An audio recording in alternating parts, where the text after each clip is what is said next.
Chapter 195. Master, it is a big business and the guest insisted on seeing you. Hong Ling said. Ha. Yu Shu waved his hands. Which family's kid is so arrogant? My Feng Xian pawn shop is not lacking in money, so who would not need his business? Do not do it, then do not do it. Let him leave. There is no door for him to see this lord. But master, that business is not an ordinary one. Already said not to do it. Feng Xian pawn shop does not serve those people. Yu Shu reached out to eat the snacks in front of him. Hong Ling was somewhat in a difficult position but was helpless. Just as she was about to withdraw, she heard that purple-clad youth who had been thinking about something asked, "What business is it?" Hong Ling was startled and looked at Yu Shu. She knew that the relationship between the two people in front of her and the master was not shallow, but at the end this was a confidential matter, and if it was set out like this.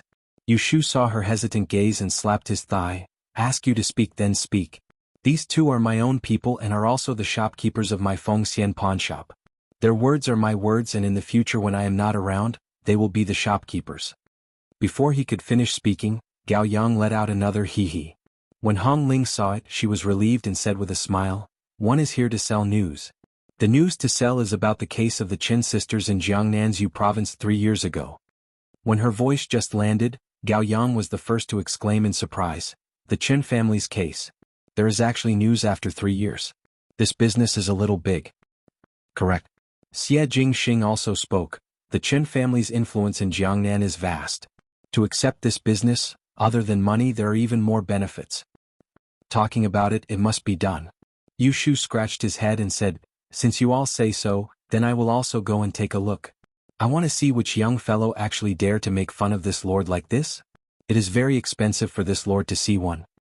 Hong Ling could not help but laugh. "Not a young fellow, it is a young lady." "Young lady?" Yu Shu's expression changed and suddenly he smiled happily. "Is she handsome?" "He's very handsome. I can tell that he's educated and reasonable." Yu Shu stood up with a swoosh and dusted his robes before cupping his hands towards Xie Jingxing and Hong Ling and said with a smile, "Two older brothers, this younger brother will take a leave first." Finishing, he turned his head towards Hong Ling and said anxiously, "Where is it?" "Let's go, Hong Ling, why didn't you say so earlier?" After both of them left, Gao Yang then sighed and said to Xie Jingxing with a face full of disappointment, "I thought that there is no use for him to come to the Ding capital. You better let him go back." "It's good to be a target," Xie Jingxing said casually. Shin Miao sat in the tea room and looked down at the floating tea leaves in the teacup. The sound of footsteps came from the door. Then the curtain was lifted and Hong Ling walked in. She bowed slightly respectfully and welcomed the person behind her in. Shin Miao raised her head. The person who came was a youth of 17 or 18 years of age and looked to have a rare naivety. He was wearing a lake green long robe embroidered with a deer pattern. One would say that one's temperament could be seen through one's clothes, and this youth's temperament was most likely cheerful. This seemed to be in line with his age, but Shin Miao's heart had some deep thoughts about the person in front of him. To be able to manage the Feng Xian pawn shop properly and also hold the lifeline of Bai Shaoxin's business in his hands, it was not to be underestimated. This youth was definitely as pure as he looked on the surface. "This one is Yu Shu." He sat opposite Shin Miao and smiled as he cupped his hands towards Shin Miao. "Manager Ji. One do not know how old is Shin young lady?" He first threw out a completely unrelated question. Shin Miao was slightly surprised for a moment before replying, 14. "Oh, that is the prime of youth." He rubbed his hands and there was a touch of enthusiasm in his eyes. "One do not know if there is a marriage partner? Are there any sisters in the family?" He had the appearance of a lecher who was teasing good young females. Chapter 196. Hong Ling's lips twitched and turned her head away, as if she did not want to see her master's roguish behavior. Shin Miao chuckled. "It seems that Manager Ji is not here to do business." Finishing, she gestured to leave. "AI." Yu Shu jumped in shock. "Speak properly. Shin young lady need not be anxious. Let us talk about business now." Shin Miao then stopped. Yu Shu muttered softly, "Look so gentle, but how can one be so fierce?" When he saw Shin Miao's sharp gaze, he immediately sat up straight and said, "Shin young lady want to sell the news of the Jiangnan's Qin family. Allow me to say one more sentence. 3 years ago young lady was only 11, how do you know about this matter? In any case it cannot be faked. The person who sells the news and the person who buys the news will eventually meet. Whether it is real or fake news, it is up to that side to decide. What is Manager Ji worried about? When the words were said, Hong Ling's and Ji Yushu's expressions paused at the same time, and the gaze that looked at Shin Miao was filled with deep meaning. Hearing Shin Miao's tone, it was as if she was very familiar with all the links, but Hong Ling and Ji Yushu were certain that Shin Miao had never been here before and was an unfamiliar guest. Even if it is so. But how did Shin young lady know about the Feng Xian pawnshop's business? Ji Yushu asked again. Heard of it by chance and came over to try. Shin Miao replied him with 8 words, and it could be said to be watertight, making Ji Yushu's fake elegant smile to stiffen. Ji Yushu's eyes turned and suddenly changed the topic. Then how much does Shin young lady want to sell this news for? The person who bought the news would pay the money, a portion to the person who sold the news and a portion to Bai Xiaosheng. The amount of money needed to be discussed beforehand. After this, I still want to buy a piece of news. If Manager Ji can sell the news that I want to buy, I will not accept a single cent of the Jiangnanzhou province's Chen family's money and will even give it to you. Ji Yushu sucked in a breath of cold air. To tell the truth, the Feng Xian pawnshop had been open for so many years and many things were handed over to Hong Ling to manage, and he was just a shopkeeper who threw all the work to others. This was a profitable business, but it was also a very simple business. It relied on the connections and relationships of people from all walks of life. In terms of using one's brain, there were very few things that needed to be done. Who knew that after the conversation with Shin Miao today, he felt that the other party's words were full of twists and turns, making him somewhat overwhelmed. For example, at this moment, it was something that Ji Yushu could not understand. But he remembered that he was a businessman, so he asked, "What information does Miss Shen want to buy?" From the looks of it, his background was not simple. If we can't find it, I'm afraid the money will be delayed for many years. I don't think it's a good idea. If Manager Ji is willing, there is no need for many years and it can be done immediately. Shin Miao said. What does this have to do with my willingness? Ji Yushu's eyes widened. I am not the seller. The news that I want to buy is that Prince Yu residence is plotting to rebel, but this news is not bought for myself but for the Emperor's family of Ming Qi. Does Manager Ji understand? Ji Yushu was first shocked by the words in her words and almost fell over as he looked at Shin Miao like he was looking at a lunatic. Hong Ling's eyes also widened as she looked at Shin Miao calmly saying such treacherous words and felt that her head was somewhat dizzy. The tea room was quiet for a long time until half of the incense was burnt before Ji Yushu said, Hong Ling, bring them out. Hong Ling quickly brought the few girls out, and before leaving she glanced at Shin Miao. The latter picked up the teacup and her eyes were as calm as a pool of water. Shin young lady. Ji Yushu said, you are not buying information but making information. Chapter 197. No one would directly tell the news to a middleman. Rather than saying that Shin Miao's transaction was for an outsider, it would be better to say that it was aimed at Bai Xiaosheng. She wanted to borrow the mouth of Bai Xiaosheng's business to spread some rumors and let these rumors accidentally spread to the imperial family. Bai Xiaosheng had a lot of connections in the depths of the marketplace and they were all like slippery loaches. When the time comes to drill into the crowd, it would be completely clean and one would not be able to trace the source. Shin Miao was not afraid of spreading rumors to ordinary people, even if it was an official's family. But to involve the imperial family, one could not risk the Shin family. This was her plan. No matter if it is buying or selling information, riches and honor are sought in danger. Shin Miao smiled gently. Manager Ji does not dare to do this business? Ji Yushu scratched his head and said like a troubled youth, I am naturally very tempted by Shin young lady's conditions, but Feng Xian pawnshop is not a decoration and is not a tool used to play games. If it is because of this one's greed that the Feng Xian pawnshop would be in trouble, it would be a disgrace to the ancestors. He put his palms together. Currently Bai Xiaosheng's business is already rare and for the ancestors I cannot take the risk. Sorry Shin young lady. He stood up and bowed to Shin Miao. Feng Xian pawnshop will not accept the news that Shin young lady wants to do. If the previous news that you want to sell does not change your mind, I will order people to note it down, and when the Jiangnan's Chen family has news, I will order people to inform young lady. As for where to inform, young lady can come to the pawn shop in 10 days. Finishing these words, Ji Yushu smiled at her apologetically and turned to leave. Just as his footsteps were about to step out of the tea room, Shin Miao's voice came from behind. Manager Ji, there is not enough bargaining chips for the business. Add in the formidable great general Shin family, do it? Ji Yushu was surprised for a moment and turned around. The purple-clothed girl lowered her head and looked at the teacup in front of her, as if she could see a flower in it. Her voice was calm, but it carried a kind of heavy tension, making the whole tea room seem abnormally cramped. If you are able to agree to do this business, The formidable great general residence in the Ding capital will henceforth become your Bai Shaosheng's network. Upstairs, Gao Yang and Xie Jingxing were still drinking tea when they suddenly heard a nervous voice, "Older brothers, it is not good." When they looked up, it was Ji Yushu who ran in recklessly. He lifted the bead curtain and sat in front of the table. He grabbed the blanket he had left behind, poured himself a full cup of tea and gulped it down. Only then did he heave a sigh of relief. "You scared me to death. What's wrong with you?" Gao Yang joked. "Weren't you in a hurry to see the beauty just now?" "What? Isn't she pretty?" "Very, very beautiful." "That's strange." Gao Yang rubbed his chin and thought for a while. "Could it be that the beauty is very fierce and you made her angry?" For a frivolous person like Ji Yushu, everyone would shout and beat him up wherever he went. It was still better for the shy young females, but those who were slightly older would often ridicule him happily. "More than very fierce," Ji Yushu said with lingering fear, "simply a monster." "Cough, I've been doing Bai Shaoxing for so many years, but this is the first time I've seen such a business." "Isn't it just the matter of the Chen family in Jiangnan? Could it be that she is asking for a lot of money?" Gao Yang asked. "More than asking for a lot of money. It is simply a bottomless pit." "What exactly is it?" Xie Jingxing glanced at him. "If you still do not speak properly, I will throw you out from here." Cough.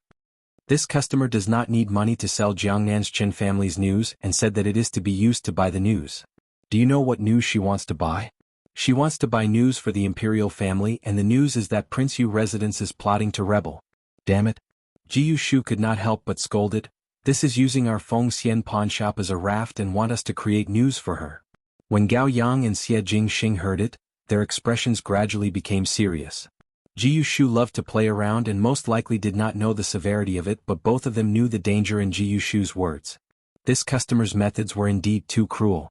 Ji Yushu was still shouting unwillingly, "Based on what? Based on what I do well in Feng Xian pawnshop need to be a raft for others? In the future when something happens she would slip away like a wisp of smoke and the one to suffer would be my pawnshop. Do you think that I am stupid? Since that is the case you just do not agree," Gao Yang said. Ji Yushu suddenly changed his anger and laughed twice. "To think that I know how to bargain and force her to loosen her mouth and offer a big price. Guess what is it?" "What?" Xie Jingxing asked lazily. "It is the Ding capital's mighty Wu great general Shen family. To complete this business, the Shen family is one of Bai Shaoxing's connections. Seeing that I just returned and helped you all with such a big favor, quickly thank me." Ji Yushu laughed wildly. "Shen family?" Xie Jingxing stared at him and slowly spoke. "Who is the visitor?" "A young lady who looks rather good.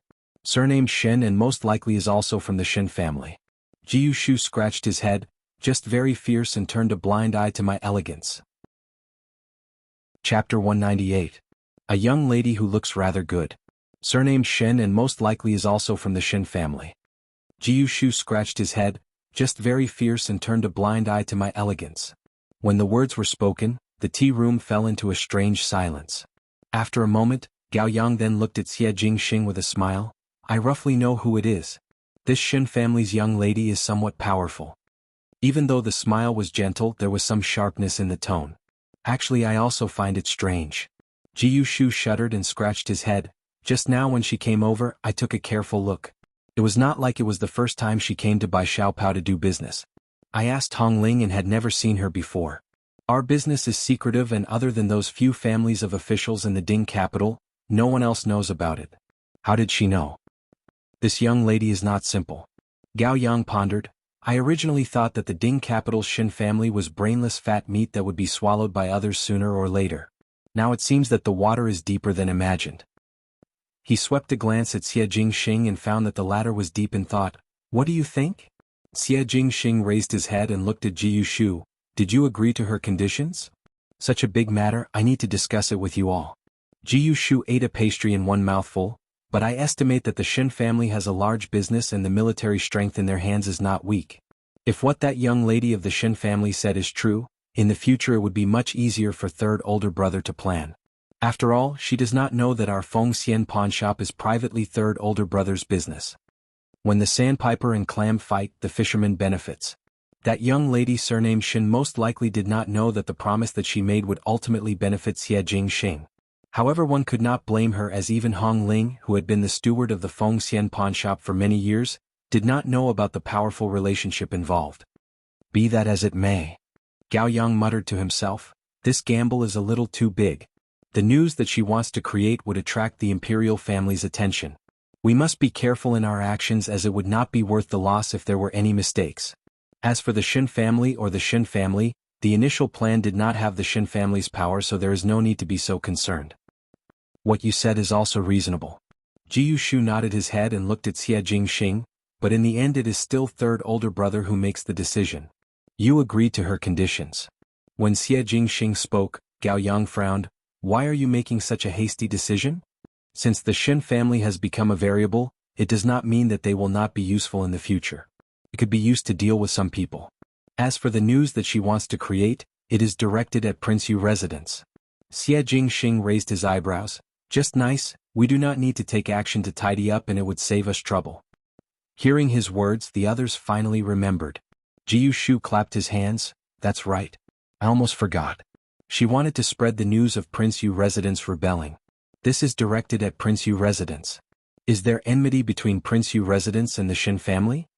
Jiu Shu had just returned to the Ding capital and usually did not pay attention to the affairs between the young ladies of official families, thus he was not clear about all these and was somewhat inexplicable. Gao Yang's heart was clear. He knew of the grudges between Shin Miao and Prince Yu and could not help but cast a sidelong glance.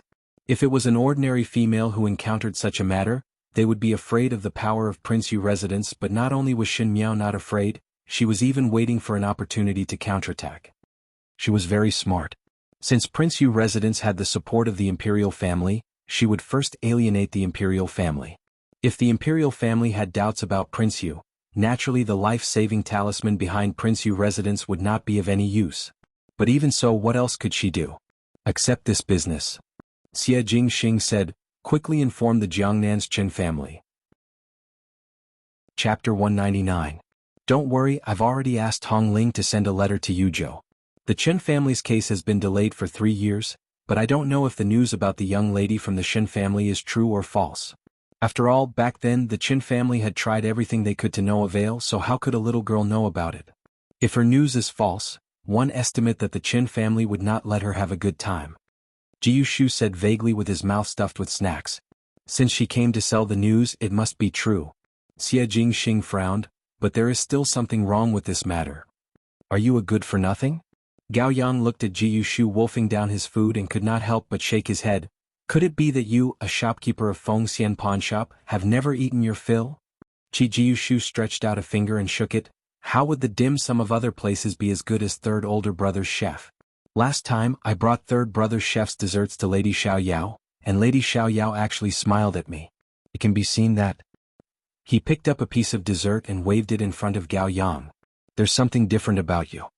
Gao Yang was too lazy to talk to him, but suddenly he saw Jiu Shu's expression congealed as he thought of something and took out a banknote from his bosom. Speaking of which, that Shin family's young lady finally gave me 1,000 silver to buy a piece of news. What news? Xie Jingxing and Gao Yang looked at him at the same time. Said to look for a person, a young lady called Lu Ying. Said to be. Most likely a young lady from a brothel and is in the Ding capital, so that I must find her.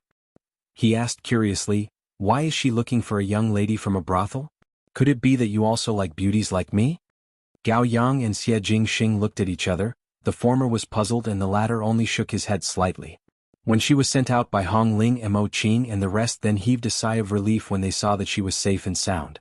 Shin Miao had stayed inside for too long, and if she had stayed a moment longer, one feared that the few of them would have rushed in to snatch her away.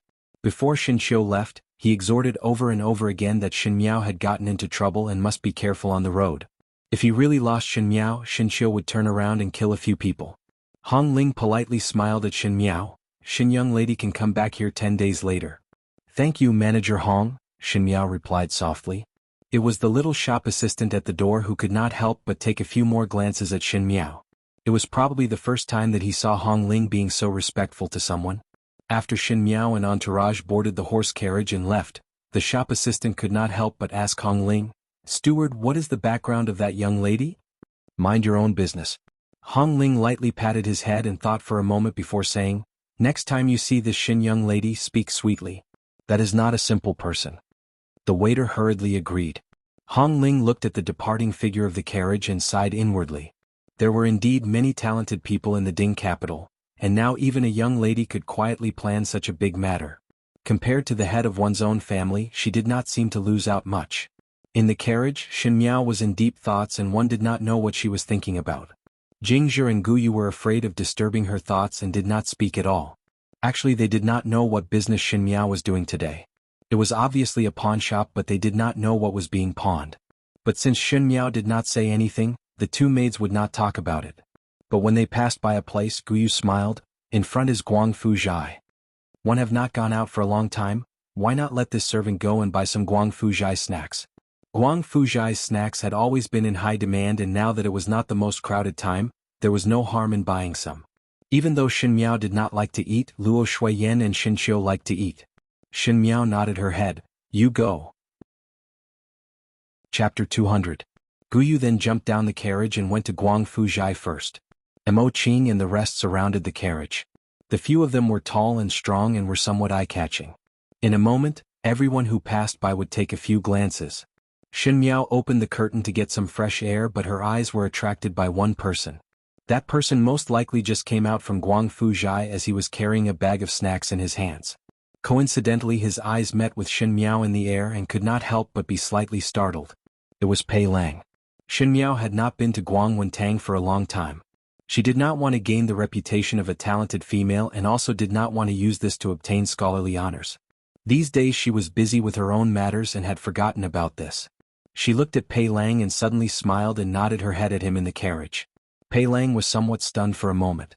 In fact, Shen Miao was his student. Ming Qi still valued the character of respecting one's teacher.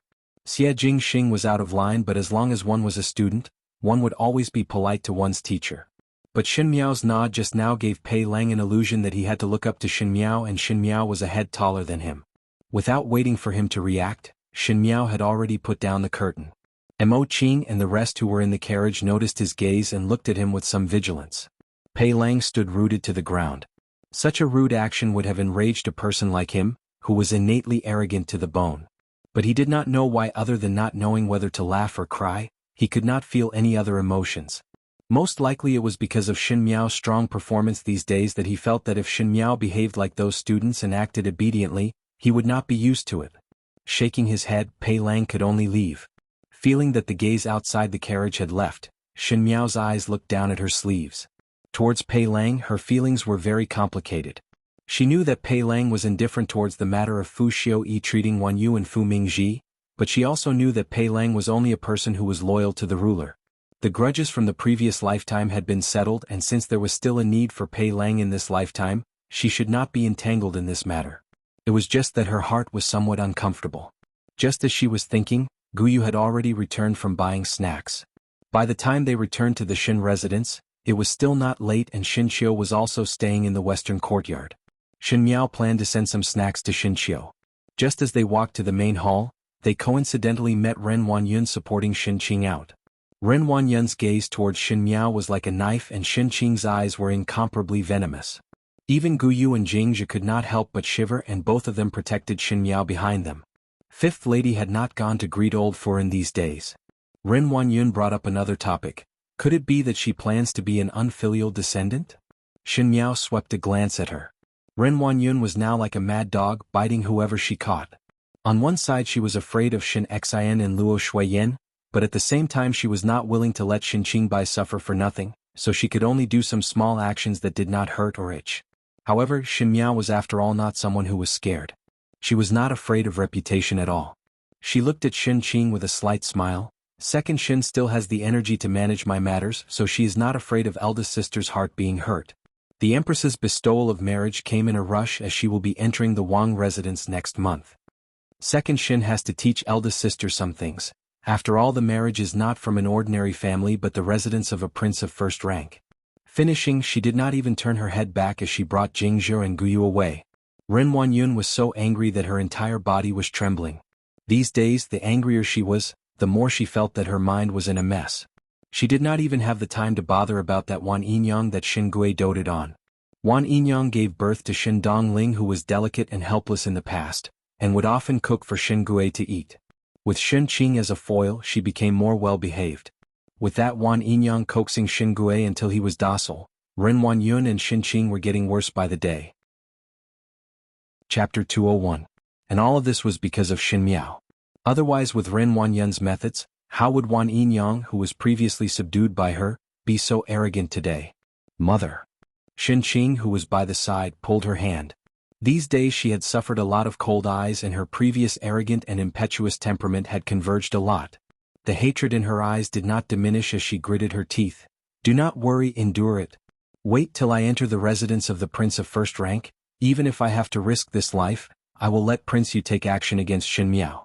I will definitely not let her live well.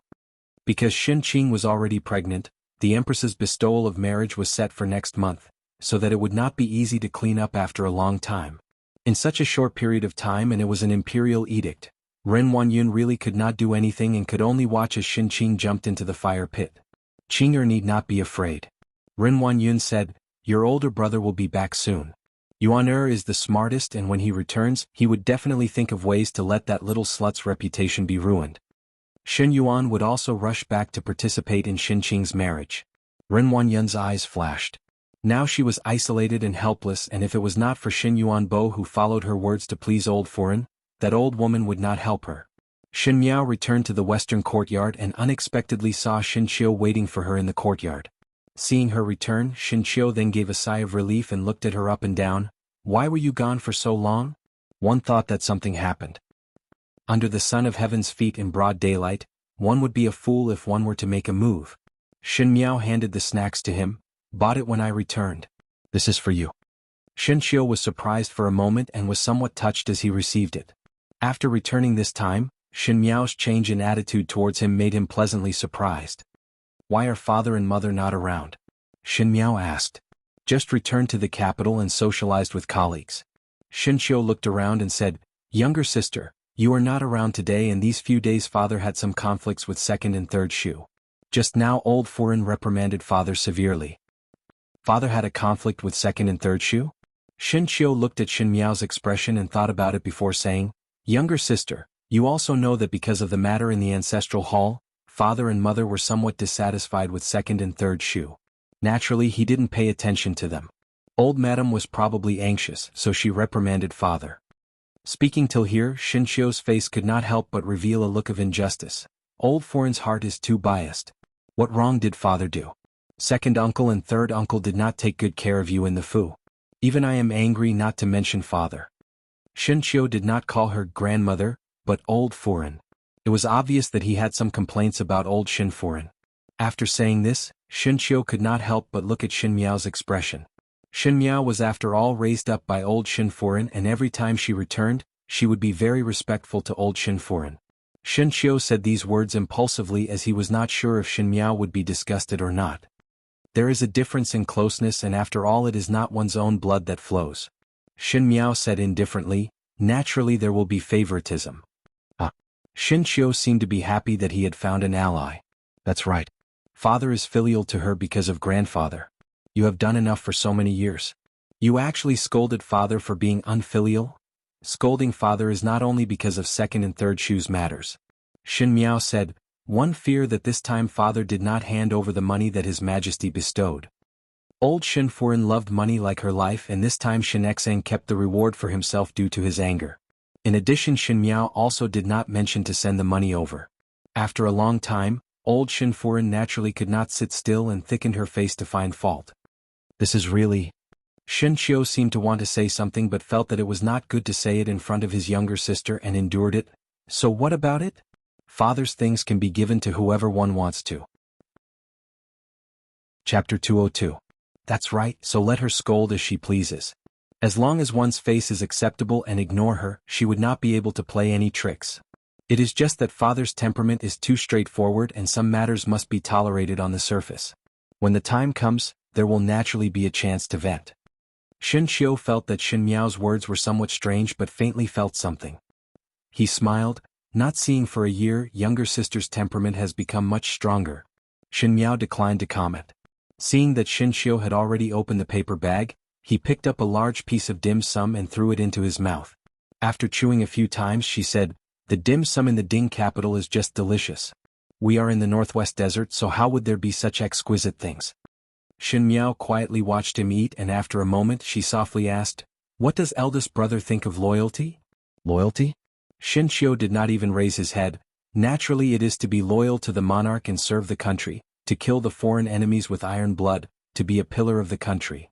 Finishing, he then asked Xin Miao, "Why does younger sister ask this?" "Nothing." Xin Miao shook her head and softly said, "You eat." In the depths of her eyes, there was a flash of sadness. The first snow had cleared up and it had been snowing for the entire night in the Ding capital. When the sunlight shone in, the ice crystals under the eaves shone brightly, making it look very beautiful. There were naughty children on the streets who squatted down to grab a handful of snow and made a snowball before throwing it at each other to play. The nearer it was to the end of the year, the livelier the Ding capital became. It was as if all the hard work throughout the year was at the end of the year, bearing rich fruits. On the eaves of the Fengxian pawn shop, there was a row of neatly hung red lanterns, but it was not an ordinary red lantern. One did not know what material was used to make the lanterns, but it seemed to be mixed with golden yarn. It was actually sparkling under the sunlight, and the pendant at the bottom of the lantern was also a sparkling glass bead that sparkled beautifully with the ice crystals. Only those who were rich and overbearing would do such a thing. There were guards guarding outside, otherwise, there would be an endless stream of people coming to steal the lanterns. The little shop assistant in plain clothes welcomed the guests with a face full of smiles. There were usually very few people who came to Fengxian pawn shop to do business, and the shop assistants usually loved to goof off, but today he was unusually energetic, as if he was sure that there would be guests coming. Behind the long corridor of the Fengxian pawn shop, in another world, on the first floor of the Marquis of Lin and in the tea room, the red-clad female had a charming smile as she personally carried the refreshments in and delivered it to the inside before saying with a smile, "The chef made the refreshments. Everyone please have a taste." As she spoke, she leisurely retreated. There were 3 people sitting in the tea room. One of them was wearing a light green robe, and his smile was warm and friendly. The 2 people in front of him seemed to be in their 20s, and they looked very similar. Obviously they were a pair of brothers. Both of them had thick eyebrows and big eyes, with swords hanging from their waists, giving them the air of Jianghu. At this moment the older of the 2 brothers said, "Shopkeeper Ji, could it be that the person who bought the information is plotting against us? Why hasn't he appeared yet?" Ji Yushu smiled. "Brother Qin need not be anxious. That day I had an agreement with her that we would meet here today but did not mention the time. Anyhow it will be today and it will not be too late. Hope that both of you will be more tolerant." Finishing, he cursed the 2 people in front of him in his heart. Who would come to do business so early in the morning when the sky had just brightened? He was still blinded, and if it was not because of the Jiangnan's Qin family's face, he would have directly sent them away. To be honest, the eldest Qin young master Qin Yushan said, "When us 2 brothers received the news, it should have taken more than half a month to reach the Ding capital, but we rushed on without stopping and a few horses died from exhaustion." It was nothing more than news of the 2 younger sisters. Shopkeeper Ji also know that in these 3 years, we have spent a lot of energy to find the younger sisters, but there was no news at all. Now that there are finally some signs, naturally we are anxious. One hope that Shopkeeper Ji will not laugh at us. This eldest Qin young master could speak well, and most likely he saw that Ji Yushu was somewhat unhappy with the 2 of them coming too early, so he half explained and half apologized. Qin Yushan, who had been silent, finally spoke. "Xin young lady, my younger brother is somewhat impetuous. I apologize on his behalf. Both of us are sincerely here to buy this news, and if young lady's news is true, we will definitely offer 10,000 gold as thanks." "There is no need for 10,000 gold. Xin Miao said, "It is just that the Qin family of Jiangnan has many connections and I only want to form good karma. Perhaps in the future there will be difficulties, and if there is anything that requires the Qin family's help, one hope that both of you can take care of me on the account of this news." She was facing 2 males who were much older and more knowledgeable than her, but her words were not at a disadvantage. She was methodical and had some Jianghu heroism, which made Qin Yushan to look at her more highly and cupped his hands in acknowledgement. But one did not know that Ji Yushu had already scolded Xin Miao as a profiteer in his heart. One had to know that the money from the sale of this news would all be given to the Fengxian pawn shop, but Xin Miao took the initiative to say that she would give less money. Was this not changing the method to let the Fengxian pawn shop earn less? "You better talk about that news." Qin Yuhai was somewhat anxious. Xin Miao glanced at him and said, "The Qin family's sisters went missing in Jiangnan's Yu province. In fact, they were abducted, and the mastermind who abducted the two sisters was His Majesty's twin brother, Prince Yu of the first rank. When the words were spoken, the three people in the tea room were silent. In another secret room that was next to the tea room, the two people in the room were also startled. The white-clad gentleman even cried out involuntarily, "Prince Yu of the first rank?" The purple-clad youth rubbed the jade cup in his hands and suddenly smiled before speaking word by word, "Interesting." Chapter 204. In the tea room, Ji Yushu's heart had a moment of enlightenment. Previously Xin Miao said that she wanted to create news, but the news was targeted at Prince Yu residence.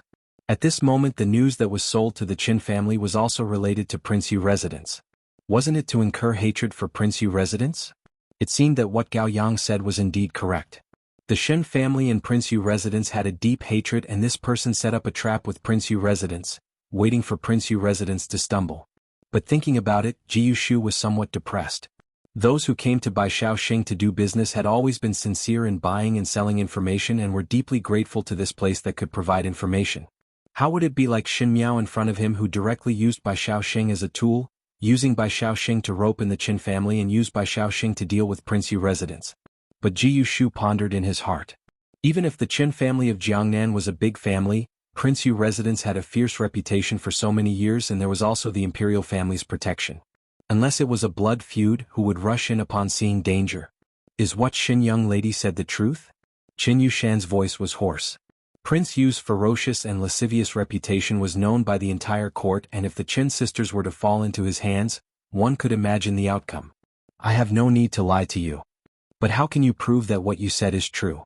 Qin Yuhai suddenly shouted out agitatedly. Most likely it was because he could not believe it after hearing the news, or because he did not dare to believe it. He was especially fierce towards Xin Miao. The Qin sisters are a pair of beauties, but were protected by the Qin family impenetrably.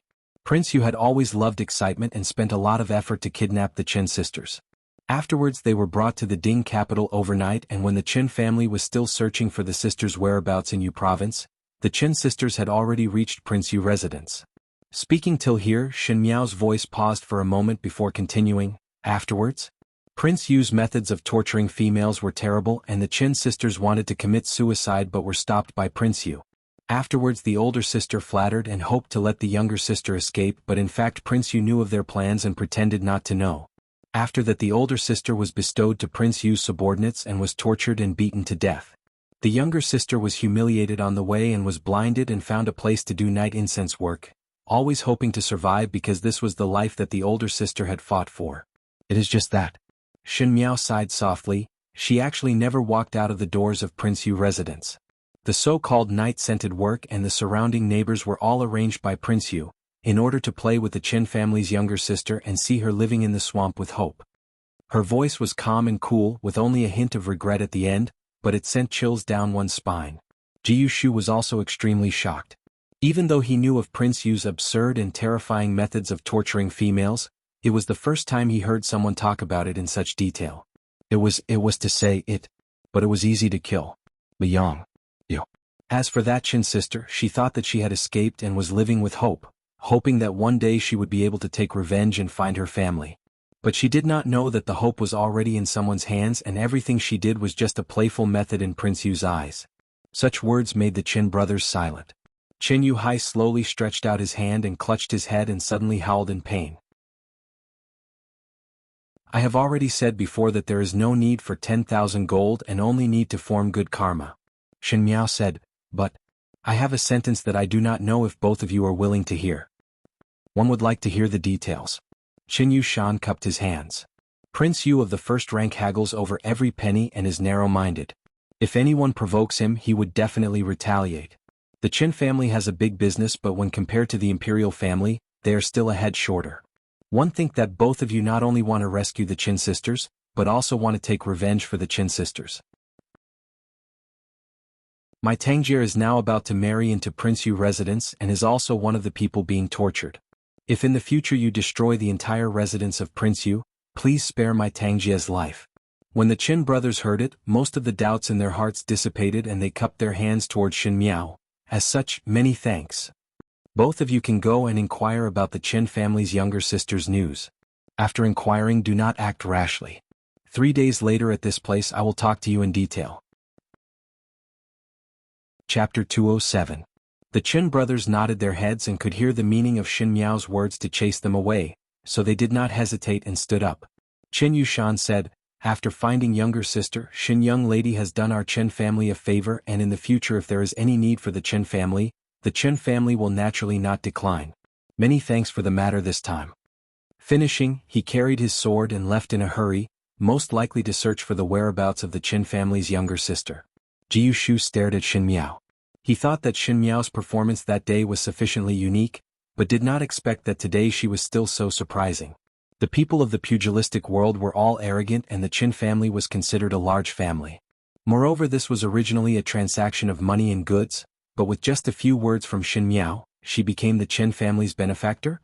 The Qin brothers' attitude towards Xin Miao was also very polite. Just like what the brothers said, in the future if Xin Miao had any difficulties, there would be the Qin family's help. It was not an easy matter to climb up to the Qin family. "Manager Ji, now we can talk about the transaction between you and me." Xin Miao looked at him. "I have already thought about the conditions of that day." Ji Yushu pretended to touch his chin and put on a difficult look. "Actually, this information of yours is too dangerous. If it is done successfully, then naturally everyone will be happy, but if one day it is discovered, my Fengxian pawnshop will not be able to open anymore and I, the shopkeeper, will also lose my head. As for all the servants, they will also lose their lives. So for this transaction what you have to compensate is the Xin family in money, but what I have to compensate is a real life. Speaking of which, it is still my loss." Xin Miao glanced at him lightly and said, "As such, the business cannot be done." "I understand. Sorry for disturbing Manager Ji for so long. Farewell." Ji Yushu had not finished his planned words when he saw Xin Miao's face suddenly change and was about to leave. He was so scared that he did not want to pretend anymore and quickly said, Hey, I have not finished speaking. Why are the young ladies now so impatient? Xin young lady, even though I feel that this is very dangerous, but the first time I saw you, I felt that you and I are very fated. For a beautiful young lady like you, one think that there would be no reason for males to not agree to any request. I am a person who cannot bear to see a beauty wronged. If I do not do this business, one think that you will not be happy. In order to make you happy, I don't mind sacrificing my life. So I'll do this business." In the secret chamber at the other end, after hearing Ji Yushu's mushy words, Gao Yang could not help but look at Xie Jingxing. Is he all right? He even dared to provoke such a vicious woman? This isn't Miss Peony, this is Miss Cannibal Flower. Xie Jingxing's lips twitched, reckless. After listening to Ji Yushu's words, Xin Miao said calmly under Ji Yushu's ardent and passionate eyes, "Since that is the case, then tell Manager Ji about my plan." Ji Yushu immediately sat upright. "All right. Xin young lady, please speak." Now the people of Mingqi know that 10 years ago when His Majesty was attacked by an assassin, Prince Yu of the first rank sacrificed himself to save His Majesty from the assassin's hands and broke one of his legs. The assassin escaped. Not bad. Xin Miao smiled gently. "The news that I want you to spread is very simple. That is that recently Prince Yu of the first rank executed a personal guard by his side. That personal guard coincidentally, other than being slightly older, he looked exactly the same as the assassin 10 years ago." This. Ji Yushu was stunned for a moment before suddenly pausing, and the teacup in his hands almost fell over. At least from Xin Xian and Luo Shuiyan's point of view, if everything that happened to Xin Qing were to fall on Xin Miao, both of them would not swallow the insult and would fight for justice for Xin Miao even if they had to risk their lives. In addition, Xin Miao was much more sensible now and her attitude towards them was not as distant as before, making them feel that it was worth it to ask Emperor Wen Hui for the grace of staying in the Ding capital. In the room, Bai Lu said, "Eldest young master just picked a few precious jewelry for young lady and also gave young lady a few banknotes. This servant has placed them in the box for young lady." Chapter 209. Xin Miao nodded her head.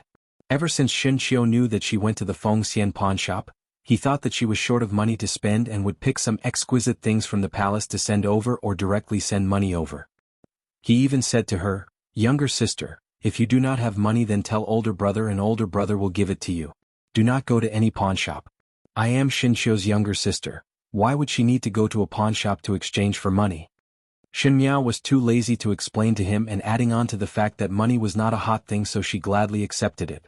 It had been 2 days since she met with the Qin brothers, and tomorrow she would make another trip to the Fengxian pawnshop. She did not know if Qin Yushan and Qin Yuhai had inquired about the whereabouts of the younger sister of the Xin family. The life of the Shin sisters was undoubtedly very pitiful. And when she learned of this news, it was in the past lifetime. She married Fu Xiuyi, and when Fu Xiuyi just ascended the throne, he was very impatient with Prince Yu. Fu Xiuyi was after all not emperor when Hui and Prince Yu did not save his life. As an emperor who had just ascended the throne, it was not something to be happy about to have a royal uncle who would only find trouble for himself. Jiangnan's Yu province's Qin family finally learned of the Qin sisters' bitter experience 3 years later, and at that time they also assassinated Prince Yu. These two brothers were rather hot-blooded and directly crippled Prince Yu's other leg, but it was a pity that Prince Yu was able to keep his life. Prince Yu was furious and wanted to trace who it was, so he threw this difficult problem to Fu Xiuyi. To investigate clearly the assassin, it was extremely difficult, but Fu Xiuyi's advisors were all over the world, and among them were people from the pugilistic world. Someone told Fu Xiuyi about the Feng Xian pawnshop's private business. Fu Xiuyi himself did not come forward and sent people to spend a lot of money to buy the news of the assassin who assassinated Prince Yu. It was strange to say that the Feng Xian pawnshop accepted this business, but it was not successful and said that they did not receive any news. The Feng Xian pawnshop did not receive it, but Fu Xiuyi himself found it out. Thus the Jiangnan's Qin family indeed ushered in a disaster. In this lifetime, Xin Miao had long thought of this matter, and when Prince Yu had other thoughts about her and started the transaction with Ren Wanyun, she had already laid out such a trap. Everything was moving according to her chessboard. Xin Qing being humiliated, Ren Wanyun's counterattack, and even Xin Qing's accidental pregnancy were all in her plan. Naturally, at the returning banquet, pregnancy was involved and Xin Qing wanted to marry Prince Yu, making Prince Yu furious. Prince Yu of the first rank would put all his energy on her. Thus the Qin family could take this opportunity to secretly plan. As for the royal family, it was even easier. In fact, Xin Miao always had a guess that with the Feng Xian pawnshop's ability, it was possible that in the past life they did not find out that it was the Qin family who assassinated Prince Yu, but Fu Xiuyi's people did not reply to any news. Perhaps it was deliberately done by the Feng Xian pawnshop. Could it be that the Feng Xian pawnshop had some discord with Prince Yu? So previously in the loft of the Immortal River, Xin Miao deliberately probed Ji Yushu and said the words "exterminate the entire family." Ji Yushu's expression was stunned but was not carefree. Obviously there was no grudge between Ji Yushu and Prince Yu residents. However, the intuition of someone who had died once was terrifyingly accurate. Ji Yushu's reaction not only did not dispel Xin Miao's guesses, but also made her have another suspicion in her heart. If that was the case, everything could be explained. Chapter 210. A day's plan always passed very quickly. On the third day when Xin Miao came to the Feng Xian pawnshop, the Qin brothers had already waited for a long time. Compared to before, both of them seemed to have changed a lot. Especially Qin Yushan, that kind of forthright aura that was like a green mountain had disappeared and was replaced by a deep haze. Xin Miao swept a glance at Qin Yushan and Qin Yuhai and had an idea in her heart.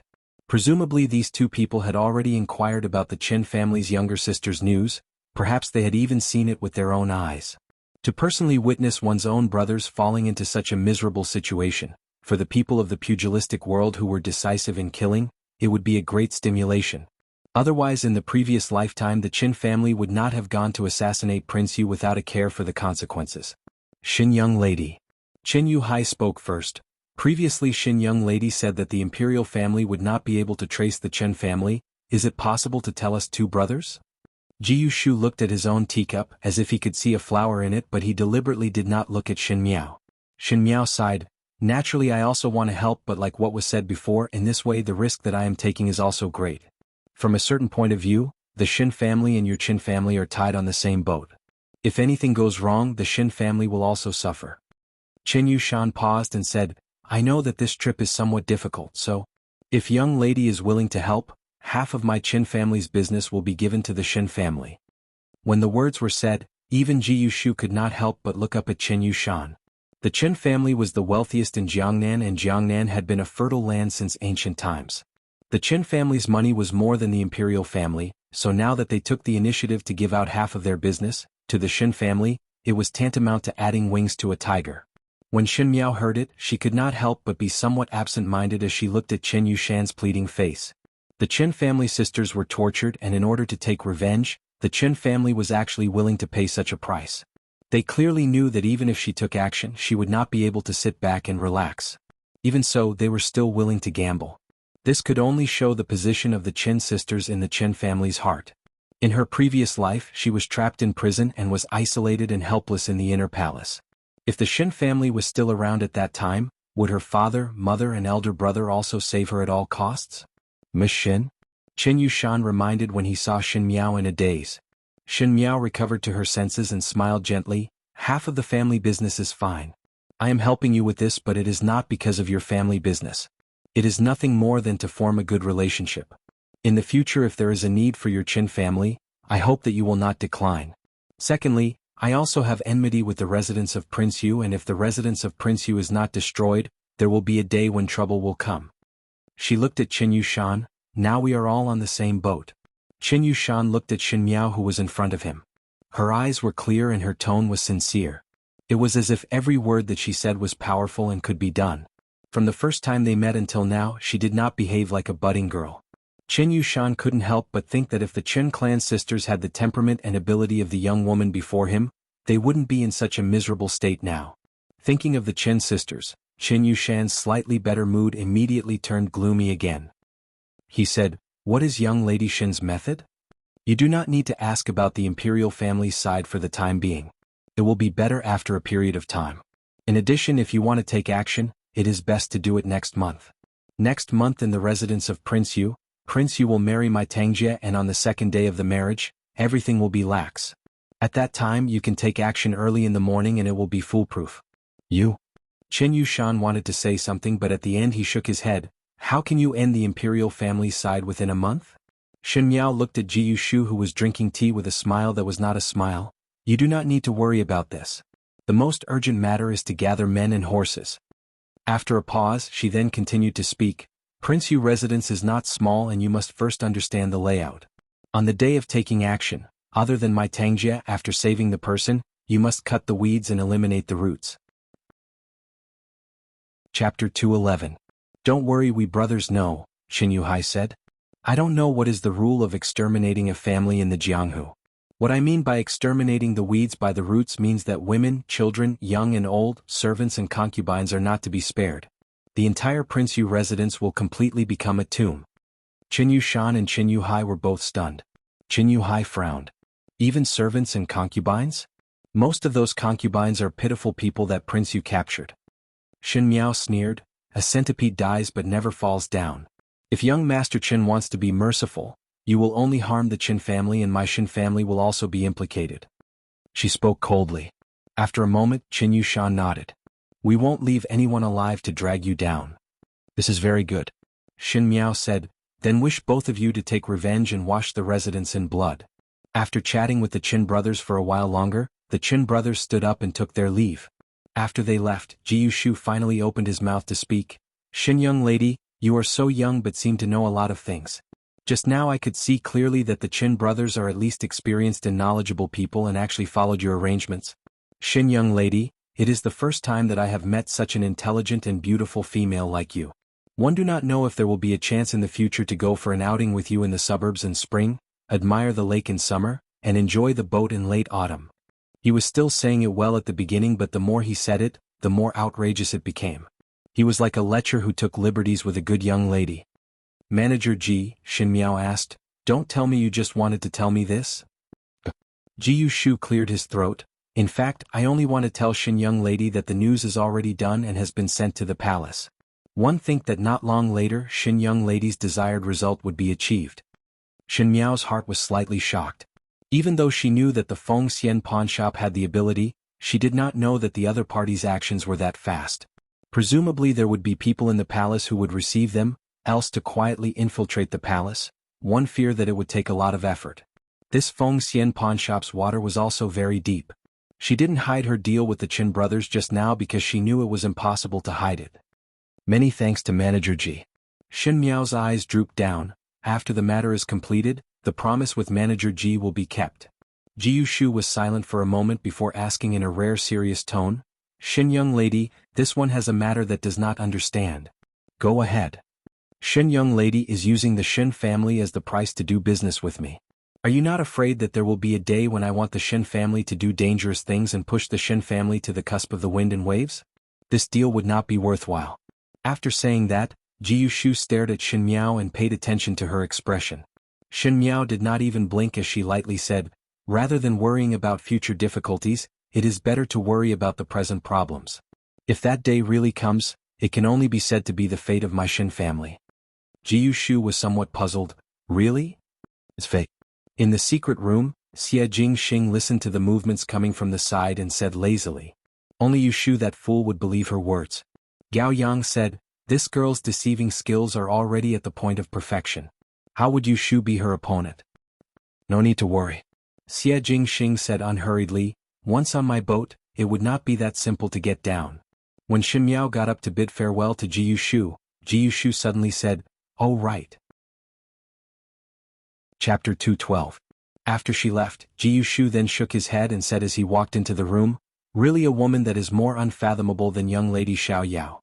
At least young lady Xiao Yao would be happy to gift pearls, but this one? Could it be that she would be happier to gift heads?" He shuddered and quickly walked into the room. In the palace. In the emperor's study, the memorials on the table were piled up high. Emperor Wenhui sat in front of the table and the memorials were spread out, but he did not even take a look at them. He was already in the prime of his life and was about to enter his 60s. Even though he was still hale and hearty, there were spots of white at his temples. The matters of the world were mostly just a reincarnation, and there were times when he was young and full of vigor. Even though he was now filled with lofty aspirations, the way everyone looked at him was that of a tiger that was gradually aging. There would always be a new tiger that would inherit his position. At this moment Emperor Wenhui's expression was heavy. As he grew older he became thinner and his skin was so loose that it seemed to stick to his bones, showing a strange old age. He spoke in a hoarse voice and one could vaguely hear the monstrous anger in his voice. "Number 11 really killed an assassin that looked exactly the same?" The two black-clad men standing in front of him said, "Reporting to your majesty, yes.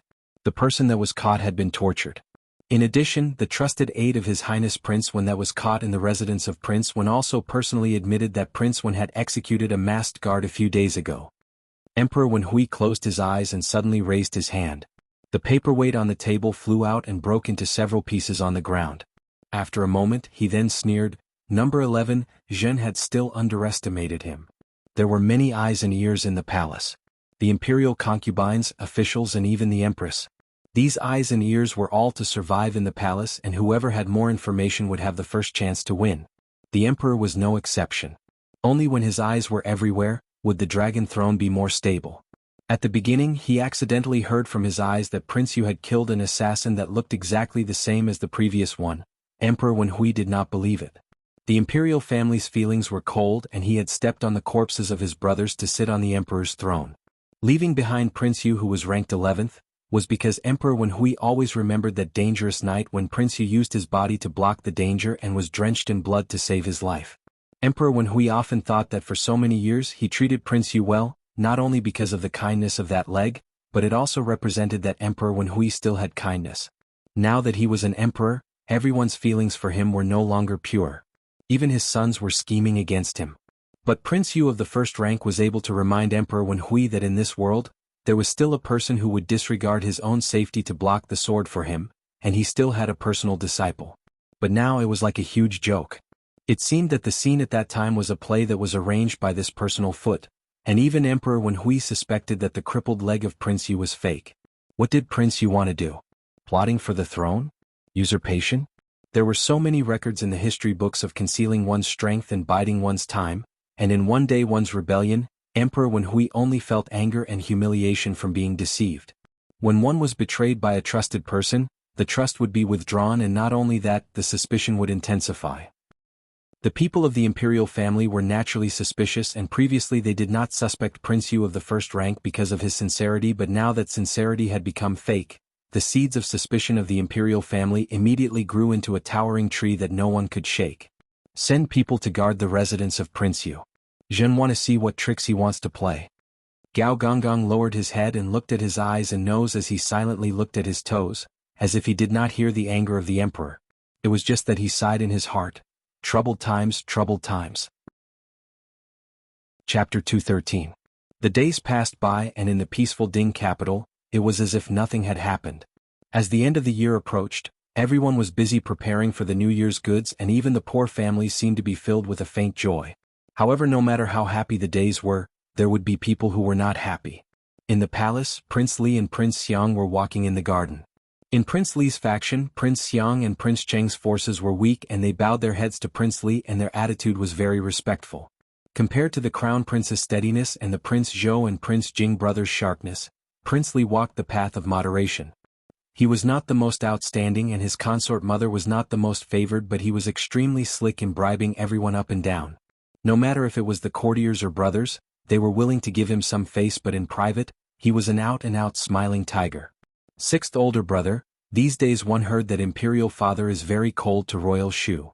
Prince Yang said. You also heard it. Prince Li smiled. When he smiled, there were small wrinkles at the corner of his eyes and he looked very easygoing. His attitude was also very easygoing as he chatted with Prince Yang. Imperial father had always valued royal Shu. These few times royal Shu had a request and entered the palace a few times, but imperial father actually rejected it with the excuse of being busy. Anyone with discerning eyes could see that imperial father deliberately left royal Shu hanging. Emperor Wenhui was extremely benevolent towards Prince Yu. In the beginning, Emperor Wenhui had a favored consort who offended Prince Yu, and that favored consort's family was quite powerful. Emperor Wenhui did not say a word and banished the favored consort into the cold palace. He also publicly warned everyone, 11 is Zhen's brother and to be disrespectful to him is to be disrespectful to Zhen. It was because Emperor Wenhui agreed to almost all of Prince Yu's requests that this sudden change in attitude was noticed by everyone. But why is this so? Prince Xiang was puzzled. What did royal Shu do to anger imperial father? But for so many years, even if royal Shu overstepped his bounds, imperial father would not blame him. These days one did not hear of anything happening to royal Shu. Do you know why royal Shu entered the palace to seek help from imperial father? Prince Xiang shook his head. Seventh younger brother.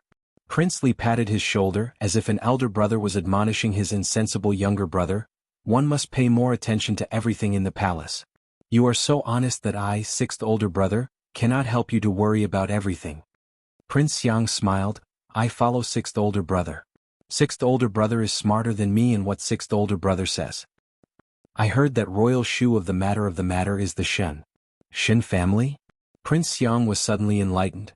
Could it be that royal Shu angered imperial father because of the Shen family matter? He thought about it and said, but royal uncle is marrying the daughter of the Shen family's second household. Imperial father will not be angry because of the second household of the Shen family, right? When emperor of the son of emperor, of emperor. If Prince Yu of the first rank were to anger Emperor Wenhui, unless his request was out of line, after living in the imperial family for so long, the emperor's bottom line was nothing more than power. The Shen family's second household, Shen Gui, was a third-rank civil official and did not have any real power in his hands, thus it would not affect the overall situation. Emperor Wenhui did not need to get angry with Prince Yu over this. That's right. Prince Li said meaningfully, but royal uncle's request is to marry the daughter of the first household of the Shen family, Shen Miao. I see. Prince Xiang then thought clearly, that Shen Xan holds the military power in his hands and royal Shu wanting to marry the daughter of the Shen family would be violating imperial father's taboo. But why would Uncle Wang suddenly want to marry Shen Miao? Wasn't he going to marry Shen Qing? Even if imperial father allows him to do as he pleases, this is a sensitive matter. Imperial uncle will not make such a mistake. I don't know either. King Li shook his head and said, although uncle has been out of line in these years, he has always followed his duty as a minister. This time it is outrageous.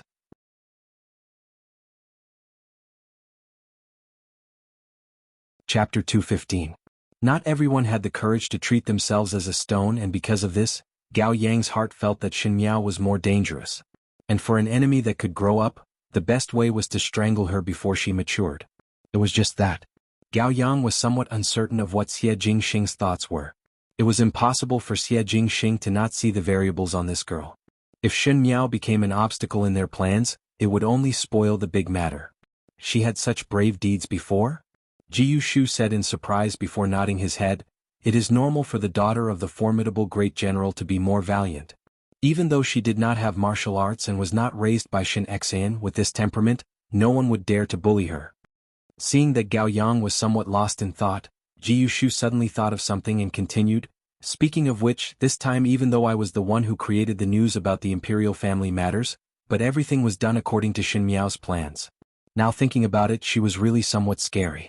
One did not know what happened to Prince Yu, but these days he seemed to have lost his head from anger and actually told Emperor Wen Hui that he wanted to marry Shin Miao. He clearly knew that Shin Xian had military power in his hands and whoever married Shin Miao would become a person with ill intentions in the eyes of the emperor, yet Prince Yu actually made such a mistake. Moreover, Emperor Wen Hui really suspected to the end, and if he added a little more fire, one feared that even if Prince Yu died, Emperor Wen Hui would not even blink his eyes. In this way, would it not be convenient for the Qin family to handle things? Shin Miao's plan was interlinked and there was not a single mistake in the calculations. Because she is a person without accidents. Gao Yang was somewhat rueful. Xie Jingxing was right. Every time Shin Miao did something that seemed dangerous, at the end it was exactly the same as what she wanted to achieve. In her plans there were never any accidents. Gao Yang mischievously thought, if there was a day that he could see Shin Miao panicking and being dumbfounded because of an accident, one did not know how happy it would be. In short, I think that this Shin Miao is a person worth befriending. Ji Yushu said seriously, adding to the fact that I see her appearance, one think that after a few years she will become a beauty. How can I, Ji Yushu, miss such a smart and beautiful female? I've decided. I'll put her on the same level as Miss Peony in my heart. From now on, aside from Miss Peony, she can also be considered a close friend of mine. Gao Yang simply turned his head away and didn't want to look at this fool anymore. And the confidant that Ji Yushu spoke of was picking and choosing in the room. Younger sister, are you picking so many things to add to Shin Qing's dowry? Shin Qiu scratched his head and asked. Shin Miao picked out a portion of the things that the emperor had bestowed upon her and one did not know what she was looking for. Finally she picked out a jade pillow that was very smooth and cold to the touch. Even if it was placed, it would give off a sparkling jade light and was very beautiful. Could it be that younger sister wants to give this to Shin Qing? As the day of Shin Qing's marriage approached, everyone in the Shin family began to worry about Shin Qing's marriage. A few days ago Shin Yu asked Shin Miao what to give to Shin Qing as a dowry and coincidentally Shin Qiu heard it. But seeing that there was no movement from Shin Miao, one thought that she finally remembered the matter today. Shin Miao picked up the jade pillow and shook her head. No. Oh. Shin Qiu asked, does younger sister want to use it yourself? This jade pillow looks good. Shin Miao's eyes drooped down. This jade pillow was called the ice silkworm pillow. In the previous lifetime when she entered the palace, it was stuffed into her dowry box by Shin Xian. Afterwards she became the Empress and Mei Furen was deeply favored by the emperor. One day she said that she was not feeling well and had some headaches and insisted on using this pillow. At that time the ice silkworm pillow was given to Wan Yu, but Wan Yu did not agree and quarreled with Mei Furen, causing the pillow to break. Fu Xiu severely punished Wan Yu and after a while, the news of the Xiongnu's marriage came. Now thinking about it, it was all an old dream but it still pierced through one's heart. Younger sister? Shin Qiu saw that Shin Miao did not speak and asked worriedly. This is for me to give to others. Shin Miao said, as for eldest sister's dowry, if eldest brother has time, then help me pick one. If eldest brother does not have time, it is the same to let Guyu buy it. Her words were cold to Shin Qing. Oh. Shin Qiu answered slowly. It was only when Shin Miao walked out of the room that he smacked his head. Silly. I forgot to ask younger sister who to give the pillow to. Outside the room Jingzhe also asked, who is young lady giving the pillow to? A friend. Since there would be a need for the Qin family in the future, one must express it. Kindness and small favors, sending charcoal in snowy weather, one would be able to obtain loyal allies. She learnt the art of controlling people bit by bit from Fu Xiu. Calming one's mind was undoubtedly a good thing for the Qin family's younger sister whose mind was in disorder. She took out a thin cotton thread from the box and started to twist the dough for Qin Qing. This twisting of dough was to twist the face until it was white and clean, and it was indeed very painful. In the past, those eldest young ladies would always shout out a few words of pain. However, when the twisting thread landed on Qin Qing's face, Qin Qing was still expressionless as if she was dead. Qinger. Ren Wanyun could not help but shed tears.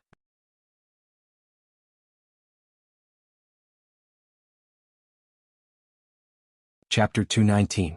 Shin Yuan looked deeply at Shin Miao and said with a smile, correct. I will go now. Finishing, he then bowed towards old Shin Furen. Grandmother, I will go take a look at younger sister first. As the eldest brother, I am not by younger sister's side, and now that she is about to get married, one do not know if she would be bullied in the future. I can only speak a few words to her and will leave first. Finishing, he turned around and did not look at everyone as he left in quick steps. From the beginning to the end, he did not say a single word to Xingui. In the past, even though Xingui and Xin Yuan's relationship was not particularly close, but they were after all father and son. Xingui valued Xin Yuan and took care of him, and Xin Yuan treated Xingui with respect. Today's attitude was obviously a problem. Xingui's face was livid as he clenched his fists. Old Xinfuren looked at him resentfully and felt somewhat depressed in her heart. She waved her hands and said, "Help me back to the room." Old Xinfuren did not intend to go to today's wedding banquet. From old Xinfuren's point of view, most of the guests that were invited to the wedding banquet were high-ranking officials and nobles, and knew the ins and outs of this marriage very clearly. If she were to go and embarrass her old face, it would not be a good fortune, so she immediately let Zhang Mama help her back to the room. After old Xinfuren left, the hall became somewhat awkward. Xin Yu glanced at Xin Miao and asked, "Fifth younger sister, what did you gift for eldest sister's dowry?" "Just some jewelry," Xin Miao said lightly. Xin Yu made an "oh" sound and saw that she did not want to bother with it. Even though she was angry in her heart, she did not show it on her face in front of Xin Xian and wife, and quietly stood by Qin Rochio's side. Xin Wan looked at Xin Xin, "Eldest brother, now that Yuan is back, what should be done?" "What does Yuan's return have to do with me?" Xin Xian said in puzzlement. "I cannot even manage my own Jiao Jiao and Qiu'er. Why would I care about number 2's son? Number 3, your third household is sparse in numbers. If there is nothing, then help number 2. After all, you are all brothers," he said earnestly. Xin Xian, this person looked honest and sincere, but in fact his words were like that of a poisonous snake. This point could be seen from the Marquis of Lin and Xie Ding, who had been dealing with him for decades but never had any good words with him. When these words were said, Xin Wan did not have time to express anything when Qin Rochio was so angry that her nails dug into her palms. Everyone knew that the third household had few descendants, and other than Xin Yu, Qin Rochio did not even have a son.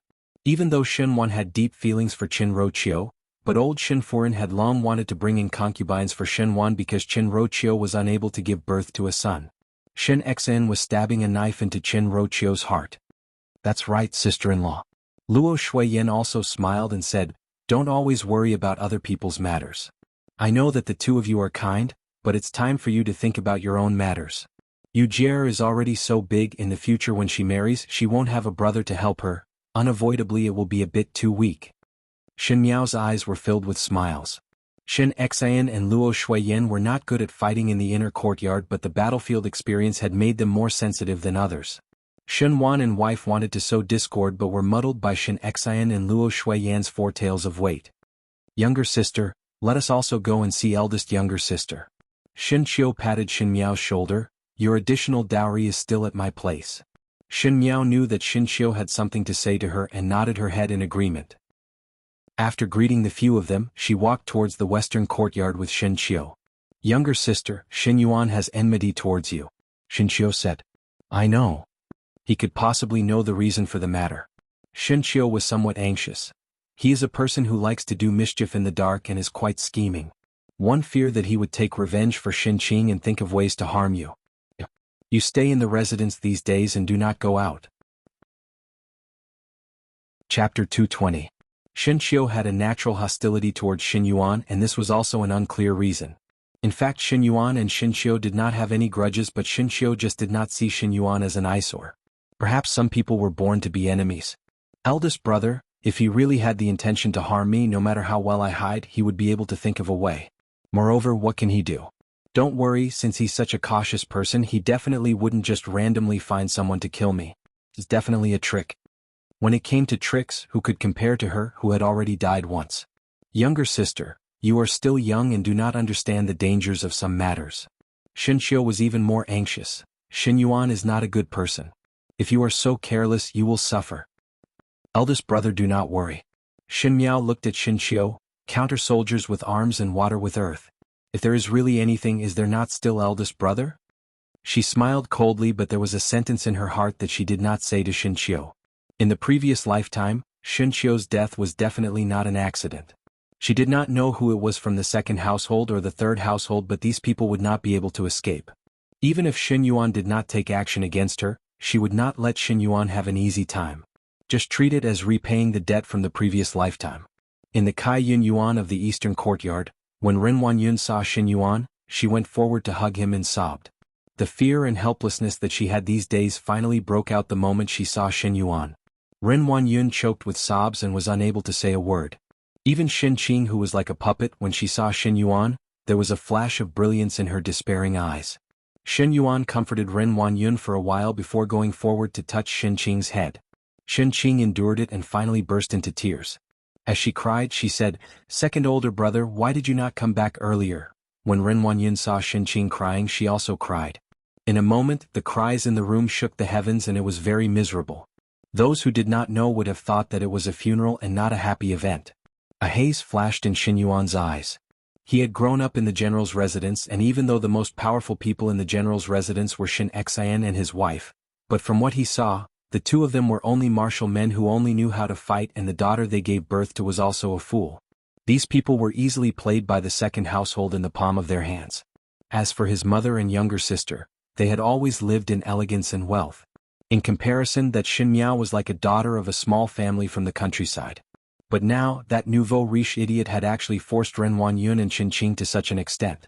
To Xin Yuan, this was undoubtedly a provocation.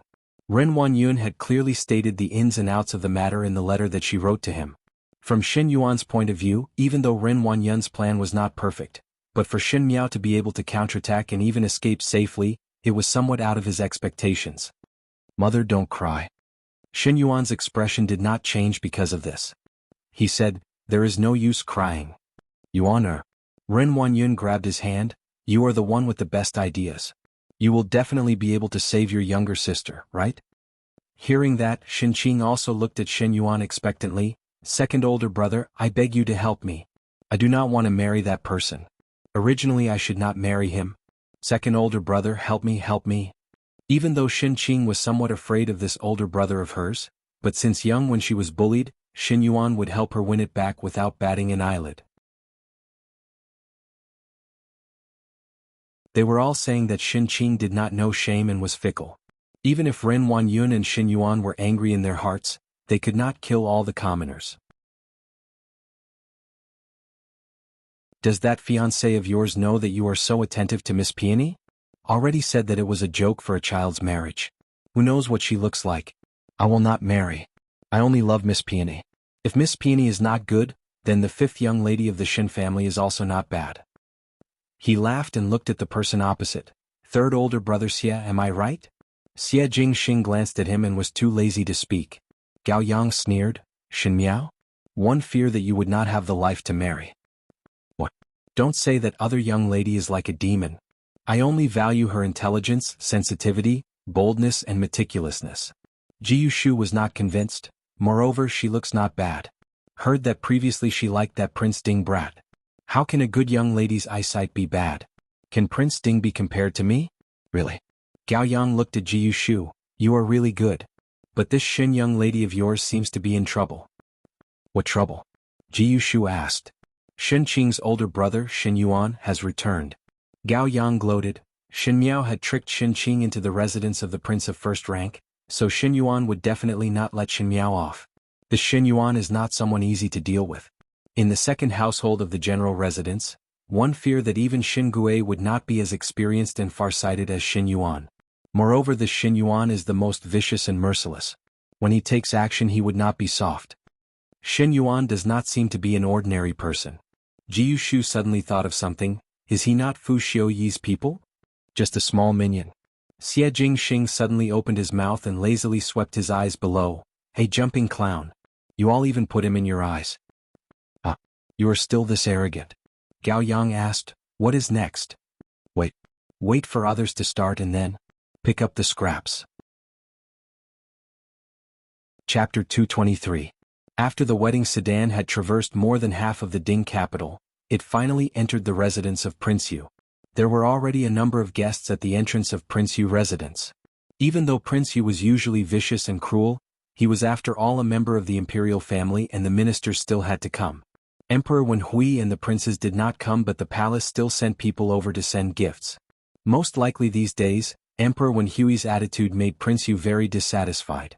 Today when the people from the palace came, they did not express to let the other party drink a cup of wedding wine or express their gratitude. When the eunuch that was sent by the palace saw this scene, he sneered in his heart. Perhaps to others they were just a bunch of grass eunuchs, but in fact, these people were the closest to the emperor's side. There must be some problems between Emperor Wenhui and Prince Yu. Prince Yu was still acting like before, but Emperor Wenhui was no longer as tolerant as before. Today Prince Yu's actions would only make Emperor Wenhui angrier. After the people from the palace left, Prince Yu then turned his head to instruct the servants to continue welcoming the guests. Today Prince Yu was wearing a bright red wedding robe, and the fabric and embroidery of the robe were undoubtedly very fine. It was just that on his body one of the trousers was empty and it looked somewhat awkward. And he was born with a somewhat fierce look, but today he had a face full of smiles. One did not know who he was smiling at, but it made the people who saw his smile have a layer of goosebumps. The Shen family had also arrived. Shen Gui and Shen Wan had already gone to find familiar colleagues to chat. Shen Gui had already broken a jar, and since everyone knew about Shen Qing's scandal, it was better to take advantage of the fact that Shen Qing was married into Prince Yu residence and have a marriage relationship with the first prince residence to add some bricks and tiles to his career. As for Shen Wan, there was no need to mention about it. Both of them were ambitious people and naturally would not miss such a good opportunity. Shen Xian and Luo Shuiyan sat at one end as they sat at the bride's maiden home. They looked down on Shen Gui's attitude. On the contrary, Ren Wanyun also came and sat at the side with Shen Yuan. She had carefully made up and covered her red eyes. She was afraid of angering Prince Yu, so she forced a smile, but no matter how one looked at that smile, there was a trace of anger. Shen Yuan did not have any expression, and occasionally his eyes swept across Shen Miao with profound meaning. Shen Xiu noticed Shen Yuan's gaze and would angrily block it back. Luo Shuiyan noticed it and asked thoughtfully, "Brat, what happened between you and Shen Yuan?" Shen Xian and wife did not know of the grudges between Shen Qing and Shen Miao, thus Shen Xiu hemmed and hawed, "And I do not see eye to eye with him and there is some friction." "You're really good." Luo Shuiyan glared at him, "to fight with someone who has no martial arts. Shen Xiu, how old are you this year?" Shen Xiu looked at Shen Miao for help, but Shen Miao pretended not to know and looked at the teacup without speaking. The guests in this room complimented each other, and it looked quite peaceful. In a blink of an eye, it was the time for Shen Qing and Prince Yu to bow to heaven and earth to get married. Shen Qing's head was covered with a veil and she was supported by her maids, Chun Tao and Shueli. After bowing to the heavens and the earth, Shen Gui's expression was very awkward. Prince Yu of the first rank looked at him with a gloomy gaze, and to let Prince Yu bow to them couple, it was a horrifying matter. Sure enough, the housekeeper of Prince Yu residence arrogantly said, "His Highness Prince Yu's body is inconvenient. This ceremony to the parents, let's dispense with it." I thought that fifth sister had some secret and wanted to play behind the older brother's back. There was a hidden meaning in his words. Shen Miao looked at the flowers in the garden. It was already the 12th month of the winter and the previously flourishing flowers had long withered. The branches were bare and there was nothing left, only the heavy snow on the branches, giving off a cold and desolate feeling. She said, "Then why did second older brother follow out? To peep at my secret?"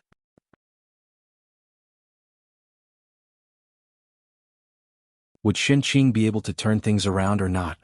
Her lips slightly hooked up, and that kind of joy that came from the heart made Mo Qing, who was following behind, surprised for a moment. After following beside Shen Miao for so long, Mo Qing gradually became clear. He had seen Shen Miao's ruthlessness, and most of the time, it was Shen Miao who was calmly giving orders. She would occasionally smile, but even that smile seemed to have a touch of majesty. However, at this moment, her eyebrows were curved as if she was extremely happy, but one did not know what matter could make her so happy. Mo Qing looked at Shen Yuan, who was still in the garden, and his heart was puzzled. Shen Miao was able to be this happy after speaking a few words to Shen Yuan? If Jiao Jiao likes him, even if he is not an ordinary person, as long as he treats Jiao Jiao well, mother will not stop you. Shen Miao buried her head in Luo Shuiyan's embrace, and her voice was so soft that it could not be heard, thanking mother.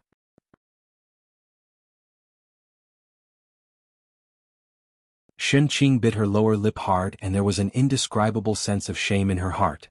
She was originally a daughter of a noble family and should be married to His Highness Prince Ding. Who knew that now she had fallen into the hands of Prince Yu? Now that she was the official wife, she was going to be humiliated by these lowly women who came out of nowhere.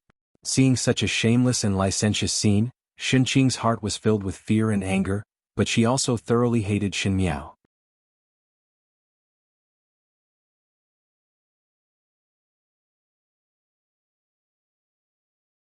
There was not a single gold, silver or jewelry missing in the house, so obviously it was not for wealth. Thinking that Prince Yu was a cruel and vicious person and had done many evil deeds, so he had made many enemies. Who knew who the person who did it was? But the person who did it was too daring. To go against Prince Yu's residence was the same as going against the heavenly family of Ming Qi. Everyone knew that Emperor Wenhui valued Prince Yu the most. Prince Yu was able to have no fear in the capital for so many years, and even the princes were afraid of him, all because he had Emperor Wenhui behind him. When Ren Huanyun learned of the matter, she fainted on the spot, and it was Xin Gui and Xin Yuan who quickly packed up their itinerary and headed out. Yuan, or where do we go now? When Xin Gui faced his own son, he was still somewhat undecided. He knew that no matter if it was true or not, Xin Qing was already involved in this matter. Even though Emperor Wenhui did not show any anger towards this matter, but accompanying a monarch was like accompanying a tiger. Who knew what Emperor Wenhui's real thoughts were? If in the future this matter was used to vent his anger on him, it would be detrimental to his career. Xin Yuan coldly said, "Go and find the capital governor. It is too late to go to the residence of the prince now. Younger sister was captured and the capital governor would definitely know a lot of inside information." After a pause, he swept a glance at Xin Gui. "Father need not worry, it will not be blamed on father."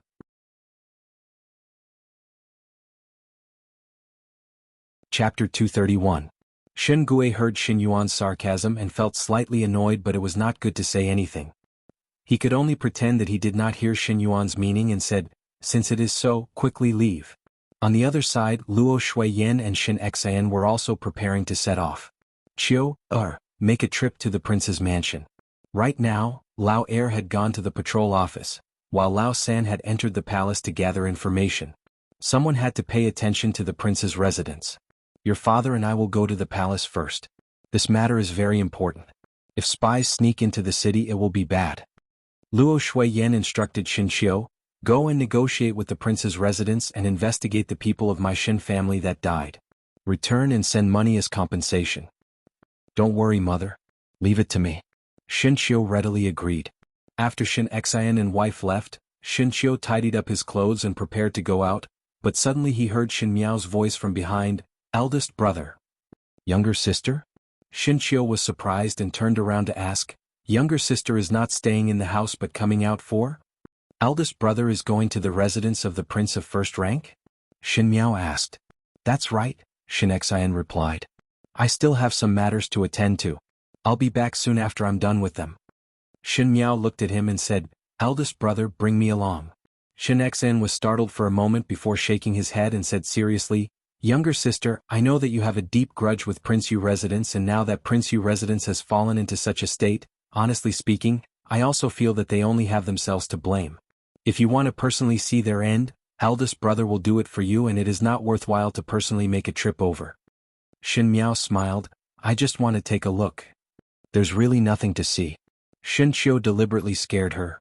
"I heard that those people died miserably last night. All of them were cut open and the blood had accumulated a few feet. I'm afraid he died a wrong death and his soul is still in the mansion. If a little girl like you goes, you'll see a ghost." Even though everyone in Prince Yu residence died miserably, it was not as horrifying as what Xin Xiu said. Xin Xiu also wanted to scare Xin Miao, as he really did not wish for Xin Miao to see those bloody scenes. How could a pampered lady of an official's family see a scene of death? However, after he said those words, Xin Miao, who was opposite him, still did not have any expression. It was as if he was talking about an ordinary scene. Xin Miao even laughed. As a daughter of a military family, if one were to be frightened by a mere ghost, wouldn't one be looked down upon by others? Could it be that Big Brother is also afraid of seeing dead people on the battlefield? Of course not. Xin Xiu immediately said, but when the words came out, he knew that he had said the wrong thing and saw Xin Miao looking at him calmly. "Since that is the case, there is nothing to be afraid of. Eldest brother, bring me along." "No. Younger sister, why did you go to Prince Yu residence?" Xin Xian said awkwardly, "There is really nothing there. I'm just going to take a look. Big brother, you don't have to worry about me. It's just like you said, there are government officials guarding outside, so there won't be any danger. There won't be any trouble if you bring me along." Xin Miao said every word extremely firmly. Xin Xiu discovered from Xin Miao's recent few matters that Xin Miao had her own ideas and her temper was very stubborn. Once she had decided on something, even 10 bulls would not be able to pull her back. Even if he did not let her go today, one day she would still secretly go behind his back. It was better to have him as a companion today, as it would be safer. All right.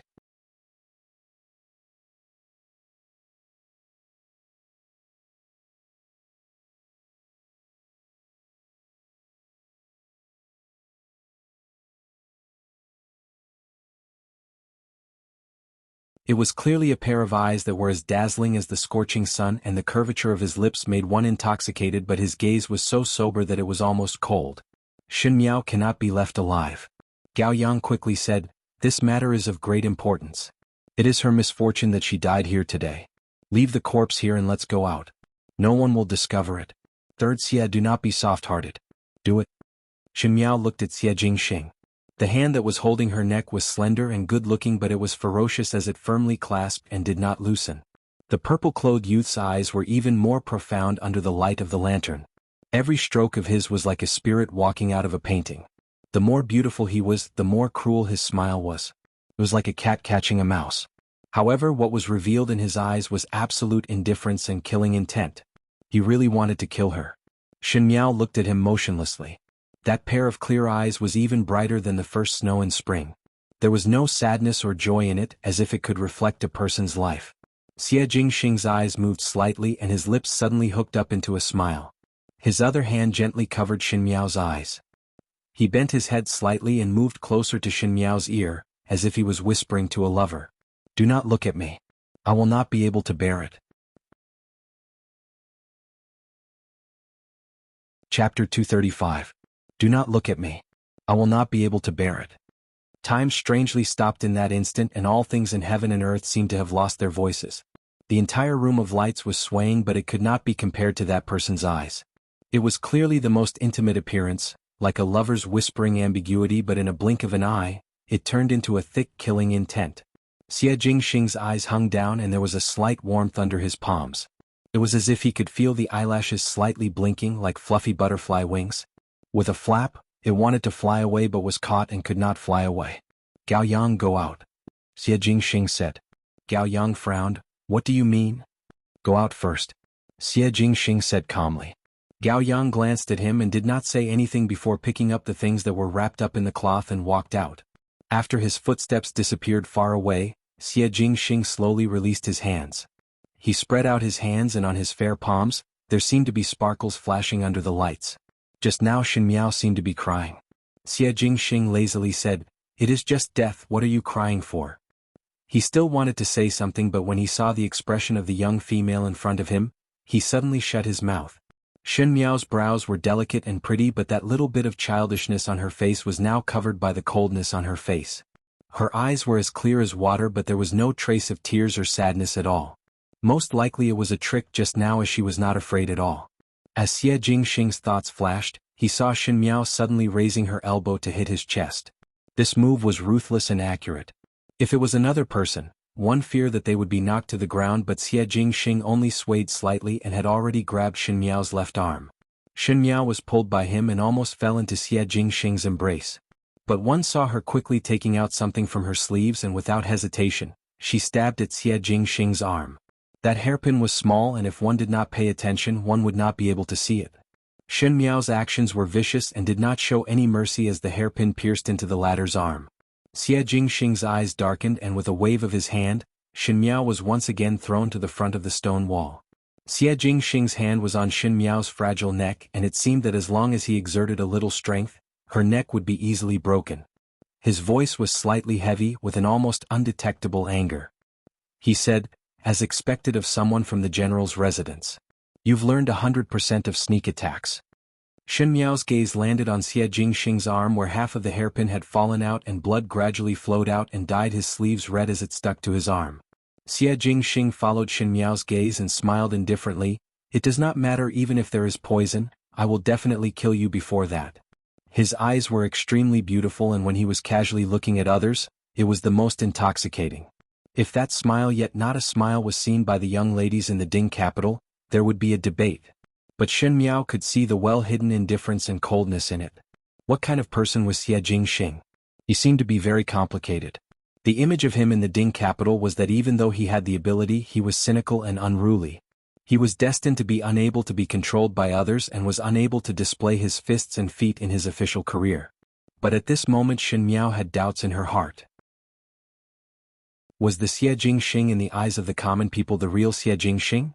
He was indeed unruly and fierce, but for such a person to hide so deeply, was he really not interested in power and politics? Xie Jingxing seemed to be dissatisfied with her being distracted as he leaned closer and stared at her. Xin Miao, if I kill you today, there would be no one to protect the Xin family in the future. Xin Miao's gaze moved and saw Xie Jingxing in front of her laughing viciously. Xin Yuan has already returned to the capital, and with the second and third household of the Xin family joining hands, what are the chances of Xin Xan winning? His hand slowly tightened and every sentence was directed at Xin Miao's fatal weakness. The Fu family is eyeing the Xin family covetously, and Xin Xian's future road will be difficult. The things that you seek and plan will be ruined in my hands today. If you want to take revenge, you will have to wait for the rest of your life.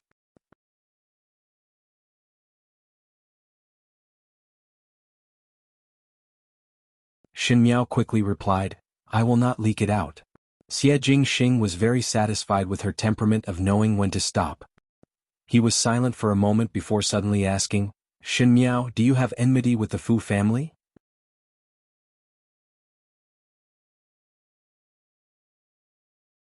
Xin Miao could not make any headway for a moment. According to the traces of the previous lifetime, Xie Jingxing should not have discovered the secret room at this time. Could it be that in this lifetime something had changed and even Xie Jingxing's fate had changed? Or could it be that in her previous lifetime, her short and tragic life, there were some neglected truths?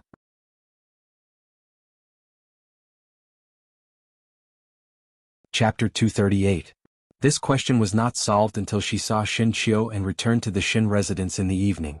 It was Xin Qiu who saw that Xin Miao was in a daze after coming out from the residence of the first prince and thought that Xin Miao was frightened by the scene of blood all over the ground in the first prince residence.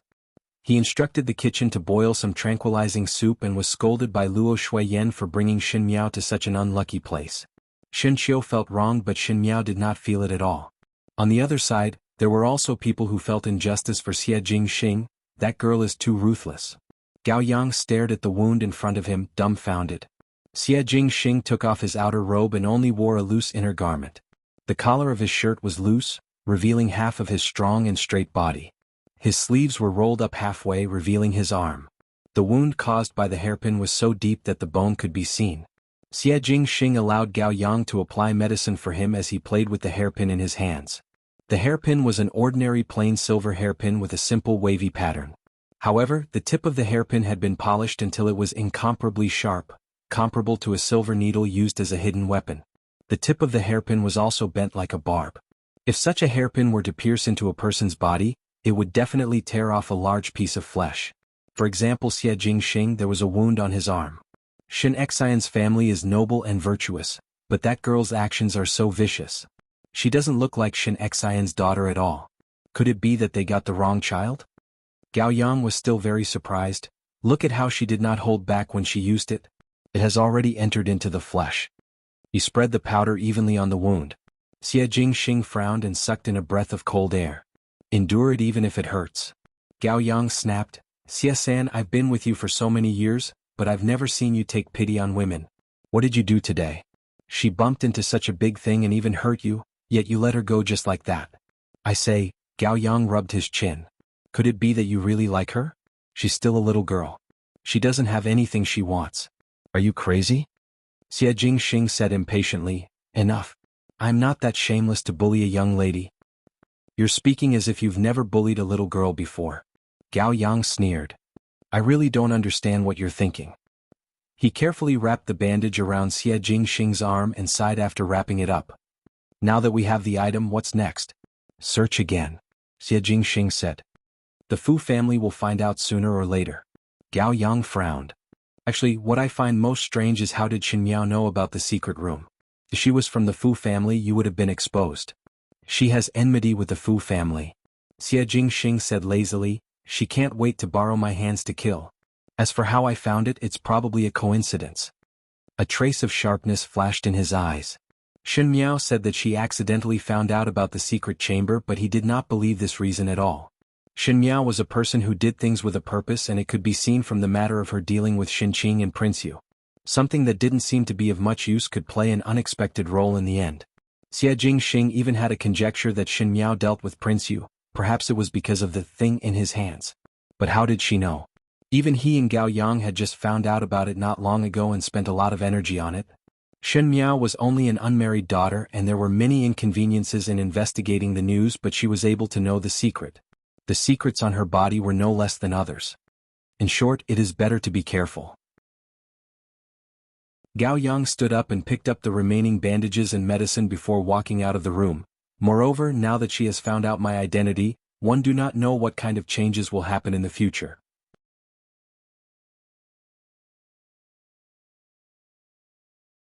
Chapter 239. Xie Jingxing was left alone in the room. He pointed the hairpin in his hand at the flickering flame in the lamp and looked at it thoughtfully. After a moment, the scene of the young female's eyes widening and crying silently appeared in his mind. He was not one who had tender and protective feelings for the fairer sex and did not have any other thoughts towards Shen Miao. It was just that in that instant he inexplicably could not bear it. This kind of unbearable emotion finally broke his usual calm approach, and now thinking about it, he was somewhat regretful. The wound on his arm was somewhat numb and even more painful. When the other party attacked, she did not show any mercy at all, and if he did not dodge fast enough, the hairpin might have landed on his face. In fact, Shen Miao's tears were perhaps a kind of method. Xie Jingxing was well aware that that young female was incomparably cunning and her mind was sensitive and intelligent. The method that she used when she was caught off guard had a wonderful ability. The sudden show of weakness was most likely because she wanted to survive. Xie Jingxing opened his hand and the silver hairpin flashed a small brilliance in his palm, but it made one think of the moment when this hand covered a pair of eyes, the fluttering feeling in his palm, like a fluttering butterfly that was about to dance in his palm. It was that moment of fragility that made his heart give birth to some strange feelings and sympathy that should not belong to him. Little poisonous woman. Xie Jingxing suddenly smiled. Under the lamp, the youth's handsome brows were oppressively eye-catching and the smile on his lips was playful as he muttered, "One should not be soft-hearted." In the eastern courtyard of the Shen residence, flowers were blooming at this moment. In Rong Jingtang, old Shenfuren's face was gloomy as she looked at Shen Gui and said, "So to say there is no way for that Qing girl to come out?" Shen Gui shook his head. Prince Yu residence was exterminated in one night and only Qing'er was left. No matter what one said, one cannot escape responsibility and the case still has to be retried. Other than such a big matter, one do not know if His Majesty will blame us. Old Shenfuren said worriedly, "What is going on with Qing'er, that girl? Is this matter really unrelated to her?" Her words were filled with suspicion towards Xin Qing. Ren Wanyun exploded when she heard it. She threw herself in front of old Shenfuren and knelt down, scaring old Shenfuren. Ren Wanyun cried, "Old Furen, you have watched Qing'er grow up and you do not know what kind of temperament she has. How could she do such a thing? Moreover, what ability does Qing'er have to be able to have a relationship with such a powerful person? It is clear that Prince Yu residents had made enemies and Qing'er was just lucky to keep her life. We have already let her down and must not leave her alone." Ren Wanyun and old Shenfuren had been mother-in-law and daughter-in-law for so many years, and was very clear about old Shenfuren's temperament. Old Shenfuren was extremely selfish in her bones and would change the direction of the wind. Even if he had some feelings for Xin Qing, he would not hesitate to abandon Xin Qing when it was time to put his own safety first. Ren Wanyun sometimes felt that Xin Gui was such a heartless person, but it was only because old Shenfuren's blood flowed in his bones that his selfish temperament was exactly the same. After old Shenfuren heard Ren Wanyun's words, she became angrier and said, "Eldest daughter-in-law, your words are strange. How have we wronged Qing lass? It was I who forced her to have an affair with Prince Yu of the first rank. It was I who forced her to shamelessly bear a child? I didn't teach her any of these rules."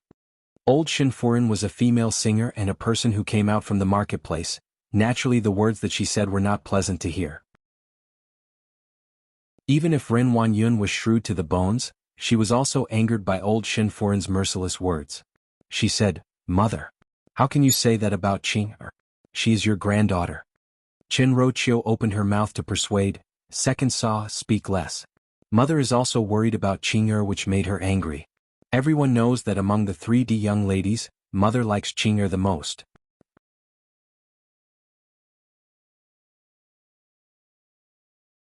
Chapter 240. She was originally the young lady that she liked the most, but now she did not hesitate to abandon her.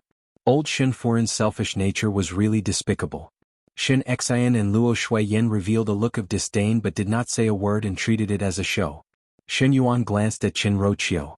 His gaze was also very gloomy, which made Qin Roqiu's words pause as she was somewhat fearful. Shen Yuan walked over to Ren Wanyun's side and helped her up before looking at old Shen Furin. Grandmother need not be anxious, the matter has not reached the worst stage. Currently younger sister is only suspected and has not been convicted. His sister had nothing to do with this matter, and the truth would come to light after some time. I will investigate this matter seriously and won't let my sister be wrongly accused. When old Shen Furin heard it, her gaze eased up a little. Among her sons and grandsons, the one she liked the most was her youngest grandson, Shen Yuan Bo, and the one she was most proud of was this extremely capable Shen Yuan at such a young age. Moreover, Shen Yuan had always been good at making her happy, so she immediately nodded her head and said, "If that's the case, then go and investigate properly. If Qing Lass is really innocent, I naturally don't wish for her to be wrongly accused." After a pause, she looked at Ren Wanyun and sneered, "But I see that your mother is possessed. If her mind is not clear, then do not go out and stay in the residence. Do not find trouble for me." Ren Wanyun was angry and hateful as her face flushed red.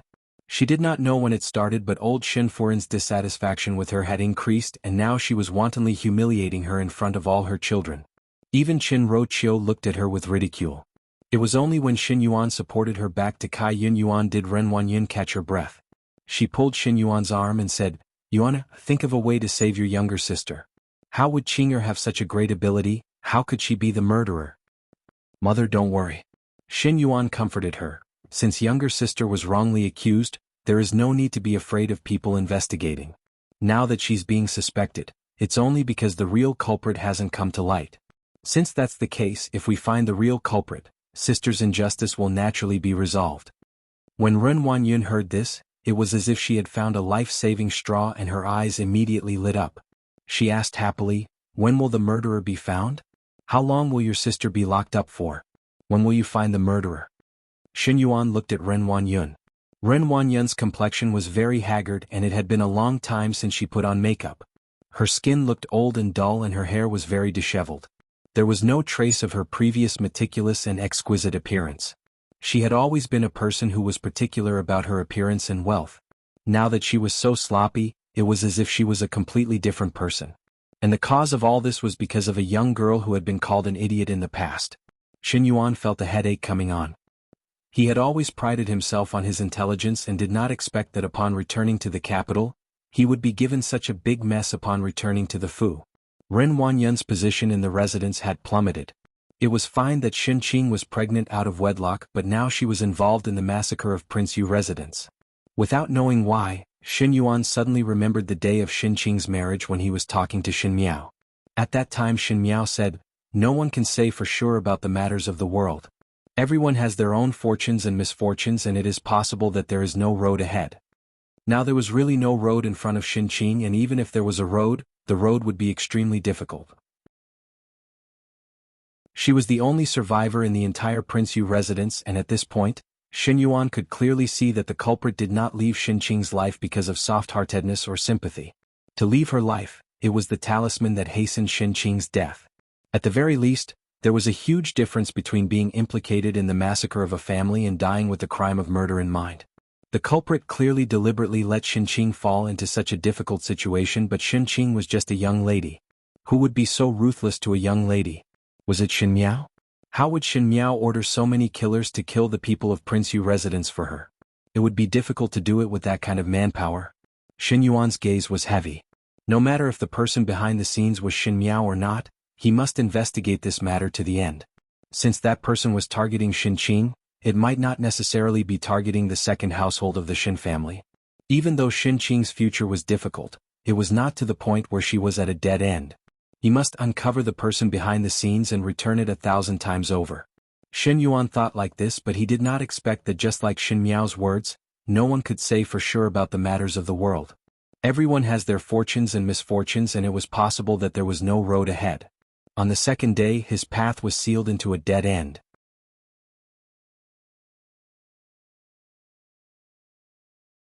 Chapter 241.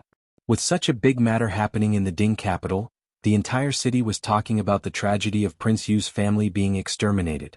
The rumors were like a snowball rolling bigger and bigger, and the more it spread, the more outrageous it became. There were all kinds of guesses, and some even suspected that the one who exterminated the entire Prince Yu residence was the lover of the newly married Prince Yu's consort, who flew into a rage for a beauty and let the entire Prince Yu residence be buried with her. Such a rumor was much more alluring, as if there was suddenly a trace of charming color in the cruel truth. Such rumors could be found everywhere, and the person who heard them probably didn't think much of it. However, in the vast river of rumors, there was one that was extremely shocking. The meaning of this rumor was that the extermination of the entire Prince Yu residence in one night was actually the intention of the Shin family. As for why the general residence would do that, the water was too deep, and one would have to see the officials themselves to think about it. If one were to say that the previous rumors only brought ridicule to Shin Qing and her family, then this conjecture with the color of conspiracy had really pushed the Shin residence to the front of everyone.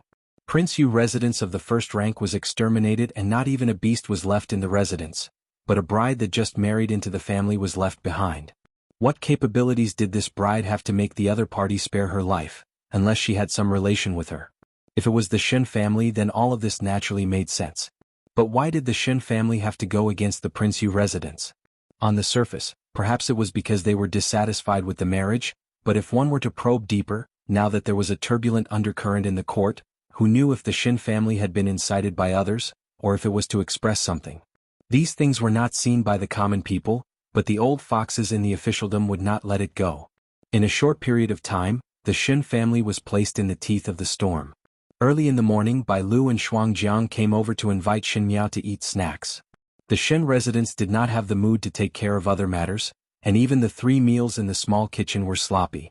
Other than Rong Jingtang's side, most of the matters were dealt with by themselves, so Bai Lu and Shuangjiang simply went out to buy snacks and let Shin Miao eat some sweet soup to warm her body. After eating breakfast, Shin Miao also finished grooming and looked at her appearance before slightly frowning. She then said to Guyu, "Go and bring the fox-skin scarf that eldest brother sent over." Hey, the girl remembered to wear that scarf. Guyu dug out the scarf from the box and wanted to help Shin Miao put it on but was stopped by Shin Miao. "I will do it myself." That scarf was made from a fox skin that was snow white and there was not a single strand of mixed fur. It was also hunted by Shin Chiu in the northwest mountain forest, and at the beginning he saw that the fur was precious, so he got the tailor to make an exquisite scarf for Shin Miao. It was just that Shin Miao did not like to wear it and was placed under the box. She did not know what happened today, but she suddenly thought of it, which made Guyu somewhat happy. After all, it was such a good-looking leather, but it was placed at the bottom of the box all day and did not see the light of day. Was a pity.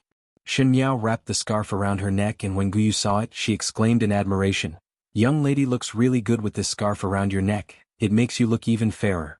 It also looks warm. It's so nice." Shin Miao's eyes hung down and her fingers gently brushed the soft fur, but she thought of the bruise on her neck in the mirror.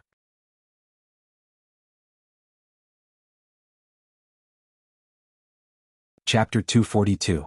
What happened? Shin Miao asked. Normally in the early morning, Shin Chiu would always stand in the courtyard and practice his sword and spear. The best place in the western courtyard was this spacious courtyard, and Shin Chiu and Shin Xen loved to spar in this courtyard. Occasionally when they were in the mood, Luo Shuiyan would also join in. These days Shin Miao was already used to seeing Shin Chiu's figure practicing martial arts when she opened the door. Today there was no movement, so naturally something happened. Shin Chiu laughed twice and said, "Nothing much. Why did younger sister come out so early? Not sleeping a little more?" Shin Miao did not even blink when he changed the topic. "It is because of eldest sister and the Shin family's matter." Shin Chiu quickly coughed and pulled Shin Miao into the room. After entering the room, he chased the servants out and closed the door before looking at Shin Miao. "Younger sister, do not say these words outside." "What exactly happened?"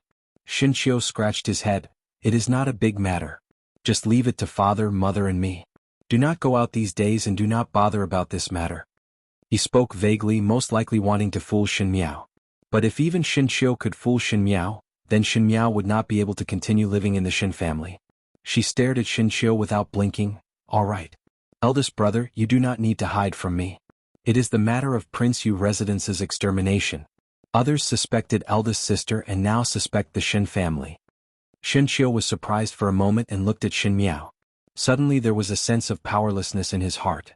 He increasingly felt that he could not have the feeling of being an elder brother in front of Shin Miao. Shin Miao knew everything. Previously when she was stupid, one was afraid that she would be bullied, but now that she was smart, one could not do anything. Seeing that Shin Qiu did not speak, Shin Miao continued, "Eldest brother is worried about this matter?" "Younger sister," Shin Qiu said seriously, "you are still young and do not understand the matters of the court. Even though this matter looks simple, the slandering person's ambition is not here. If one is not careful, the Shin family will be implicated." He looked at Shin Miao and hesitated for a moment before asking hesitantly, "Younger sister, do you know about the case of Prince Yu residence?" As soon as the words left his mouth, he immediately answered himself, "I think younger sister doesn't know. Younger sister is an unmarried girl, how could I have such great ability?" Ever since Shin Miao told Shin Qiu about how the second household and Prince Yu schemed against her, Shin Qiu had not been able to swallow this anger. If it was not that Shin Miao did not allow Shin Qiu to tell her parents and also forced him not to act blindly without thinking, one feared that Shin Qiu would have long gone to take revenge for Shin Miao. From the beginning to the end, Shin Miao had explained to Shin Qiu that she had ways to handle everything. What happened after that was that the second branch seemed to be unlucky and had bad luck. If Shin Qing's pregnancy was discovered during the returning banquet and Shin Miao was the one who facilitated Shin Qing's marriage to Prince Yu residence, Shin Qiu would already be very surprised. But this time, the entire residence of Prince Yu was exterminated, and if Shin Miao had a part in it, Shin Qiu only felt a chill in his heart. One had to know that to make a residence of a prince disappear silently from this world, even if Shin Xian were to take action, one feared that it would take a lot of effort. Shin Miao was a delicate young lady, how could it be possible? But the more he felt that it was impossible, the more Shin Qiu had an intuition that there was enmity between the residence of Prince Yu and Shin Miao. Now that it had fallen to this stage, what if Shin Miao added fuel to the fire? Shin Miao glanced at Shin Qiu and sighed, "Eldest brother suspects that I did it?" No. Younger sister, how would I suspect you? You are just a young lady. If you really have this kind of ability, others would laugh their teeth off if it was set out. Shin Qiu quickly retorted, fearing that he would annoy Shin Miao. Chapter 243. When Shin Miao saw his cautious look, Shin Miao sighed in her heart. She could not tell the truth to Shin Qiu. The first household of the Shin family were upright and kind and loyal people. If one knew that such a vicious thing was done by her hands, one's heart would definitely be very painful. She could only lie to Shin Qiu. Shin Miao gently smiled, "I indeed do not have this kind of ability. Eldest brother need not doubt me. It is just that the matter that eldest brother is worried about, in fact one need not worry too much." Shin Qiu looked at Shin Miao. Unknowingly, when he faced Shin Miao, there was an additional meaning of inquiry in his conversation. He asked, "Why does younger sister think so? The people of the world are not fools. How can one be convicted based on a few rumors? If one were to be convicted, one would naturally take out 120,000 evidence. Moreover, what relationship does eldest sister have with our first household? Father and mother are not in the residence all year round, so no matter how dirty water is splashed, it would not reach us. Even if there were 100 chaos in the current situation, it would not be our turn to worry. Naturally there would be smart and capable people to solve all these problems together." Smart and capable people? Shin Qiu was puzzled. Who is that? Before his voice landed, he heard Bai Lu's loud voice from outside, "Second young master, why are you here?" "You see." Shin Miao turned back and a smile flashed in her eyes, "A smart and capable person is here." Shin Qiu's eyes turned and in 3 steps he walked to the door and opened it. As expected, he saw Shin Yuan standing at the door. Shin Yuan had always paid attention to his appearance and most likely he was travel-worn after a busy night. He looked somewhat haggard. Compared to the pretense he had in the past few days, the way he looked at Shin Miao and sister was undisguised gloominess. He said, "Fifth younger sister, I have something to speak to you alone." "My younger sister has nothing to say to you." Shin Qiu blocked in front of Shin Miao and deliberately emphasized the 3 words "my younger sister." "No harm, eldest brother." Shin Miao said, "Coincidentally, I also have a few words to say to second older brother." "Younger sister." Shin Qiu said anxiously and almost said, "That thing is not a good person." Shin Miao patted Shin Qiu's arm, "Do not worry. If you are not assured, then guard at the door." "Then I'll guard the door," Shin Qiu quickly said. The actions of the brother and sister pair made Shin Yuan's face turn even more green. In the past, no matter how much Shin Qiu did not like him, he would always put on a friendly front. This time when he came back it was a tit for tat. Xin Yuan's gaze fell on Xin Miao. Many things would have been fine as long as they followed the established path, but they had deviated from the path to a point where there was no way to end it. It was all because of Xin Miao. She was the biggest variable in the Xin family. Fifth younger sister, follow me in. Xin Yuan looked coldly at Xin Qiu. Eldest brother, please guard the door. Finishing, he took the lead to step into the room. Under everyone's worried gaze, Xin Miao also walked in. The door was slowly closed and when Xin Miao turned back she saw Xin Yuan's gloomy expression. You did it. His tone was very certain and did not even probe. Xin Miao gently smiled. What matter is second older brother talking about? The matter of the extermination of the entire prince of first-rank residents or the matter of rumors? Which of those were not done by you? Xin Yuan sneered. I have finally underestimated you. One fear that second older brother has overestimated me. Xin Miao did not care at all. I still do not have such great ability to escape unscathed after doing such a disaster. Oh. Xin Yuan looked her up and down before saying, you're not very happy now. Chapter 244. The mouth is on other people's body and I do not care what other people say. Since second older brother insists that it is so, I am too lazy to explain as you will not believe it. Could it be that second older brother came over to denounce me? Xin Yuan endured and endured. The young female in front of him had a light smile and her lips hooked up into a ridiculing smile. Her eyes were as clear as water and reflected him in a slightly embarrassed state. He was proud and conceited and now that he was tricked by a girl, his heart was naturally not reconciled. However, since the matter had reached such a stage, he had indeed underestimated the enemy.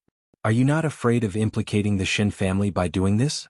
In this way, eldest Bo's family would not be able to gain any benefits. Xin Yuan said fiercely. Hearing that, Xin Miao seemed to have heard a funny joke as she looked at Xin Yuan with a smile for a moment until Xin Yuan could no longer endure his anger before she lightly said, I did not do anything.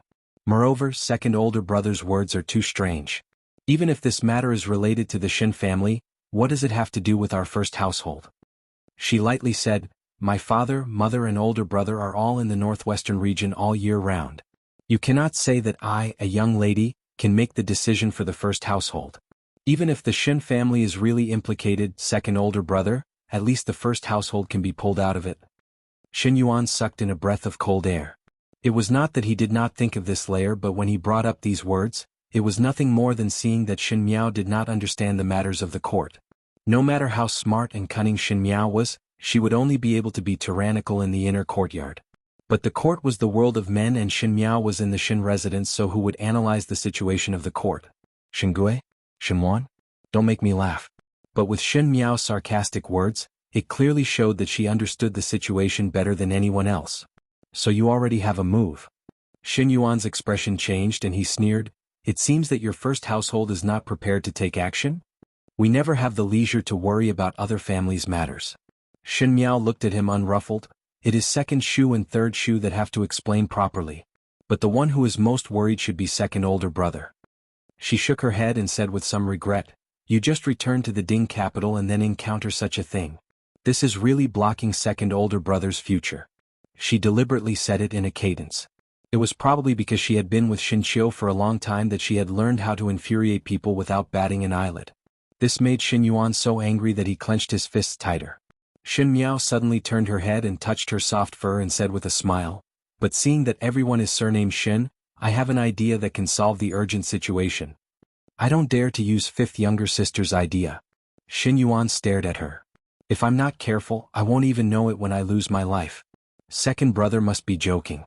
I'm not that scary. I came up with this idea with all my sincerity. However, with second brother's intelligence, he must have thought of this long ago. Since the Xin family had been implicated, as long as the Xin family could extricate themselves from it, everything would be fine. Actually, second brother also knew that the rumors could not be true, but after a long time, it would inevitably cause suspicion in people's hearts. So at the moment when the rumors just started, it would be better to treat it as a rumor. But to make it become a rumor, one need to let eldest sister clarify it.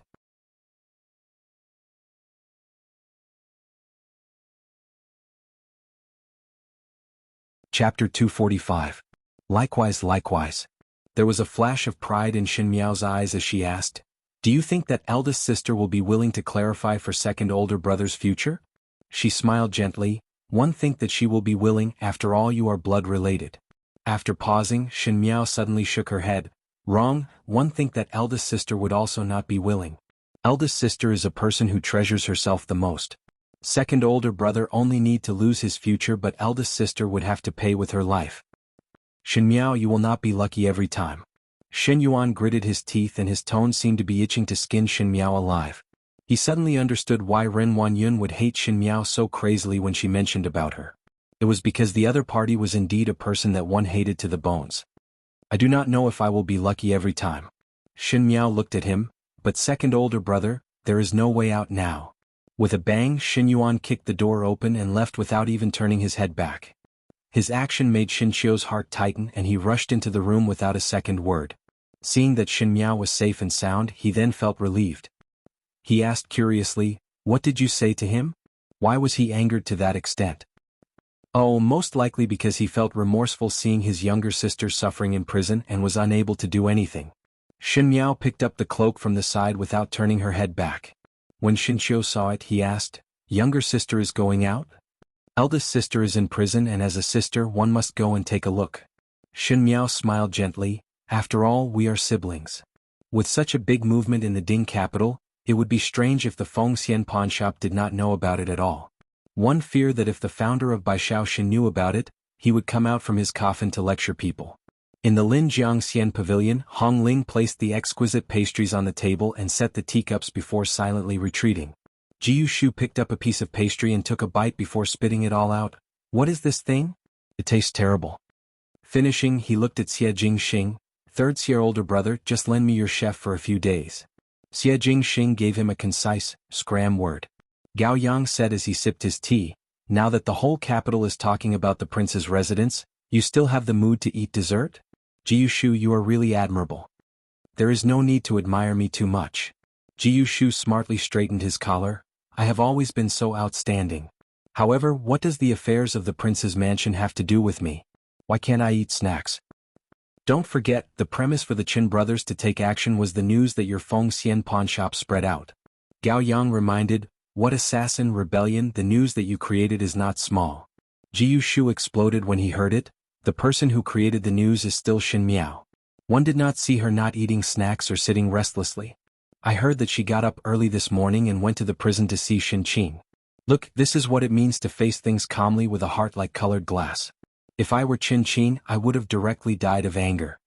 Xie Jingxing smiled and picked up a snack to eat. Most likely the taste was not to his liking as he slightly frowned and put down the remaining half and did not take another bite. "How can you compare with her?" Gao Yang said coldly, "One fear that the courage of the fifth Xin young lady is not afraid of anything that can pierce the heavens. One must know that to be able to stab our third Xie older brother's hairpin and still be able to retreat unscathed, this is the first one that I have met." "What?" Jiu Shu exclaimed and looked at Xie Jingxing. "Third older brother, you were actually stabbed?" Xie Jingxing glanced at Gao Yang. "Do you want to go back?" Gao Yang immediately sat upright. "Just now I was speaking nonsense."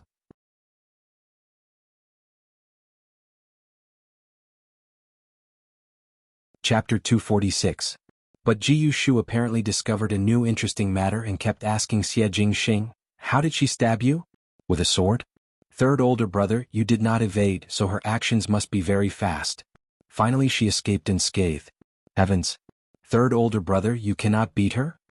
Xie Jingxing finally could not bear it any longer. "Shut up. Her skills are so good and her looks are also not bad. I suddenly feel that young lady Xiao Yao cannot be compared to her. Third older brother Xie, can you help me think of a way to please her? I feel that it is better to settle this kind of young lady at home." Jiu Shu continued to nag. "One more sentence and you and Gao Yang will go back together." Xie Jingxing said expressionlessly. Jiu Shu finally bitterly shut his mouth. Gao Yang waved his fan and diverted the topic. "But with such a big move, why do I feel that the matter of the prince of first-rank residence is not over yet?" "Not over yet." Jiu Shu said, "The people are all dead, why is it not over yet? But speaking of this, I also feel that it is a little strange. Why would young lady Shen let people spread such rumors without rhyme or reason? Is she not afraid of implicating the entire Shin family? Others are rushing to draw a clear line of relations, so why would she still find trouble for herself? Have you seen a fisherman who would not fish after catching a big fish? Xie Jingxing swept a glance at him and smiled with some interest. It was originally one ring after another. Her plans were never to end in the residence of the prince of first rank. At the other end in Kai Yin Yuan of the Shin residence, Xin Yuan dragged his heavy footsteps back to the room. When Ren Wanyun saw him, she pounced over and asked hopefully, "Yuan-er, how is it?" Xin Yuan shook his head. "It is somewhat difficult. Yuan-er, you must save Qing-er." Ren Wanyun's tears suddenly flowed down. These days she had been washing her face with tears every day and her eyes were so swollen that it was somewhat scary. She did not even tidy herself up and there was a strange smell coming from her body. Shen Yuan quietly moved away a little and was caught off guard by Ren Wanyun's hand. Ren Wanyun said, "She is your younger sister, you must save her. Qing-er is very pitiful. She is innocent and she must be very scared when she was caught. We are not by her side so only you as an older brother can save her." As she spoke, her tears mixed with saliva sprayed onto Shen Yuan's body. Shen Yuan's heart was already vexed and seeing Ren Wanyun's attitude, it deepened the frustration in his heart. He said, "I know." He turned around and was about to return to his room. Ren Wanyun became anxious when she saw this and pulled Shen Yuan. "Yuan-er, why did you return to the room? Shouldn't you be going to the yamen to make arrangements? If that doesn't work, then beg the emperor? You're so smart and know many people in court. I'm sure you'll be able to speak up for your sister. Do you need money? Mother will go get it for you." "Mother," Shen Yuan suppressed the irritation in his heart and said, "At the moment I cannot help with the yamen. Do not mess around." "I'm messing around?" Ren Wanyun was surprised for a moment before she screamed, "I am saving your younger sister. There was not a single good person in this manner. Your father has no conscience. He only knows how to fool around with that vixen all day long. How could he care about the life and death of us mother and daughter? Are you going to ignore your sister now? Are you going to learn from your father? I have endured hardships to raise you up and this is how you repay me. Shen Yuan, your father has no conscience. You are a little heartless." The more Ren Wanyun spoke, the louder her voice became. Now she was a little crazy and could not withstand the stimulation. One did not know where did Shen Yuan's words touched her that she started to act like a lunatic. Not only scolding, Ren Wanyun even pushed Shen Yuan. She was scolding and there was no trace of the dignified and wealthy foreign that she used to have. She looked like a crazy woman from a small family. Shen Yuan suddenly felt somewhat tired. Shen Miao's words reverberated in his ears. He originally had a great future and now that he was back in the capital, it was the beginning of his meteoric rise. He would choose a wise ruler to assist and eventually become a famous prime minister of a generation and trample everyone under his feet. Everyone would look up to him. But now what was this? His mother had become a shrew, his father was a yes-man and could not be of much use. Even his younger sister who could have added flowers to the brocade of his career had become a prisoner. All of these had become his stumbling blocks. Although blood and flesh were important, wasn't his bright future also important? He had secretly become Fu Xiuyi's person for many years and took up posts outside just to make plans for his return to the capital. Who knew that such a thing would happen? What Xin Miao said was right. Rumors were rumors in the past and should not be taken seriously, but if it was spread too ferociously and was heard by the Tian family's ears and heart, no matter how much Fu Xiuyi valued him, he would not dare to touch him because of fear. Xin Miao had placed two roads in front of him. One was blood and the other was his future. However, from a certain point of view he really had nowhere to go. Shen Yuan looked at Ren Wanyun and calmly said, "Even if mother does not care about me, could it be that she would not care about younger brother's life?"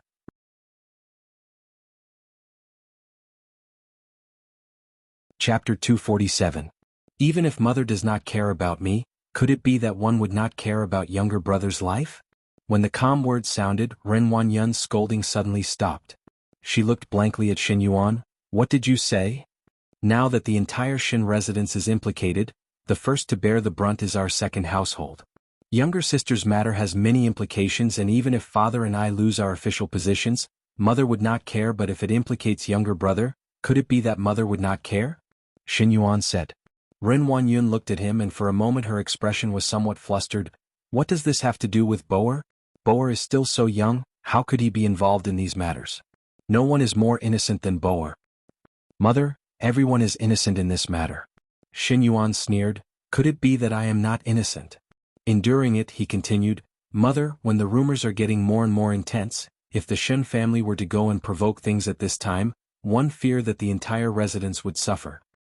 He looked at Ren Wanyun and said in a deep voice, even if Mother has the thought of perishing together with others, could it be that younger brother would be thrown in for nothing? Ren Wanyun's body trembled and started to tremble uncontrollably. One had to know that she indeed harbored such thoughts. Even though she hated Shin Miao, but the coldness of the entire Shin residence, Shin Gui's heartlessness, old Shin Furin's sway with the wind and the third household's cold eyes had already made Ren Wanyun bear a huge grievance against the Shin residence.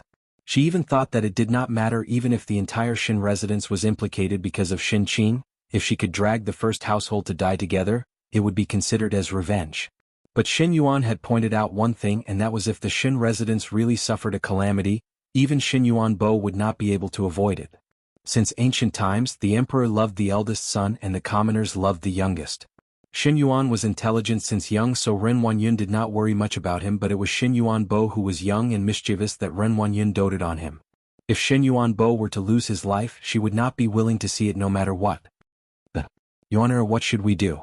Ren Wanyun looked at Shin Yuan and there was no trace of the craziness left, as if Shin Yuan was her life-saving straw and her backbone. Mother, one cannot be greedy. Shin Yuan looked at her with a cruel gaze. You can only protect one of younger sister and younger brother. In the prison near the Ding capital's Yamen, there were prison guards standing outside. In the case of the extermination of Prince Yu's household, Shin Qing was in a very awkward position. On the surface she seemed to be a pitiful person.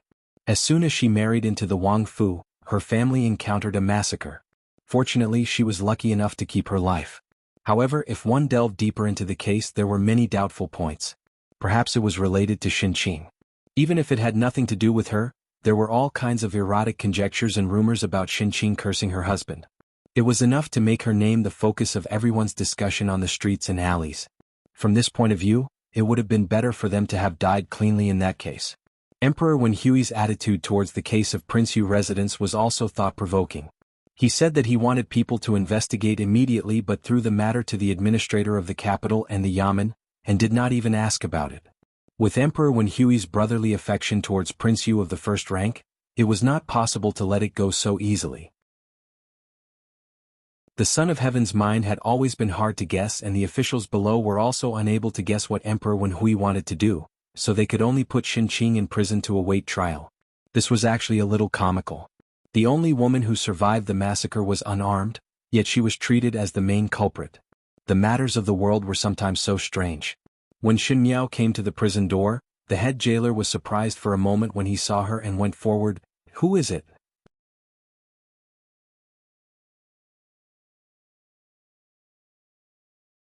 Chapter 248. My young lady is the fifth young lady of the general residence's Shin family.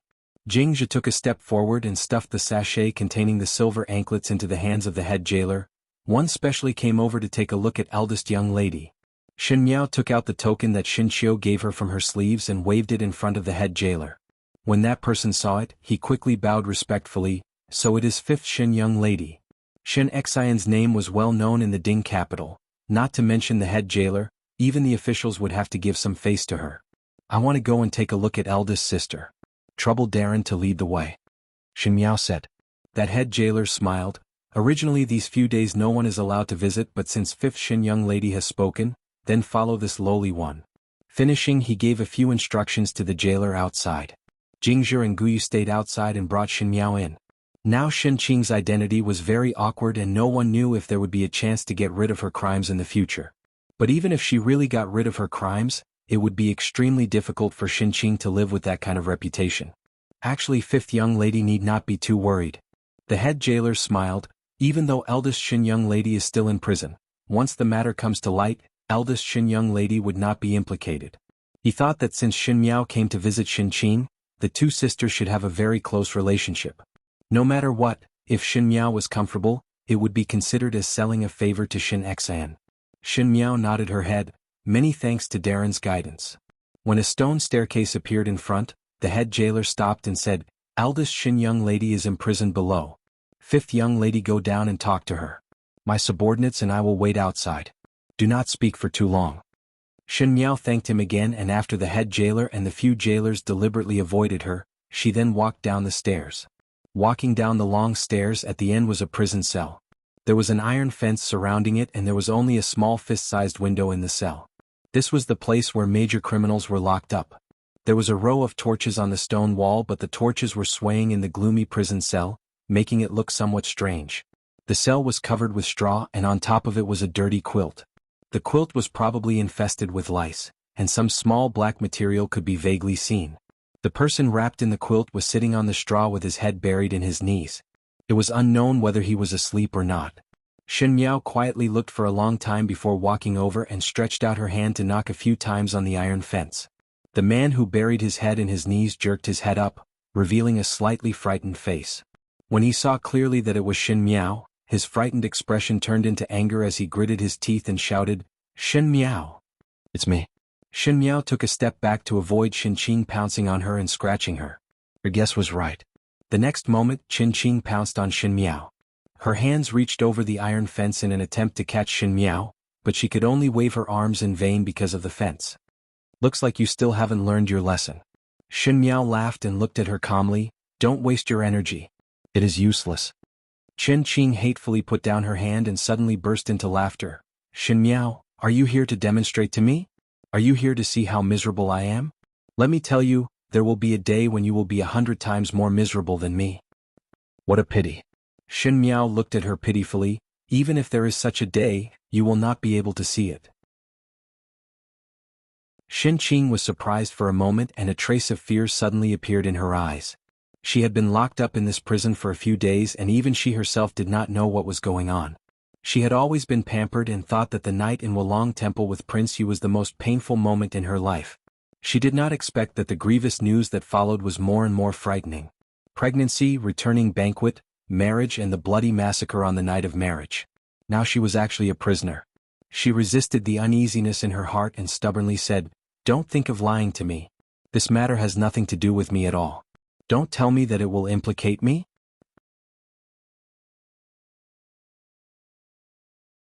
Chapter 249. Why can't you understand? Shen Miao squatted down and looked at Qin Qing, who was in the cell. She was like an adult looking at an ignorant child and gently shook her head.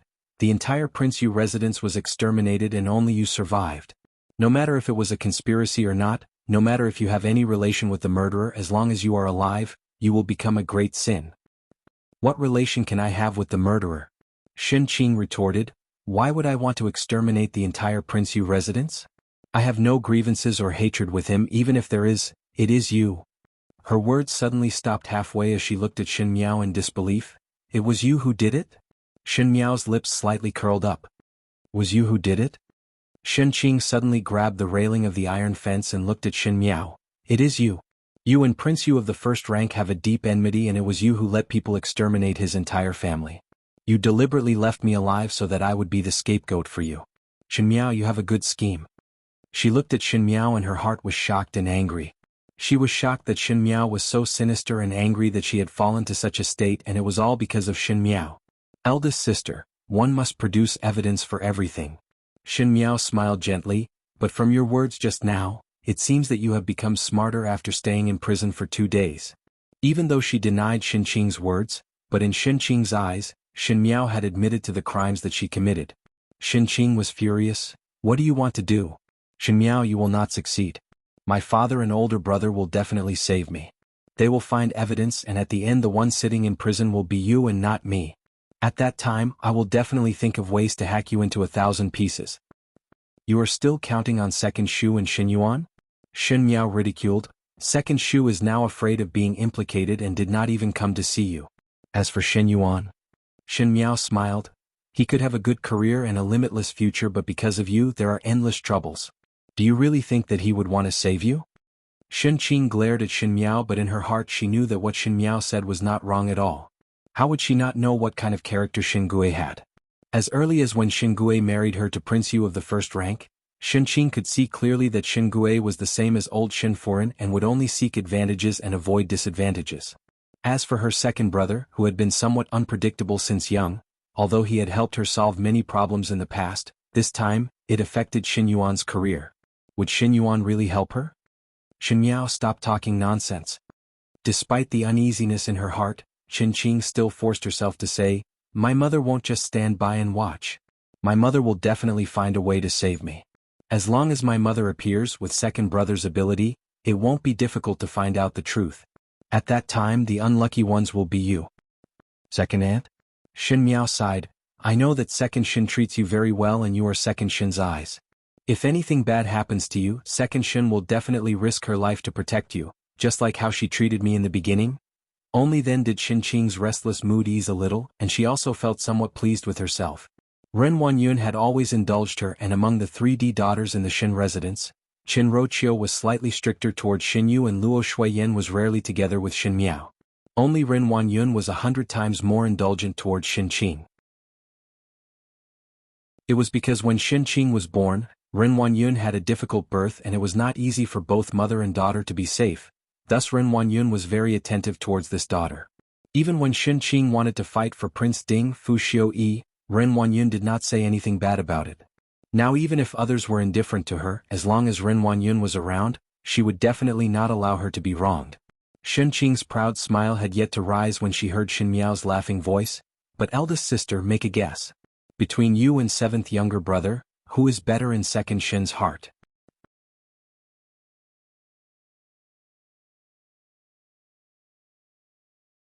Chapter 250. Qin Qing was startled and stared at Shen Miao without speaking. Shen Miao looked at her gently. Everyone in the residence knows how much second Shen dotes on seventh younger brother. If seventh younger brother is to be lost because of you, do you think second Shen would be willing to take this risk?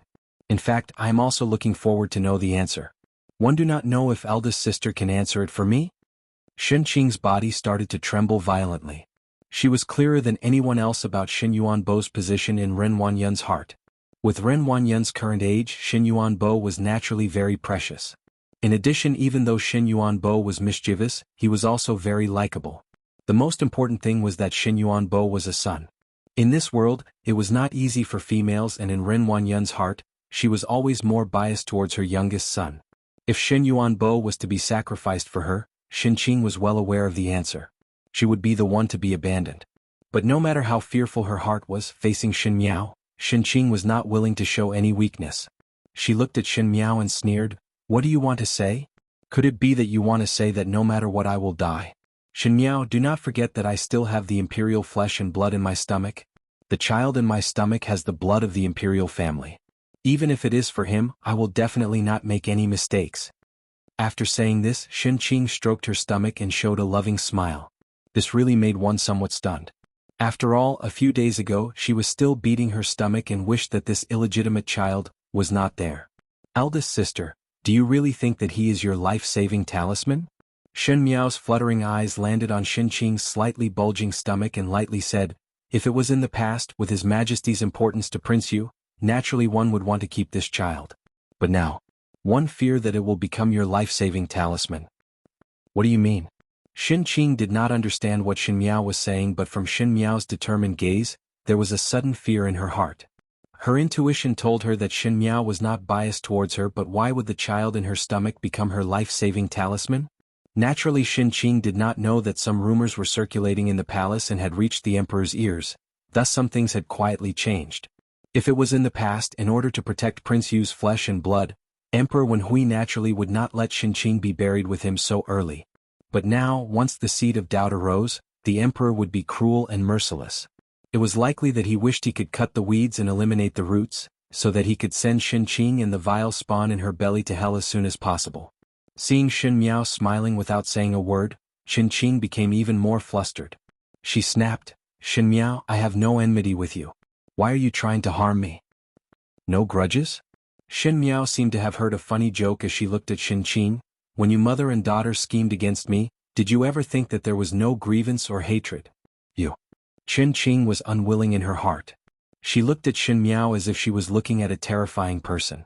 She said, you have harmed me. You will not have a good death. One day your first branch will also become stray dogs trampled by others, and all of you will die a horrible death. At the end, her voice suddenly became sharp, as if she could only use such a method to hide the fear in her heart.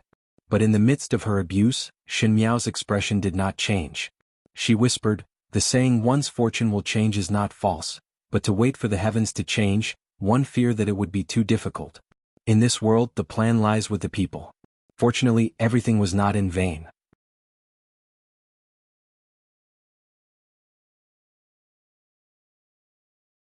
Chapter 251. Xin Qing was already somewhat confused. She was after all young and had not experienced much, and Ren Huanyun had always pampered her as she grew up. Once something happened, the way to bear it would be very, very low. She screamed, "Xin Miao, you are not a human. You will not die a good death." Xin Miao quietly looked at her. "Xin Qing, how does it feel to see one's hopes being shattered one by one?" Xin Qing stared at Xin Miao with hatred. "When I was at the end of my road, you once sent me off, so this time, I will send you off the last road," she said with a smile, but there was no trace of a smile in her eyes. Her clear-as-water eyes were rippling like black clouds that shrouded the other party. In the previous life, before she died, she saw Xin Qing and Xin Yu standing behind Mei Furen with a charming smile.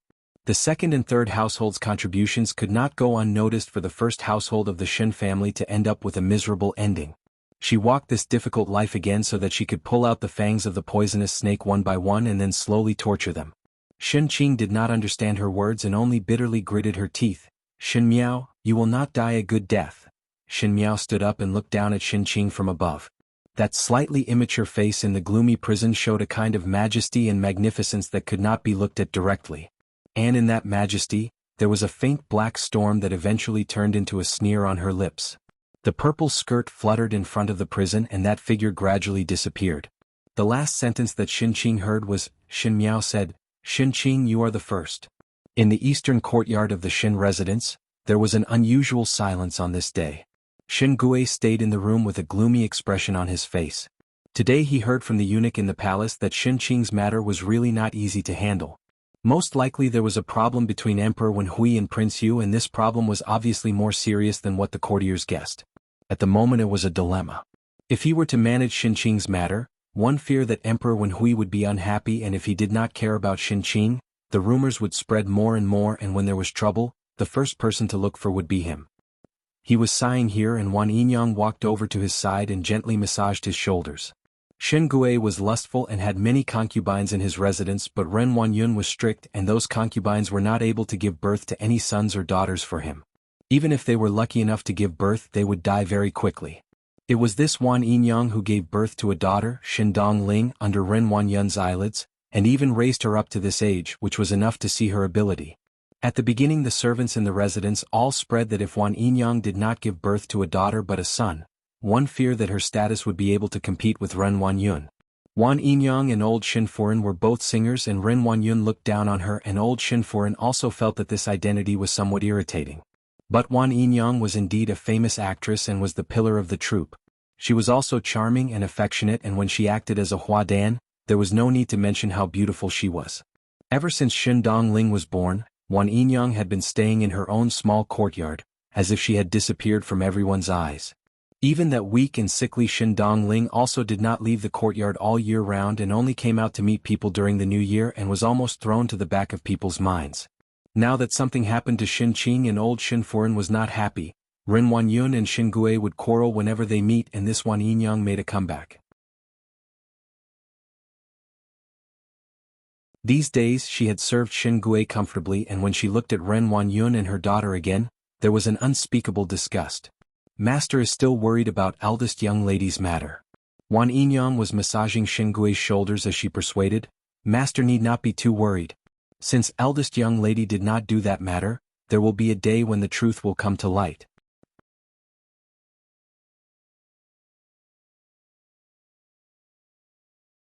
Chapter 252.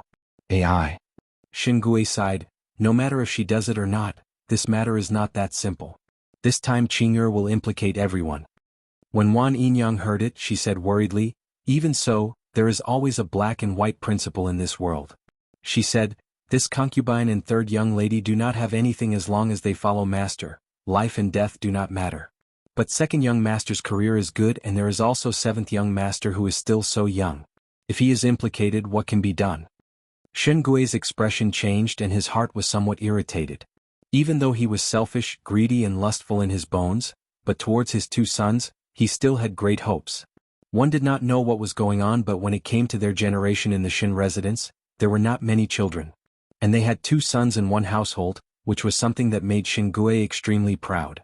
To a daughter, in Shingue's eyes, it was just an item that could be exchanged for benefits, but to a son, it was a treasure that could carry on the ancestral line. Now because of Shin Qing's daughter, he had to compensate his own pair of sons. Shingue felt stuffy when he thought about it. This concubine heard that Furin is currently running around for eldest young lady. It is really pitiful for a parent's heart. If it was not that this concubine is small and weak, one really hoped that I can be of some help. Wan Yinyang continued. What help? When Shingue heard Wan Yinyang mention Ren Wanyun, he felt even more annoyed and said, it is all because of that crazy woman who taught such a shameless good daughter and now even implicate everyone. Don't know what it means. Wan Yinyang seemed to be frightened as she abruptly shrank back, and the hand that was pressing on his shoulder also stopped. After pausing for a moment, she then said softly, Master must not blame Furin. Such a big matter had happened and Furin's heart is also not feeling well. If eldest young lady were to think wrongly in prison and do something irrational, how sad would Furin be? Shingue said impatiently, what can she do? His voice suddenly paused and Shingue slowly said, irrational things? Wan Yinyang's eyes flashed, but her voice was filled with worry. A young lady who just married over and such a thing happened and was locked up in prison. Eldest young lady has been pampered since young, so it is very possible that she would not be able to think it through. It's better to send someone to persuade him not to do anything stupid. Shingue suddenly stood up and looked outside. The sun was about to set in the west. The sky darkened, especially early in winter. He said, I'm going out for a while. It is so late, where is Master going? Wan Yinyang asked. I have something to do. You can have dinner by yourself. Shingue strode out. When Shingue's figure could no longer be seen, Wan Yinyang then closed the door and walked to the table to sit down. There was a dazzling array of dishes on the table. When the east courtyard was filled with gloom, her food was exquisite. But who knew that a few years ago, when she was eating moldy steamed buns and rotten porridge, she was harmed by Ren Wanyun to the point that she could not even gather money for Shindong Ling's medical fees. What was she thinking at that time? In the past she was unlucky, but now it was Ren Wanyun and her daughter's turn to be unlucky. Ren Wanyun caused her daughter to be so careful, even though she was a Shu daughter for so many years and did not even have the chance to leave the courtyard.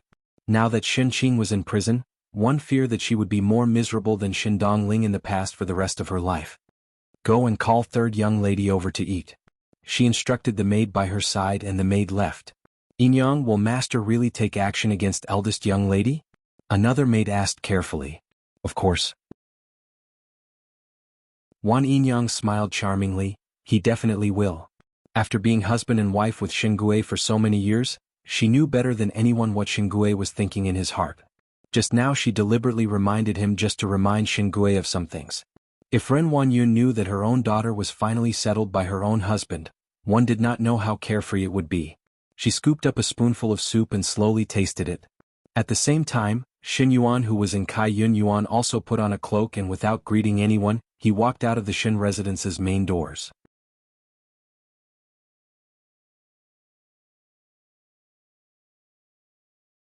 Chapter 253. The night gradually darkened and the winter nights were always exceptionally cold.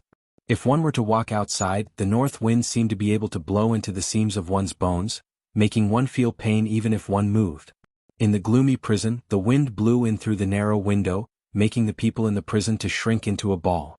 She wrapped the tattered quilt tightly around her body and only her head was exposed. She got up with great effort and tried to close the window that the wind blew in. However, she could not reach it even when she tiptoed. After a moment, she gave up this idea, fearing that if she used too much strength, it would only make herself weaker.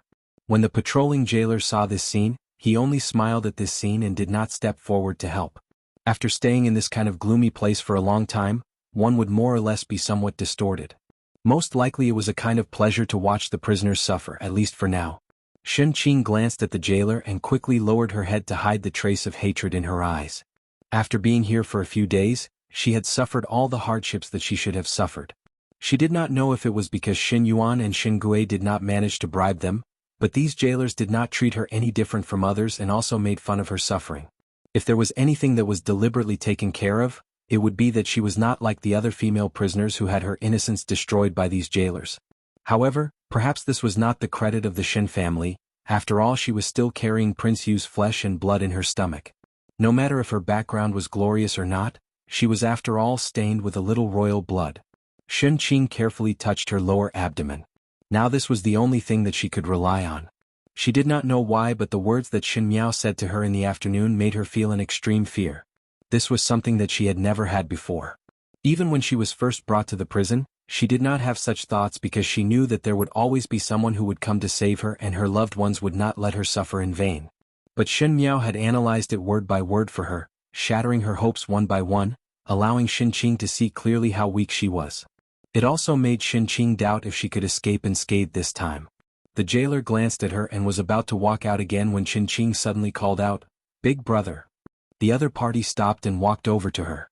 Probably because he couldn't stand the strange smell on Shen Qing's body, he waved his hand in disgust and asked, "What's the matter?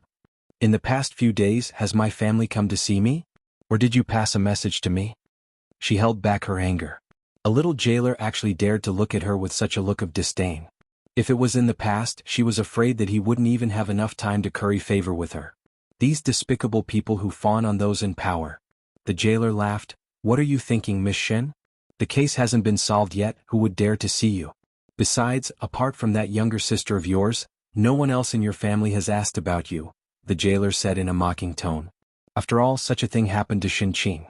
Even if she was able to clear her name in the future, she would still have to bear the burden of many gossips. Moreover, the Shen family would also fall into such a predicament and it would be very difficult for them to pass their days. Presumably the Shen family had decided to give up this daughter. Thinking of this, the jailer's attitude towards Shen Qing became even more impolite. Shen Qing's heart did not know if she was disappointed or relaxed.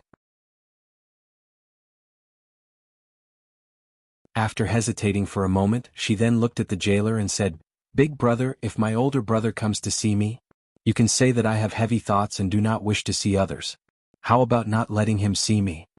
As she spoke, she took off a bracelet from her wrist and handed it over through the iron bars.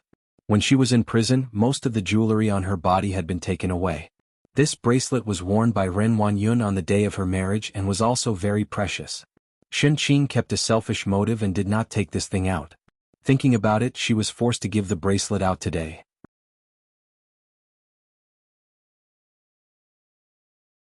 Chapter 254. When the jailer saw the bracelet, his eyes lit up and he snatched the bracelet away and looked at it carefully under the light. Seeing that the color was not bad, he then said with a smile, "Since you said so, I will help you.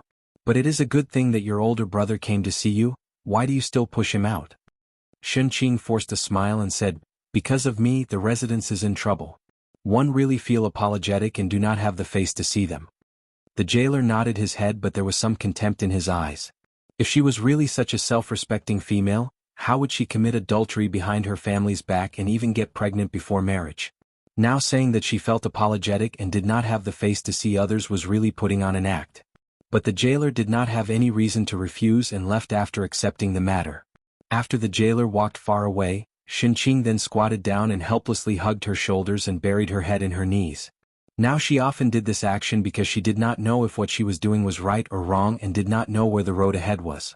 She could only not look or think, as if when she opened her eyes again, she would be able to return to the time when she was the eldest young lady of the Shen family. She did not know how long she slept in a daze until she heard someone knocking on the iron bars. She then raised her head in a daze. In the flickering light, a familiar face was reflected. If it was in the past, she would have been overjoyed to see this face, but after Shen Miao's words, Shen Qing was so scared that she fell to the ground and looked at the person in front of her in a panic. Shen Yuan said, "Is younger sister doing well? Second older brother, why are you here?" Shen Qing asked as she quietly took a step back. Shen Yuan saw her action and frowned slightly but did not say anything. He took out a key from his sleeves and opened the cell door. Shen Qing was surprised for a moment when she saw it and immediately stood up with joy. "Second older brother, are you here to save me out?"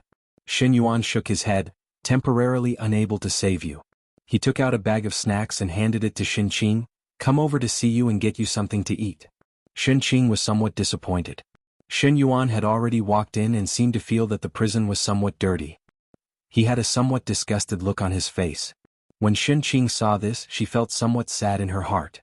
She subconsciously took the oiled paper bag from Shen Yuan's hands and opened it.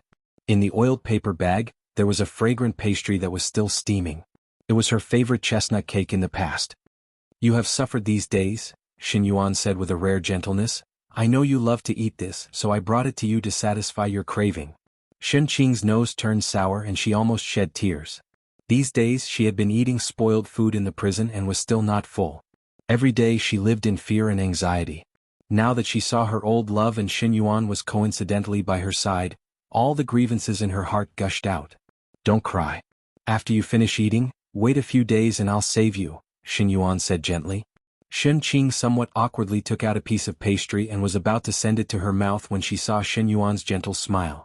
Her hand suddenly trembled as if a basin of cold water was poured over her head. Inexplicably, Xin Miao's words from the afternoon reverberated in her ears.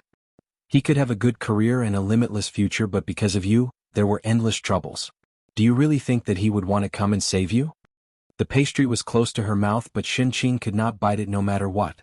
The most important thing in the relationship between people was trust. If it was in the past, Shen Qing would definitely choose to trust Xin Yuan without hesitation. But ever since the matter of Prince Yu, Shen Qing had personally witnessed the coldness of the Shen family. Was this second older brother really willing to give up his good career and take such a big risk to save her? If it was Shen Qing herself, she would also be somewhat hesitant. Shen Qing suddenly remembered the jade bracelet that she used to beat the jailer. At that time she said that if Xin Yuan came over to see her, she must stop him. But what was the matter with Xin Yuan appearing now? Was it that jailer who took her things but did not do anything, or Xin Yuan simply used other ways to come in?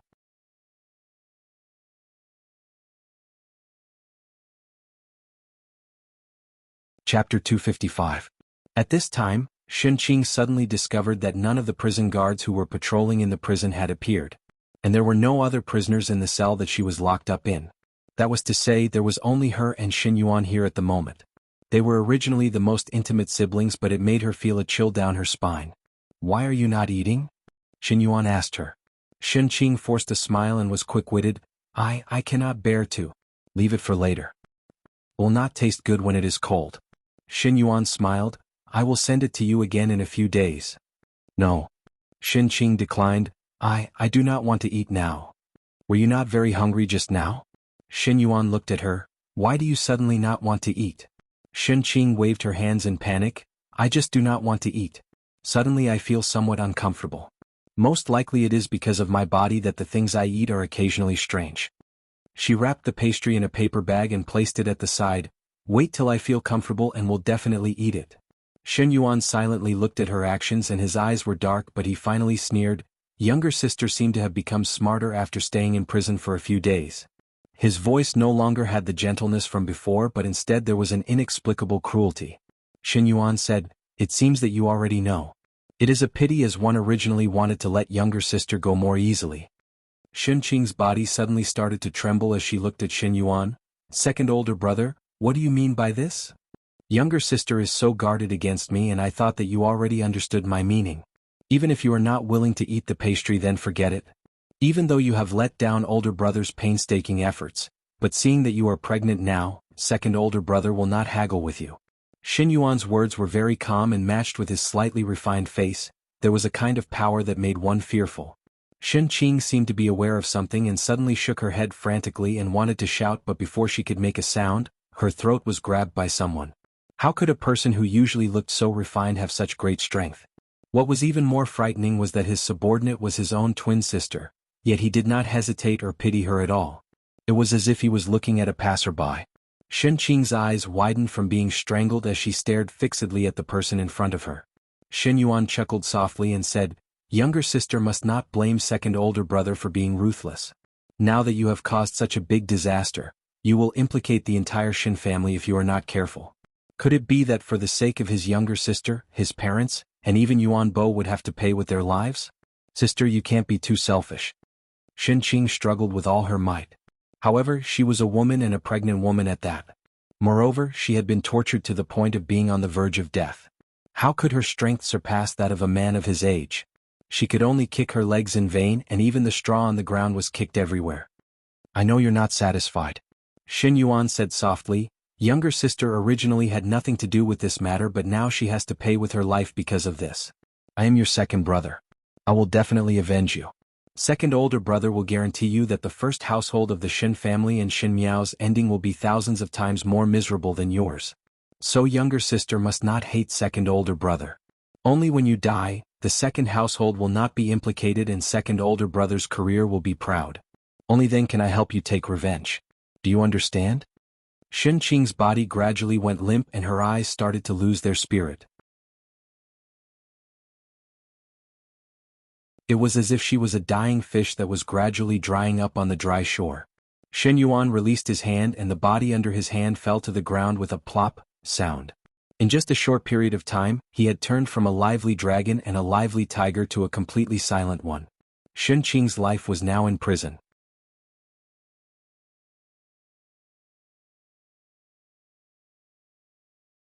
Chapter 256. Shen Yuan said faintly as he looked at Shen Qing's body. After a moment, he used a needle to prick Shen Qing's fingertip and grabbed Shen Qing's hand to write a line of blood words on the stone wall of the prison cell. Following that, he pulled out Shen Qing's belt and tied a knot on the bars before putting it on Shen Qing's head. After everything was done, he then stood up and picked up the oiled paper bag that Shen Qing placed on the ground before taking one last look at the slightly swaying figure on the iron bars. Younger sister, you will not die in vain. Second older brother will definitely take revenge for you, he said softly. This winter in the Ding capital seemed to be a really eventful period as storms came one after another.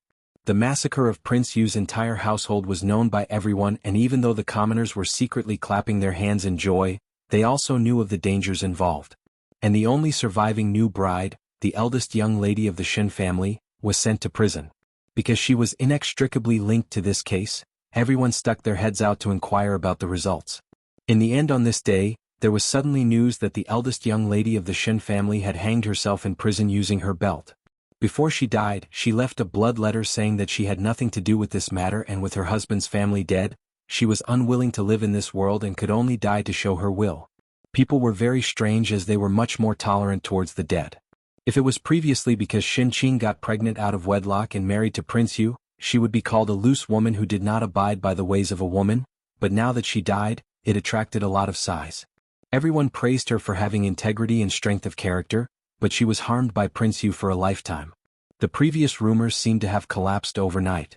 Thinking about it, to be able to make a pregnant female die to show her will, one would think that there must be a huge grievance. Moreover, those rumors were without any basis. Shin Qing and Prince Yu had no grievances, and with Prince Yu's death, she still had to be a widow, so it was not worthwhile. Thus it seemed that with Shin Qing's death, Shin residents and Shin Qing's suspicions were washed clean. Even Emperor Wen Hui in the palace did not say anything, but they were still unable to find out who the murderer was, and the case would most likely become an unsolved case. In the Shin residence, everything seemed to be no different from the past. Shin Qing had already married into Prince Yu residence, and her corpse would be buried together with Prince Yu in the name of Prince Yu's consort. Old Shin Furin felt slightly comforted because of this. No matter if it was dead or alive, the Shin family finally had a Wangfei, and at least the reputation was not bad. Shin Wan and Shin Roqiu appeared to be very sad, and Shin Yu was crying uncontrollably, but even though they were so sad, they did not even go to the prison to visit Shin Qing, thus no one knew if they were acting or sincere. In comparison, Shin Gui as a father was much colder. He did his work as usual, and there was no sign of sorrow on his face. Occasionally when one looked at him, one could even see a flash of joy in his eyes. Perhaps to Shin Gui, Shin Qing's suicide had saved him a lot of trouble. Naturally, he was happy in his heart. As for Shin Yuan, the entire burden of the second household of the Shin family had fallen onto his shoulders.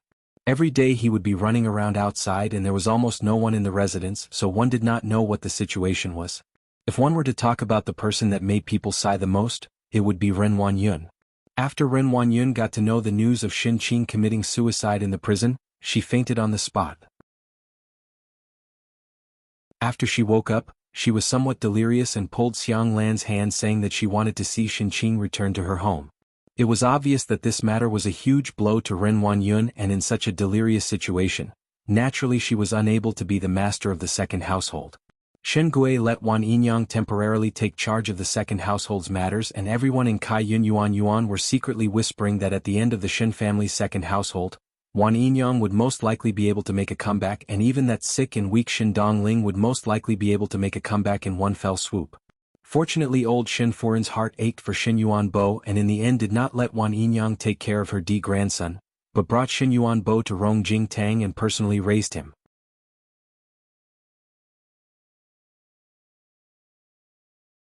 Chapter 257. The second and third household of the Shin family were in a mess, but it had nothing to do with the first household at all. When Shin Xian and Luo Shuiyan came back this time, they already had some complaints about the other two households, so naturally they would not rush to help. Every day they would practice swordplay in the residence or go out to visit old friends, and it was considered to be a comfortable life. Shin Qiu was also brought along by Shin Xian to gradually come into contact with the officials. As Shin Qiu's military merits became more and more abundant, there would be a day when Shin Xian's position would be Shin Qiu's turn to sit. As for Shin Miao, after resting for a while, she once again went to Guangwen Tang. As it was nearing the end of the year, the teachers in Guangwen Tang had slacked off a lot in their lessons. The teachers also knew that at this time, the students were not in the mood to study, so they conveniently gave a good impression. Shin Miao did not go for many days but did not fall behind in her homework. On the contrary, when those students saw her, they started to discuss spiritedly. Shin Qing's matter was in an uproar, but no one in the Shin family had any opinion on it. Early on after the incident in Prince Yu residence, Shin Yu was ordered by Qin Roqiu to stay in the residence and not go to the academy, so as to avoid any mistakes. Thus when Shin Miao came, everyone had the interest to inquire. Yi Peilan said, "Oh Shin Miao, you actually came? Why are you not wearing plain clothes?" She deliberately raised her voice, "Ai, it is no wonder. At the beginning Shin Qing and you two sisters also had many frictions, but one fear that you were not that upset." Yi Peilan and Shin Qing were good friends and wanted to help Shin Qing vent her anger, thus the words that she said were naturally filled with 120% malicious intent. Everyone looked towards the door and saw Shin Miao wearing a dark black long dress with a simple jade bracelet as her jewelry, making her look somewhat cold. In fact, it was not too much to dress up like this, but compared to Shin Yu's plain white long dress with a small white flower on her head, it was slightly inferior. Ming Qi's law states that when there is a funeral in the family, one must wear white clothes when the elder has passed away. Could it be that young Lady Yi does not know how to calculate seniority? Eldest sister is my sister but not my elder. Shin Miao answered without even turning her head and walked to her own seat to sit down. When Feng and Ning saw her, she seemed to be very excited, as if she had a stomach full of questions to ask her. When Yi Peilan was stabbed by Shin Miao, she was unable to restrain her anger and said without thinking, "Shin Miao, do not try to be a good person. Initially it was you and Shin Qing who did not get along, and when Shin Qing was in trouble, you were secretly happy in your heart. Otherwise why would your father and mother, who are Shin Qing's uncle and auntie, not lend a helping hand when Shin Qing was imprisoned?" When the words were spoken, everyone's eyes immediately looked towards Shin Miao, as if waiting for her to answer this thorny question. That's right, when Shin Qing was imprisoned, Shin Xian indeed did not lend a helping hand. Otherwise, with Shin Xian's meritorious service, he would still be able to speak in front of the emperor. At the very least, he would be able to help Shin Qing fight for some time. At the very least, Shin Qing would not have felt so hopeless and helpless in prison that she hung herself. Shin Miao's eyes turned cold and suddenly turned to stare at Yi Peilan. When Yi Peilan was stared at by her, she unconsciously felt a chill. Before she could speak again, she heard Shin Miao's mocking voice ringing, "Young Lady Yi and my eldest sister have always had a deep sisterly relationship, and one think that young Lady Yi would be very upset for eldest sister. But at the beginning my second Shin hoped to rescue eldest sister and came to the Yi residence to invite Yi Furin for a chat, hoping that Yi Furin would be able to persuade Yi Darren to help, but I remember that at that time Yi Furin claimed to be sick and refused to meet." Yi Peilan was surprised for a moment before her face flushed red. The surrounding students looked at her with deep meaning in their eyes. She stuttered, That is because my mother is indeed sick. Since Yi Furin could claim to be sick at this juncture, why can't my father and mother claim to be sick at this juncture?" Shin Miao did not care. Her words did not contain a single dirty word, but she ruthlessly humiliated Yi Peilan. Shin Miao continued speaking, "Since it is something that Yi Furin is unable to do, why would young Lady Yi force others to do it? My eldest sister is in prison, and even her closest relatives, second Shu and second older brother, are unable to do anything. You think that it is easy to rescue her? Young Lady Yi, one's mouth only has two pieces, and it is easier said than done. Do not do to others what you do not want others to do to you. If next time you want to teach others a lesson, please do it yourself first before saying anything."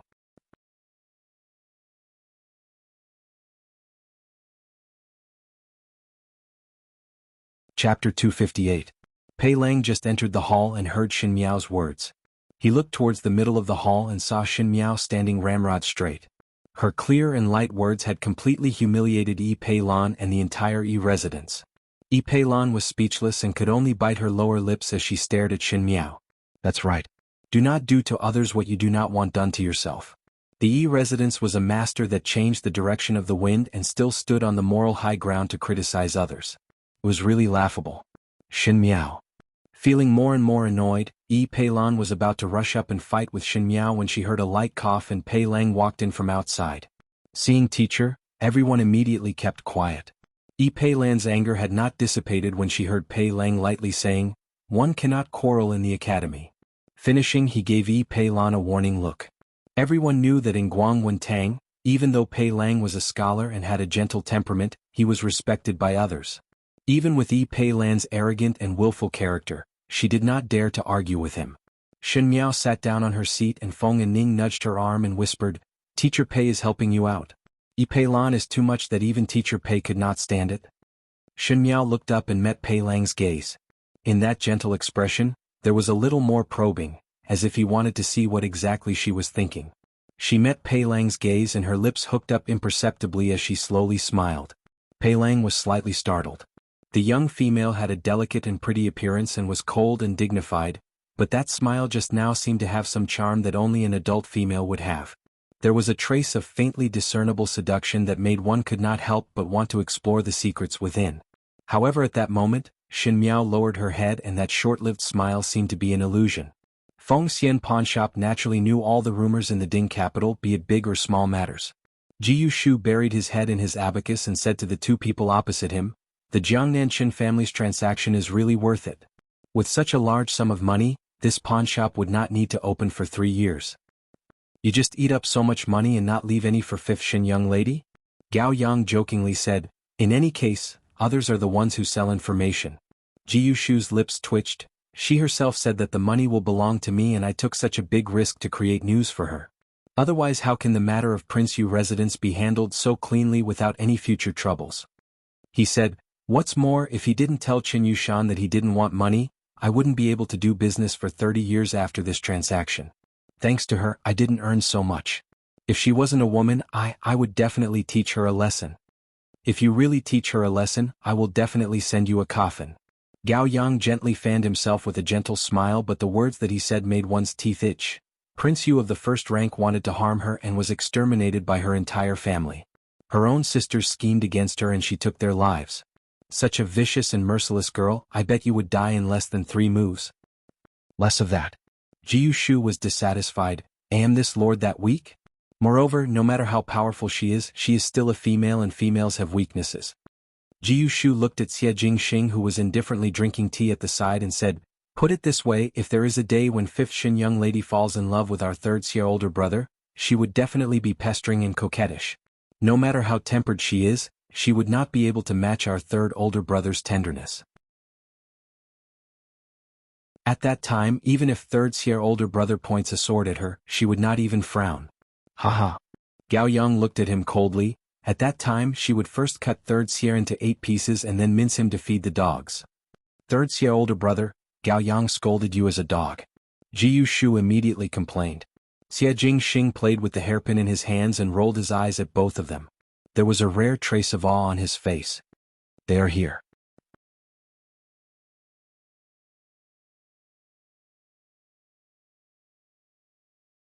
Chapter 259. They are here. Following Xie Jingxing's words, Gao Yang's teasing expression was immediately kept away and he looked at him. You said that they are here in the Ding capital? You all pay more attention these few days. Xie Jingxing frowned. The things in Prince Yu residence might have been spread out. To avoid exposing your identity, all of you should not go out these days. But how can you do it alone? Not waiting for Gao Yang to speak, Ji Yushu anxiously said, you had already attracted their attention and now that they have entered the Ding capital, they will definitely look for you first. You cannot alarm the other people in the capital. No need to worry. Xie Jingxing stretched his waist and a trace of ruthlessness bloomed in his smile.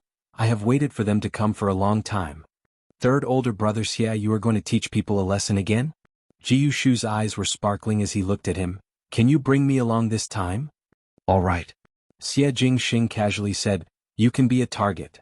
Gao Yang, the matter regarding Prince Yu and the Shen family in the Ding capital was quickly drowned in the joy of the approaching new year. Since it was the new year, there was a lively atmosphere everywhere. The tragic massacre on that snowy night and the desperate suicide in the gloomy prison seemed to have been thrown to the back of people's minds. Nothing was more important than welcoming the new year. Time would not stop, new snow would cover the old snow, new topics would cover the old discussions, and new hope would always be more joyous than the past. The emperor in the palace did not show any gloomy expression because of the matter, and even spent a lot of money to set up a palace banquet in the palace and invited all the concubines to celebrate the new year. Obviously, the death of his younger brother did not make Emperor Wenhui feel sad, and this made the commoners feel that the heartless rumors of the imperial family was true. But only the really smart people knew that Emperor Wenhui had gotten rid of a future trouble and was able to handle it so cleanly that he was naturally happy. Thus, even when the Yamen was unable to find the murderer and the entire case became an unsolved case, Emperor Wenhui did not pursue it too much. Shen Qing and Prince Yu were buried together in the imperial family tomb. But because Shen Qing committed suicide and her identity was too awkward at that time, the imperial family did not give any compensation. This made old Shen Furen very indignant for a while. In the western courtyard of the Shen residence, Bai Lu and Shuangjiang were taking Shen Miao's books out to bask in the sun. Shen Xian and Luo Shuiyan went to the drill grounds early in the morning to train the new soldiers. There were new soldiers to be recruited at the end of the year and they had to be trained. Shen Qiu also went to join in the fun, and only Shen Miao was left in the western courtyard. A few days ago, eldest young master sent a number of books over, why not bring them out to dry? Guyu asked Shen Miao. I still have use for those books, so there is no need to dry them. Shen Miao answered. Ever since Shen Qiu saw so many military books in Shen Miao's room, he immediately told the matter to Shen Xian and Luo Shuiyan in high spirits. But Shen Miao had never shown that she liked the art of war. Thus Shen Xian and Luo Shuiyan thought that it was just a spur-of-the-moment interest. Nevertheless, they still ordered people to search for many military books. If one did not know the Tian Shen Shenyang, would Shen Ming be the Shen?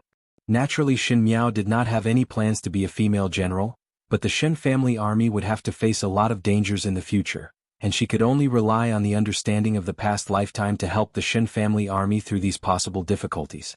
There was no harm in reading more. Bai Lu was flipping the pages as she spoke. Tomorrow is the Jade Rabbit Festival. Heard that this year there will be tens of thousands of lanterns by the Wanli Lake. Will young lady go tomorrow? The Jade Rabbit Festival was a festival in Mingqi. On the night before the new year, people would walk out of their houses and go to the streets to look at the lanterns and guess riddles, making it very lively. In the lanterns, there would be an especially big jade rabbit that would bless the entire Mingqi with good weather in the coming year, and the commoners would have a good harvest. The difference between this year's Jade Rabbit Festival and the previous years was that this year's Jade Rabbit would be on the water. At that time, the commoners would be able to place their own lanterns on the water to pray for their inner wishes. Lanterns on the water, the picture would definitely be very lively. Bai Lu and Shuangjiang were both females in their prime, and it was normal for them to be playful and love new things.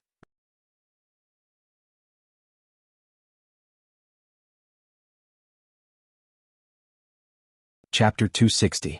What nonsense are you talking about? Guyu said in annoyance. At that time the streets will definitely be very crowded. What if something happens to young lady? But didn't we all go in the past? Bai Lu was unconvinced. Previous years are previous years, this year is this year. Guyu said fiercely. What Bai Lu said was not wrong. In previous years at this time, Shen Xian and wife would have already returned to the Ding capital, and the entire Shen residence would go out to watch the bustle during the Jade Rabbit Festival. But this year the Shen residence and Prince Yu residence had such a big matter, and the murderer behind it had not been found.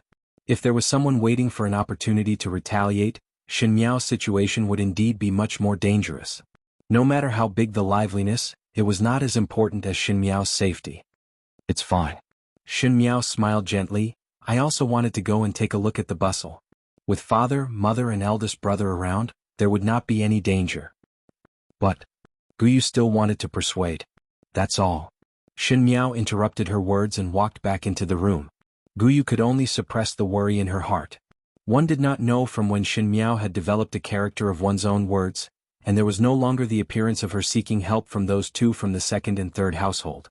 It was indeed good to have one's own thoughts, but when she was stubborn, it made one feel helpless. Shin Miao returned to the room and walked to her table to sit down. Her gaze fell on the plum tree branches outside. The branches were dotted with red, but it reminded her of the letter that she had received previously. The Qin brothers had already returned to Jiangnan, and after Prince Yu residence was exterminated, they no longer had any contact. Shin Miao was extremely cautious, and all the communication with the Qin family was done through Mo Qing's letter to the Feng Xian pawnshop. Now that Mo Qing's life contract was no longer with the Shin family, others would not suspect her. This time, Mo Qing brought back another piece of news. That young lady Lu Ying that Jiu Shu had previously inquired about finally had her whereabouts. She was in the biggest money-squandering establishment in the Ding capital, Baoxianglu. Young lady Lu Ying was one of the top beauties in Baoxianglu, and one heard that on the day of the Jade Rabbit Festival she would also act as the Jade Rabbit Fairy and dance by the Wanli Lake.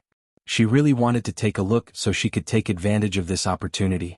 As for the matter of revenge that Guyu was worried about, it was not even worth mentioning to Shin Miao. The Qin brothers were cooperating with her in the first place, so there was no need to talk about revenge. As for the Shin residents, old Shin Furen was so angry that other than her 2 sons and the second household's grandson, she did not see anyone else.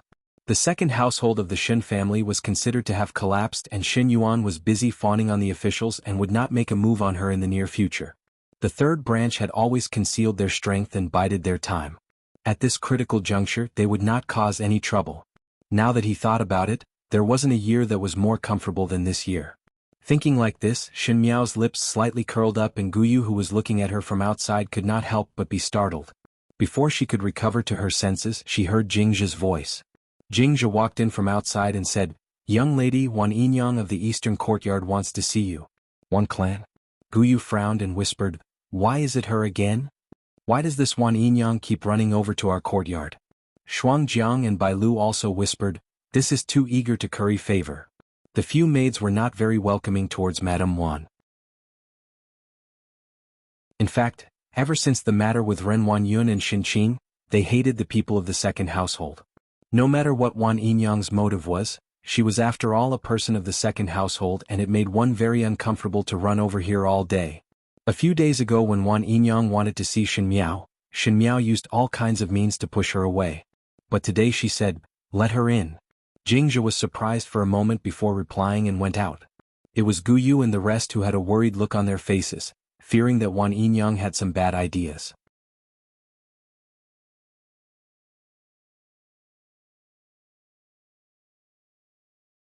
Chapter 261. After a moment, Wan Yinyang walked in with Jingzhe, and Shin Miao raised her head to look at her. Wan Yinyang was wearing a dark blue lined jacket and a green horse skirt with a plain silver bracelet on her wrist, looking like an extremely simple person. However, looking at it carefully, the lined jacket was embroidered with little white flowers, and the hem of the skirt was changed to a wavy shape. That pair of fair hands were painted with bright nail polish that was dazzling to one's eyes. As for the waistline of the jacket, it made her already slim and graceful figure even more so, causing one's imagination to roam.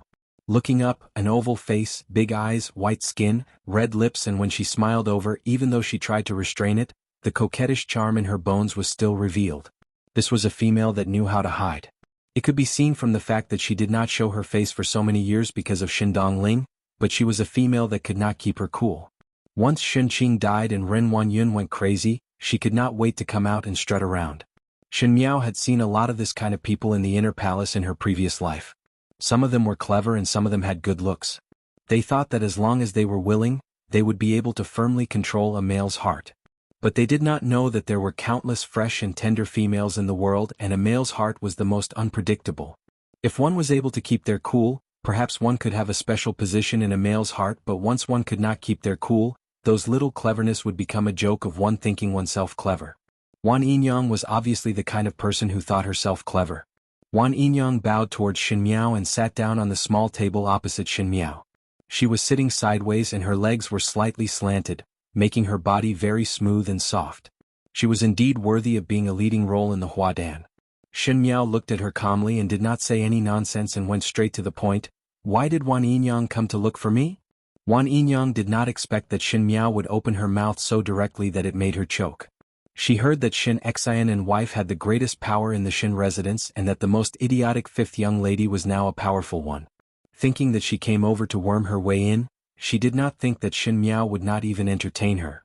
This made Wan Yinyang somewhat uncertain whether Shin Miao did not understand the ways of the world or was deliberately mystifying. In fact, Wan Yinyang was thinking too much. Shin Miao did not bother with her because a Yinyang was not worth her attention. Wan Yinyang smiled apologetically. It is nearing the end of the year, so this concubine came over to see fifth young lady and wish fifth young lady a happy new year. She said, "It seems that because of eldest young lady's matter, I had a disagreement with fifth young lady. I apologize to fifth young lady on behalf of master and Furen."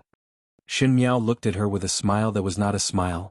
"Wan Yinyang, do not know if second Shu and second Shin know of your apologizing on behalf of others?" Wan Yinyang was slightly stumped but continued to smile. This concubine's words naturally carry little weight and had heard master mention to this concubine that it was somewhat impulsive that day, thus this concubine acted on her own initiative and came to seek fifth young lady's punishment. Shin Miao looked at her without blinking her eyes. Being stared at by Shin Miao like that, Wan Yinyang's face showed some restlessness, but she immediately suppressed it and smiled. Actually, third young lady also wanted to come and see fifth young lady since they are all sisters, but third young lady recently felt cold and was afraid of the limelight.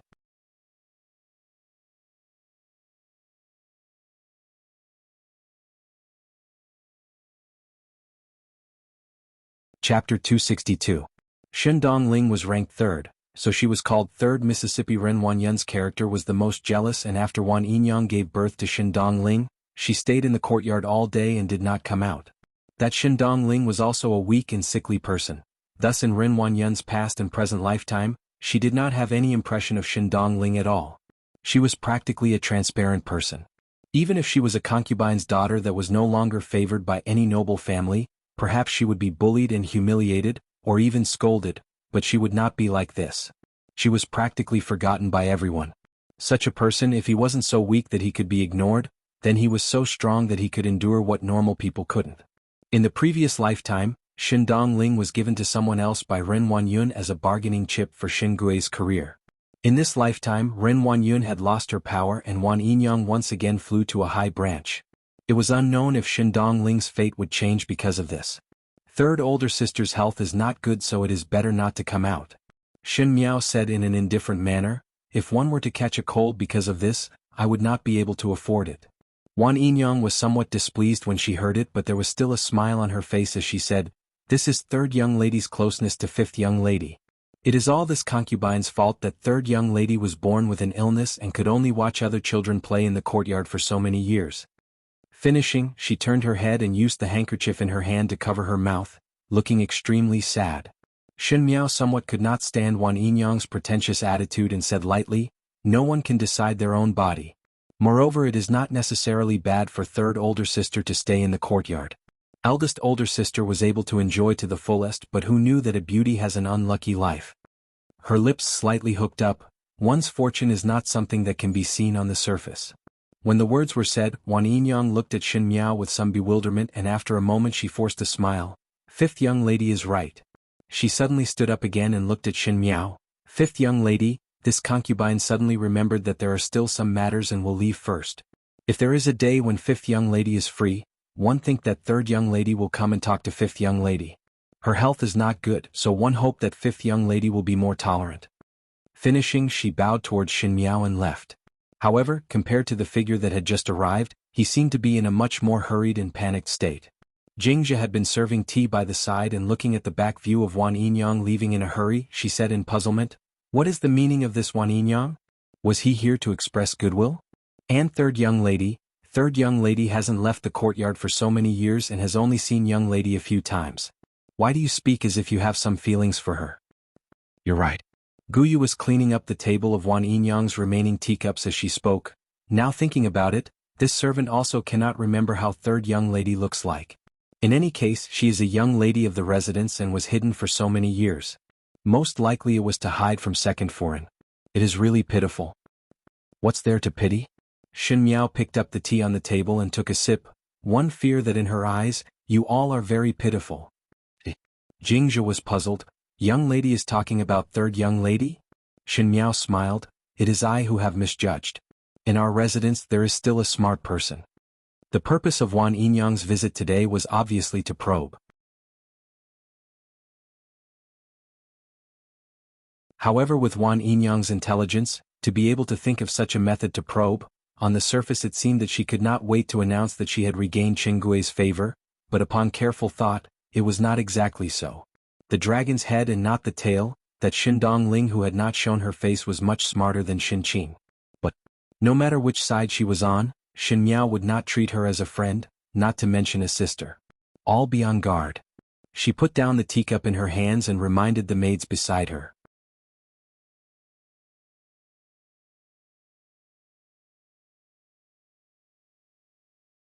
Chapter 263. But at the other end, Wan Yinyang hurriedly returned to her own courtyard and closed the door before taking 3 steps forward and said to the figure sitting behind the screen, "Linger." The figure behind the screen paused for a moment and looked towards Wan Yinyang. Wan Yinyang heaved a sigh of relief and sat down on the wooden chair before repeating everything that she had said to Shen Miao today from beginning to end.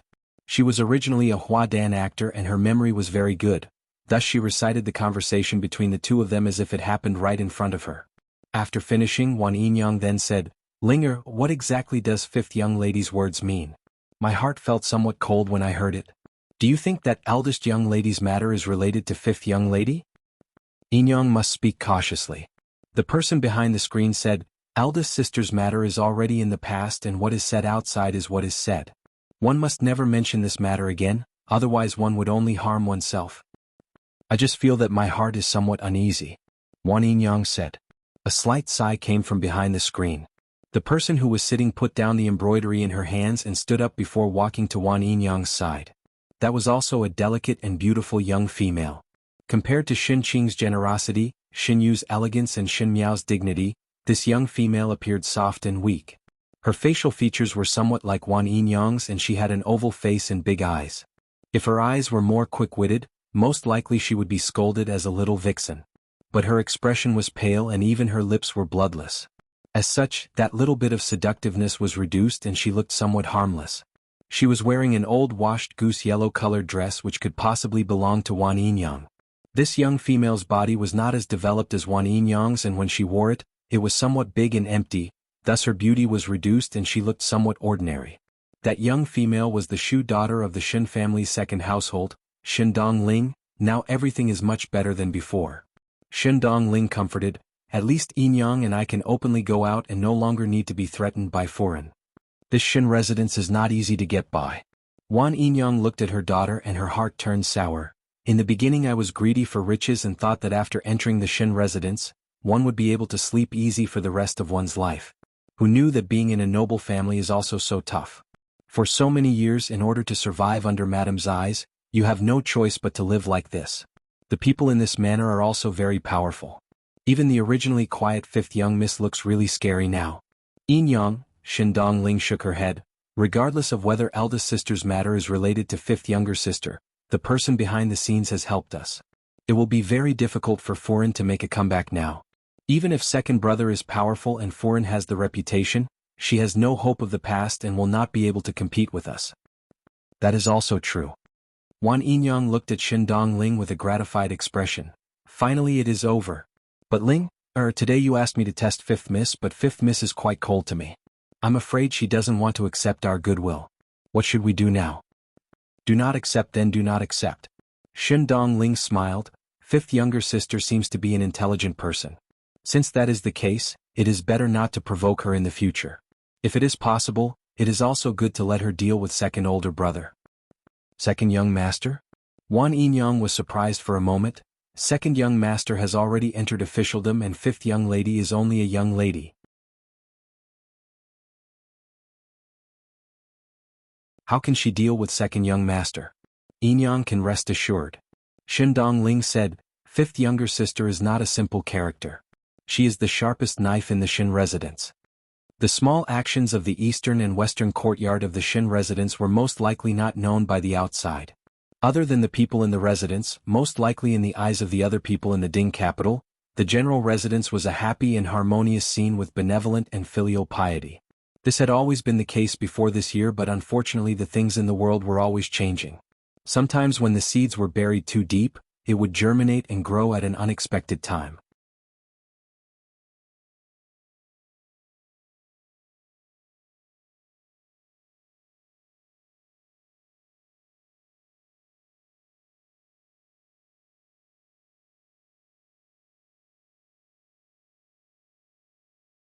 Shen Yuan stood by Shen Wan's side, and behind Shen Wan, Wan Yinyang was holding a young female's hand, and that young female was looking over. This was the Shu daughter of the second household, Shen Dongling. Shen Dongling was wearing an apricot-colored long jacket, and most likely it was because of the fear of the cold that she mentioned. That jacket was extremely thick and big, but it made her look very thin. Actually, looking at it seriously, her facial features were as beautiful as Wan Yinyang, but one did not know why her temperament was so light that it was almost invisible. She did not greet Shen Miao and only looked at her silently. One did not know if she was shy or indifferent.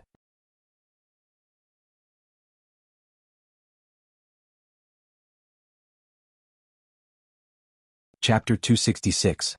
Shen Miao retracted her gaze but heard Shen Qiu making a ruckus at the side.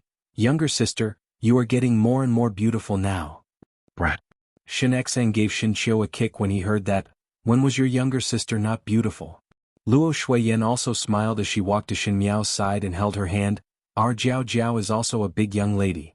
Everyone's eyes in the hall looked towards Shen Miao with some unclear meaning. A year ago, Shen Miao was still a silly eldest sister who was wearing gold and silver and had makeup that was thicker than the white walls. Now she was wearing a purplish gold embroidered cotton padded clothes, and her cloak was also the color of peonies with exquisite lace embroidered on it. Her hair was combed into a single spiral bun, and there was a jade hairpin in the bun. There was no jingling of ornaments, but there was a kind of gorgeous air of nobility. Her facial features were delicate and clear, and her eyes were as clear as a little beast. If this appearance was gentle and graceful, it would be full of femininity, but one did not know why she stood dignified like the bright moon in the 9 heavens, making one have a feeling of not being able to look at her. Compared to all the females in the room, one felt that the entire room was filled with mediocre rouge and powder. A trace of jealousy flashed in Shen Yu's eyes. She had thought that Shen Miao, who was the most incomparable to her in the residence, had unknowingly snatched away her limelight. Shen Yu was most confident in her own scholarly elegance and beauty, but when she saw Shen Miao today, she actually felt a sense of inferiority. She raised her head to look at Qin Roqiu, hoping to see a little disdain towards Shen Miao from her mother's eyes, but she also saw a trace of graveness in Qin Roqiu's eyes, which made her heart even colder. Wan Yinyang sighed in her heart and unconsciously held Shen Dongling's hand tighter. She did not have any other thoughts and only felt that Shen Miao was indeed a D daughter. The bearing of a D daughter was just different. No matter how intelligent her own daughter was, she had been shut up in the courtyard for so many years, and in terms of nobility, she was still unable to be compared to Shen Miao. The males in the room did not have any reaction, and other than Shen Xian and Shen Qiu, Shen Gui and Shen Wan at best only frowned. As for Shen Yuan, he was staring at Shen Miao and no one knew what he was thinking about. Qin Ruoqiu changed the topic. "Since everyone is here, let's set off now." Old Shen Furen was old and naturally would not be able to see such a scene. In the Shen residence, only old Shen Furen, Shen Yuan Bo, Ren Wan Yun and the concubines of the second household were left. The others wanted to go to the streets to watch the excitement of the Jade Rabbit Festival. If it was in previous years, naturally they would be talking and laughing wittily along the way, but this year, because of Shen Miao's big fire in the ancestral hall, Shen Xian and Shen Qiu almost deliberately kept a distance from the other two and only spoke to Luo Shuiyan. The guards of the Shen residence followed behind. In fact, every year in the Ding capital, in order to protect the safety of the common people and to prevent bandits from causing trouble when the crowd was crowded, the city guards would increase the number of people patrolling the streets, thus it was considered safe to stroll around. Shen Xan did not speak to Shen Gui and Shen Wan, so Shen Gui and Shen Wan did not invite a rebuff, and the two brothers chatted on their own. Shen Yu used to walk together with Shen Qing and Shen Miao, as Shen Miao was able to set off her educated and reasonable character. Now that Shen Miao was not willing to pay attention to her, Shen Yu was also not willing to let Shen Miao steal the limelight, so she went to look for Shen Dongling to talk. When Wan Yinyang saw that Shen Yu was willing to get close, naturally she was extremely happy. It was just that one did not know if Shen Dongling was shy, as she did not seem to be enthusiastic towards Shen Yu and instead looked somewhat timid. After a while, Shen Yu also lost interest. This group of people strolled on the streets and the atmosphere was somewhat awkward. To say that it was not harmonious, it was indeed the entire residence's people walking together. To say that it was harmonious, it was clear that the few of them had their own formation.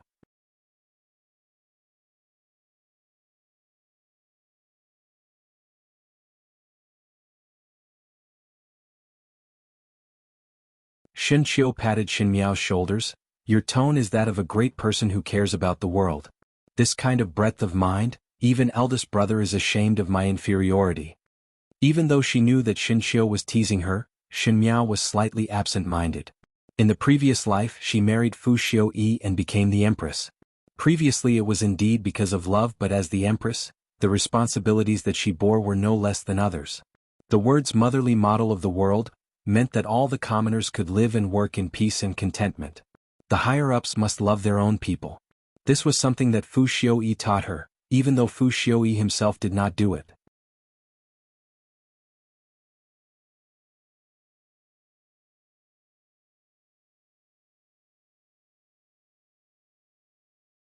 But at this moment they could clearly see the people inside the flower carriage. It was a young woman in the prime of her youth. She wore a white cotton dress and a velvet cloak over her head. Her hair was combed into a flying fairy bun, making her look like a fairy. She had delicate eyebrows and teeth that were like braided shells. What was most attractive about her was her pair of long and narrow eyes. The corners of her eyes were slightly raised, which added a touch of charm for no reason. It was cold and tempting, light but heavy. It was as if the wind around them had a hint of ambiguous fragrance with her arrival. This jade rabbit fairy was said to be an immortal, but there was a hint of the mortal world. She was said to be in the mortal world, but her enchanting coldness was a color that the mortal world did not have.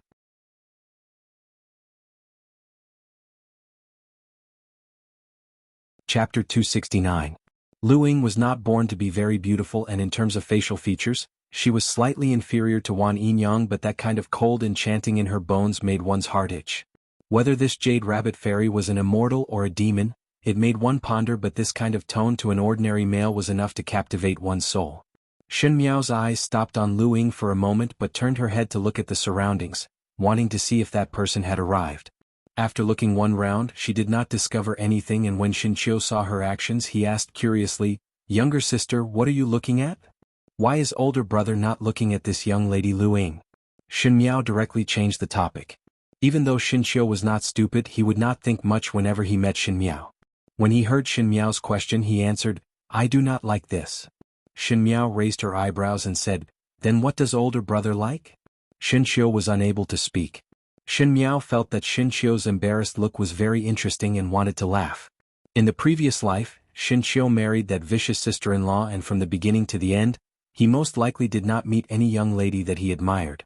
Now that he was reborn, he did not know who was the one that was fated to be his sister-in-law in this lifetime. "Let's go." Xinqiu stretched out his hand towards Shen Miao, wanting to pull her down from the stone platform. Just now, in order to let Shen Miao see that young lady Lu Ying clearly, Xinqiu brought her to this side and was separated by 10 meters from Shen Xian and the rest. Now that she had finished watching the bustle, naturally she would return to Shen Xian's side and go to the Wanli Lake to release the lanterns. Just as Shen Miao was about to jump down, she suddenly heard a child crying. Xinqiu also heard it, and both of them turned their heads to look and saw that a few meters away, there was a 3 or 4-year-old child hanging upside down from a shop on the shore. Most likely the child was mischievous and climbed to a high place to watch the bustle but ended up slipping. Both his hands were tightly holding onto the ladder and half of his body was hanging outside. If he were to fall like this, one feared that it would be a big problem. The surrounding people had already gone to get a ladder, but the child could not hold on for long. Seeing that the little hands were getting weaker and weaker, the child's mother had already covered her face and cried, "Younger sister, wait for me here." When Xinqiu saw that, he quickly instructed Shen Miao. Thinking that it was only a few meters away from the stone platform and he knew martial arts, he immediately headed over. Before he reached, the child's hand went limp and he fell to the ground. The surrounding people cried out in alarm. Xinqiu's toes tapped lightly and he stepped on the pillar beside him. He soared into the air and caught the child, barely saving the child's life. The surrounding people were all applauding his move. Xinqiu returned the child to the child's mother, and the child's mother repeatedly apologized to him with tears in her eyes, making Xinqiu somewhat embarrassed. It was not easy to appease this pair of mother and son, and Xinqiu prepared to return to the stone platform to fetch Shen Miao. Because he was only a few meters away, he was stunned the moment he turned his head. The stone platform was empty. There was not a single person on it. Xinqiu's heart tightened, and with 3 quick steps, he forcefully pushed through the crowd and ran to the front of the stone platform.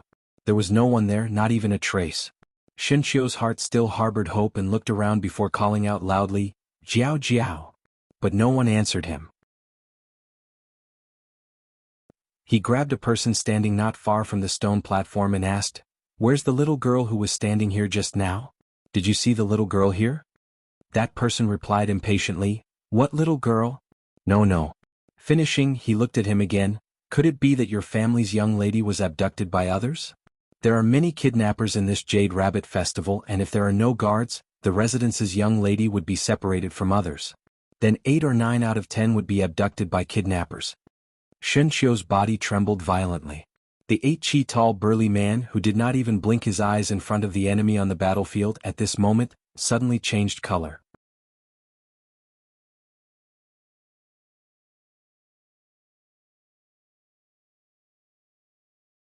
Chapter 270. On the street beside the lake of Wanli, there were 2 people walking in the crowd.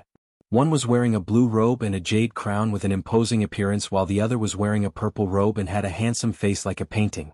These 2 people were not bad, especially that purple-clad youth. There was a kind of elegance and nobility in his actions, and there was a faint smile on his lips which made the surrounding females to look over from time to time. "How long are you going to follow me?" Xie Jingxing asked. Su Mingfeng shook his head. "Such a festival as a good friend, one should naturally travel together. Why are you not willing?" "I still have things to do. An invitation is not as good as a chance encounter. Since we met, then travel together with me. How many times have we not traveled together during the Jade Rabbit Festival?" Su Mingfeng was dissatisfied. "You are becoming more and more mysterious now." Today Su Mingfeng was traveling with the Su family and coincidentally met Xie Jingxing alone, so he pulled Xie Jingxing along. The relationship between the Su family and the Xie family was good, thus Master Su would not say anything. At this moment Master Su and the rest were walking in front while Su Mingfeng and Xie Jingxing were walking behind. Su Mingfeng asked, "You came out alone again today. Your father is not angry?" The Jade Rabbit Festival was usually a family trip, and now there was only Xie Jingxing alone. Without thinking, it was definitely Xie Jingxing who came out alone. Xie Ding most likely exploded with anger. There was no choice as he had such a son. It felt like he came over to collect a debt in the previous lifetime. With his son accompanying, "I will not join in the fun." Xie Jingxing said indifferently, "I am not that free." Su Mingfeng shook his head. "You are really free and easy." Just as he was speaking, he saw a group of people walking over. Su Mingfeng was surprised for a moment. "Is that not General Shen?" Xie Jingxing looked up and saw Shen Xan hurriedly walking over, and following closely behind him was Shen Qiu and Luo Shuiyan. Behind them was a group of guards, and everyone's expression was very heavy and nervous. Su Mingfeng touched his chin. "It seems that the Shen family is in some trouble. Why is there such an expression?" In the midst of a crowd brimming with joy, the Shen family's expression was very abrupt. One did not need to think to know that it was definitely not a good thing. Master Su also saw them and stopped to chat with them. Xie Jingxing and Su Mingfeng did not go forward and only stood far away. They were all martial artists and could hear each other's conversation. Master Su asked, "Where is General Shen going?" Casually stroll around." Shen Xan said, "It is just that wife's body suddenly felt unwell and had to return to the residence first. Master Su have a good time."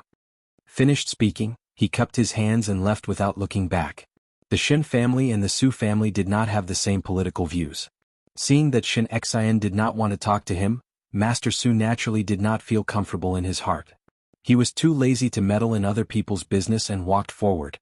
It was Su Mingfeng who said, "General Shen is so arrogant, but why does it look like something big has happened? Even if Shen Furen is not feeling well, there is no need to bring so many guards." Xie Jingxing's eyes swept across the group of guards and said, "Fifth young lady of the Shen family is not present." Su Mingfeng was surprised. "Shen Miao is not present." Xie Jingxing looked at the Shen family's entourage. With Shen Miao's relationship with the other 2 households, it was impossible for her to abandon her mother at this time and enjoy the lanterns with the other 2 households. And in this entourage there was no Shen Miao's figure. It could not be that Shen Miao did not even leave the residence today. For such a big festival, even if Shen Miao was unwilling, Shen Xan would not leave her alone in the residence. Just at this moment, one suddenly heard a soft voice, "Older sister Shen is missing." Xie Jingxing lowered his head. Su Minglang did not know when did he slip away from Master Su's side and ran to Su Mingfeng's side. He pulled his eldest brother's clothes and repeated, "Just now I secretly ran over to their place and heard those people saying to find older sister Shen as soon as possible." Su Ming Lang was a glutinous rice dumpling that could be ignored in the crowd. It was because he was bold that he was not afraid of being separated by the crowd and not being able to find his way back. They said that perhaps older sister Shen was kidnapped by kidnappers. Su Ming Lang continued, "Eldest brother, let us go and rescue older sister Shen." Missing? Xie Jingxing thoughtfully looked at the back of the Shen family's entourage that were far away and suddenly said to Su Mingfeng, "Do not make this matter public. I will leave first." He then looked down at Su Ming Lang and smiled evilly, "If you were to speak about the matter of Shen Miao not being seen, I will sell you to the kidnappers."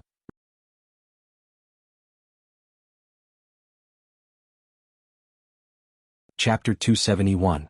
During the Jade Rabbit Festival in the Ding capital, every year there would be numerous young ladies who would be abducted by kidnappers. If it was a male child it would be better. Most likely they would be sold to those remote places that were unable to give birth to children, to be a son. If it was a female child or a young female, then it would be miserable. Those who did not have good looks would be passed around a few times by the traffickers and sold to a large family to be a servant girl. If they were good-looking they would not be as good as those with average looks. Perhaps they would be sold to an opera troupe or perhaps they would be sold to a brothel or simply become a Yangzhou skinny horse.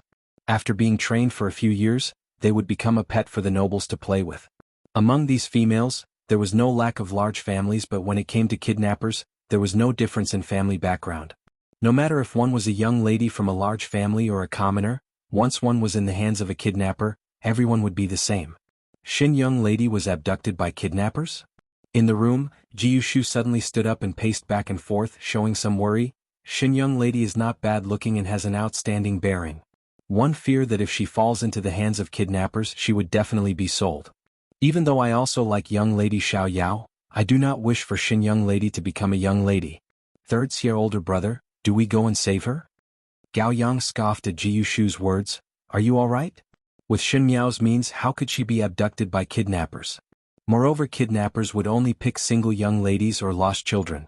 Shin Qiu and Shin Xan are not far from Shin Miao and those kidnappers are not fools. How would they pick such a big thorn? Shin Miao's looks are also not an outstanding beauty so it is not worth it. These words were not wrong. When kidnappers abduct people they would do it when people were not paying attention. Even if they abducted and sold a young lady from an official's family, they would also pick a time when that young lady was not around. But the people who investigated the news said that at that time Shin Miao was by the Wanli Lake and at that time the crowd was surging. Even though it was easy for the kidnappers to make their move, but if they were not careful and were discovered, they would not be able to escape with so many people. Such a risky matter, if it was for an outstanding beauty, it would still be justifiable. Shin Miao was after all a young lady and even though she was not bad, it was not to the point where one would lose one's rationality. The most important thing was that at that time Shin Qiu and Shin Xian were not far away.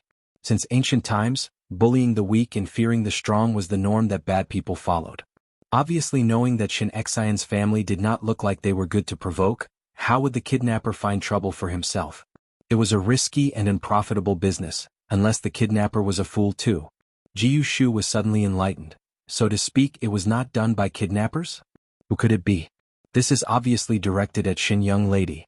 Could it be the remaining party of Prince Yu residents? As he spoke he shook his head. Prince Yu's people did not know that the extermination of the entire family was related to Shin Miao. Could it be the Shin family's people? I heard that the Shin family is not on good terms. Could it be someone from the other branches? Xie Jingxing, who had been sitting silently by the side, stood up and said, "It's them."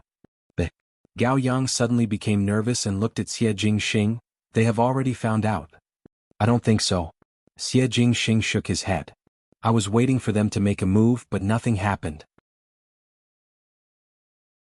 Now he understood that they might have known about the secret chamber and did not know what methods they used to know that Shin Miao was present that day. Our identity has not been exposed, so they planned to find out from Shin Miao's mouth. They were sent by you? Jiu Shu was surprised for a moment before he felt a headache. Oh no. With those people's methods, Shin young lady would not feel good if she landed in their hands. Let the MOU Army's secret department come out to search. Search along the surroundings of the Wanli Lake. There are many eyes and they should not have gone far. Xie Jingxing said in a deep voice. The casual expression on his face was completely gone and his solemn look was not like that of a 17 or 18-year-old youth, but had an unfathomable chill.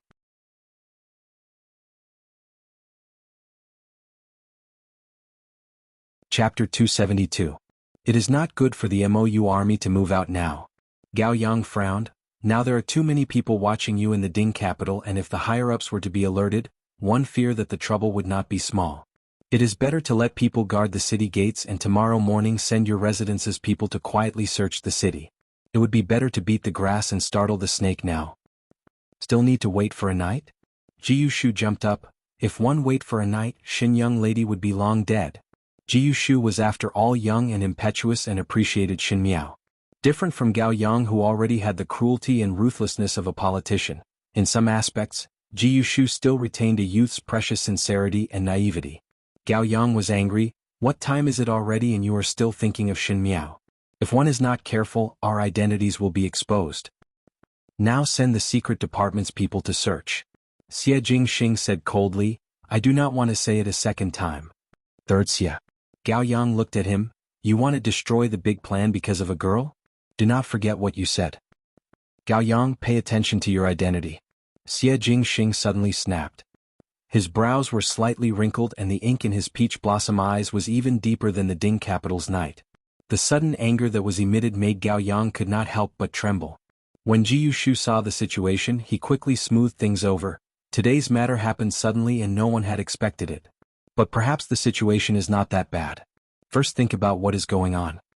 Xie Jingxing was silent for a moment before saying, not for anyone but to play such drastic measures in my territory, it really makes one uncomfortable. Since they have the guts to come, tonight let them have a taste of what is called no return. The Wanli Lake was crowded with people and the cheers and laughter drowned out all other sounds. The matter of an official's young lady disappearing did not seem to cause much of a commotion. This was of course because the Xin family did not spread it out, but even if it was spread out, one feared that people would only be busy admiring the grand occasion in front of them. The Jade Rabbit Fairy had already finished her dance and the males were dazed from watching it while the females were secretly cursing the vixen. The huge Jade Rabbit lantern was made of snow-white silk cloth. It was coated with a thick layer of grease and was painted with the image of the Jade Rabbit playing with joy. It was decorated with bright and dim candles, slowly floating on the surface of the Wanli Lake. The people cheered and ran to the edge of the lake to put down the lanterns they had made.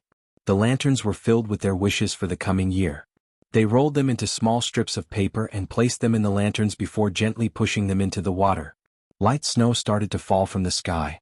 However, the lights on the Wanli Lake were bright and the fireworks in the sky were bright. For a moment, it was hard to tell if it was in the sky or under the water. Such a beautiful scene that was brightly lit, even during the previous Jade Rabbit Festival, it was a rare sight. There were a few exquisitely carved pleasure boats floating in the middle of the lake. Usually, the nobles would book these pleasure boats to drink and make merry. Today no one knew who was on these pleasure boats. Because the lake was filled with lanterns, the pleasure boats did not attract much attention. An unlit pleasure boat was leisurely drifting downstream on the surface of the Wanli Lake. There were fewer people downstream and the lanterns were all drifting along with the waves. From afar, the pleasure boat seemed to be surrounded by those lanterns. However, the further it went downstream, the further away it was from the city, and the fewer people there were. In the end, there was practically no one there. Xin Miao was sitting in the innermost room of the pleasure boat and looked coldly at the two people in front of her. In the dim pleasure boat there was a small oil lamp that was lit. Xin Miao's mouth was stuffed with a piece of rag and her hands and feet were tied up so well that she could not break free. The two people on the pleasure boat were dressed in hemp garments and looked very unfamiliar. A tall and skinny man stood at the bow of the boat and looked around. He then walked into the cabin and nodded to the shorter man saying, "All right, there's no one here."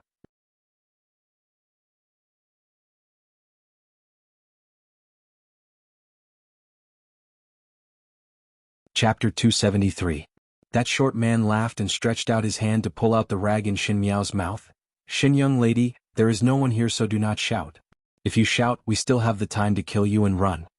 Xin Miao's eyes moved slightly but she did not speak. These people did the opposite and the pleasure boat floated downstream in public. Xin Xin and the rest would only search for her whereabouts on the shore and would not think that she was in the middle of the Wanli Lake under the watchful eyes of everyone.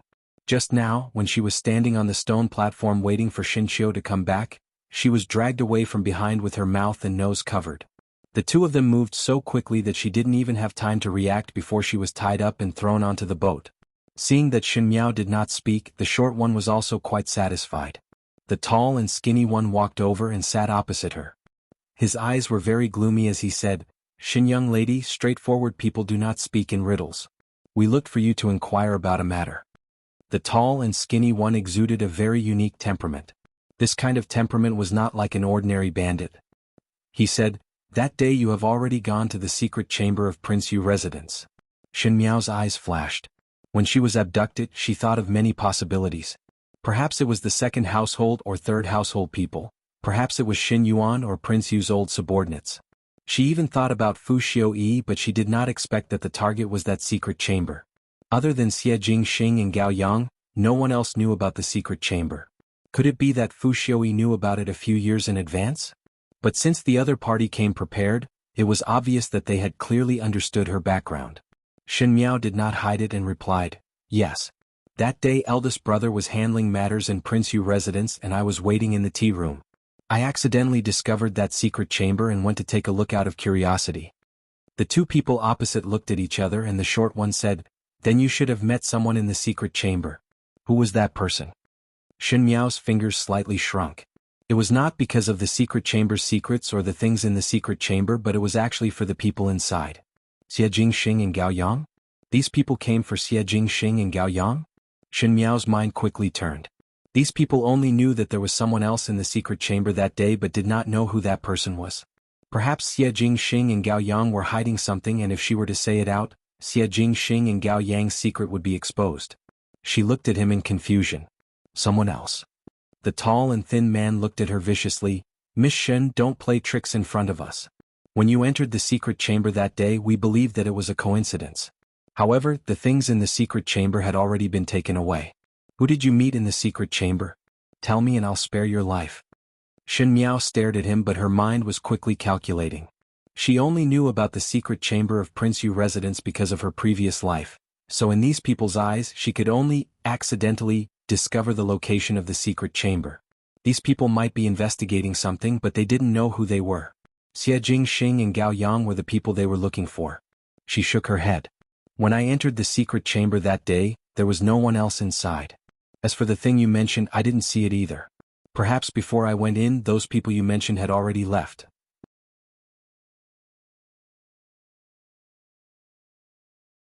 "Impossible." The tall and thin man looked at her and suddenly revealed a cruel smile. "Miss Shen, since you do not speak, then one must let you suffer a bit." When the words were spoken, that short man's eyes brightened and a hand reached out to touch Shin Miao's face. There was a somewhat lascivious look on his face as he said, "Little beauty's skin is really smooth. Why not wait for you to serve older brother and perhaps you will be able to remember." Finishing, he went to unbutton Shin Miao's clothes.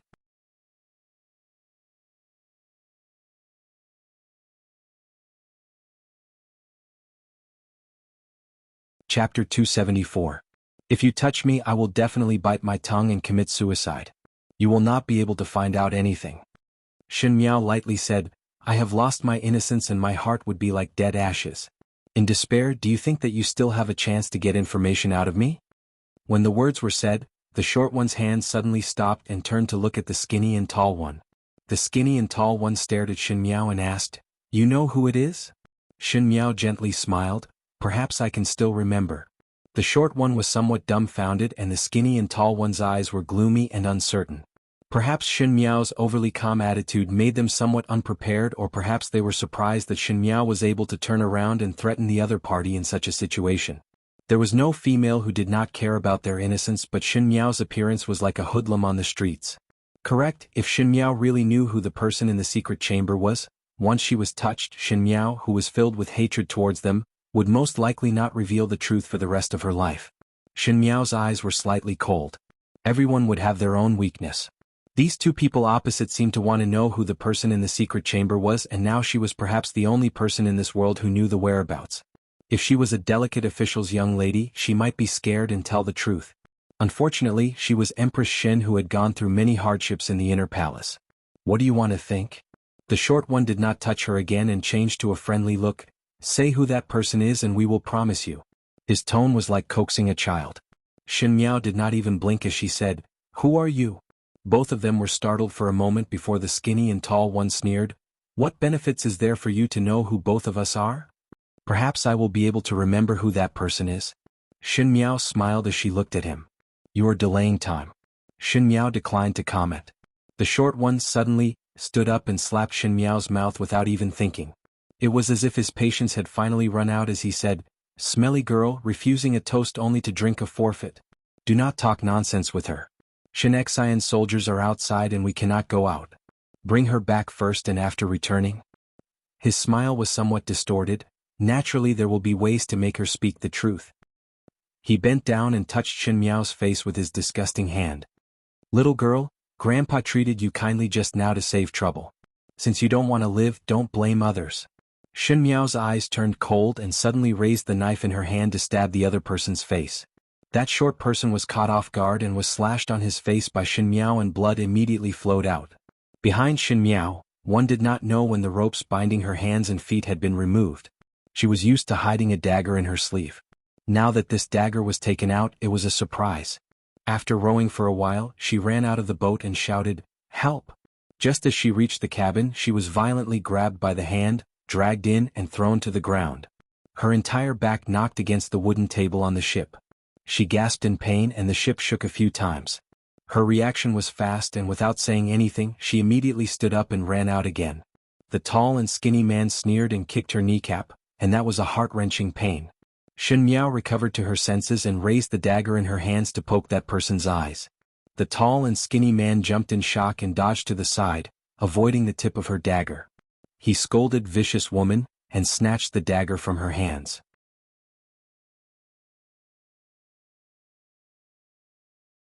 Shen Miao endured the pain in her legs and used her hands to climb to the cabin's window and jumped down without even blinking.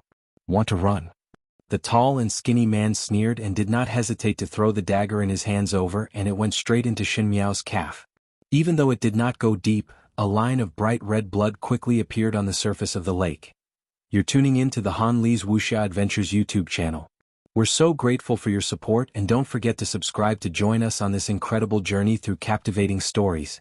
Your generosity through donations truly makes a world of difference, as it's the primary source of revenue that allows me to expand and enhance this channel for you. Thank you from the bottom of my heart for being a part of this adventure.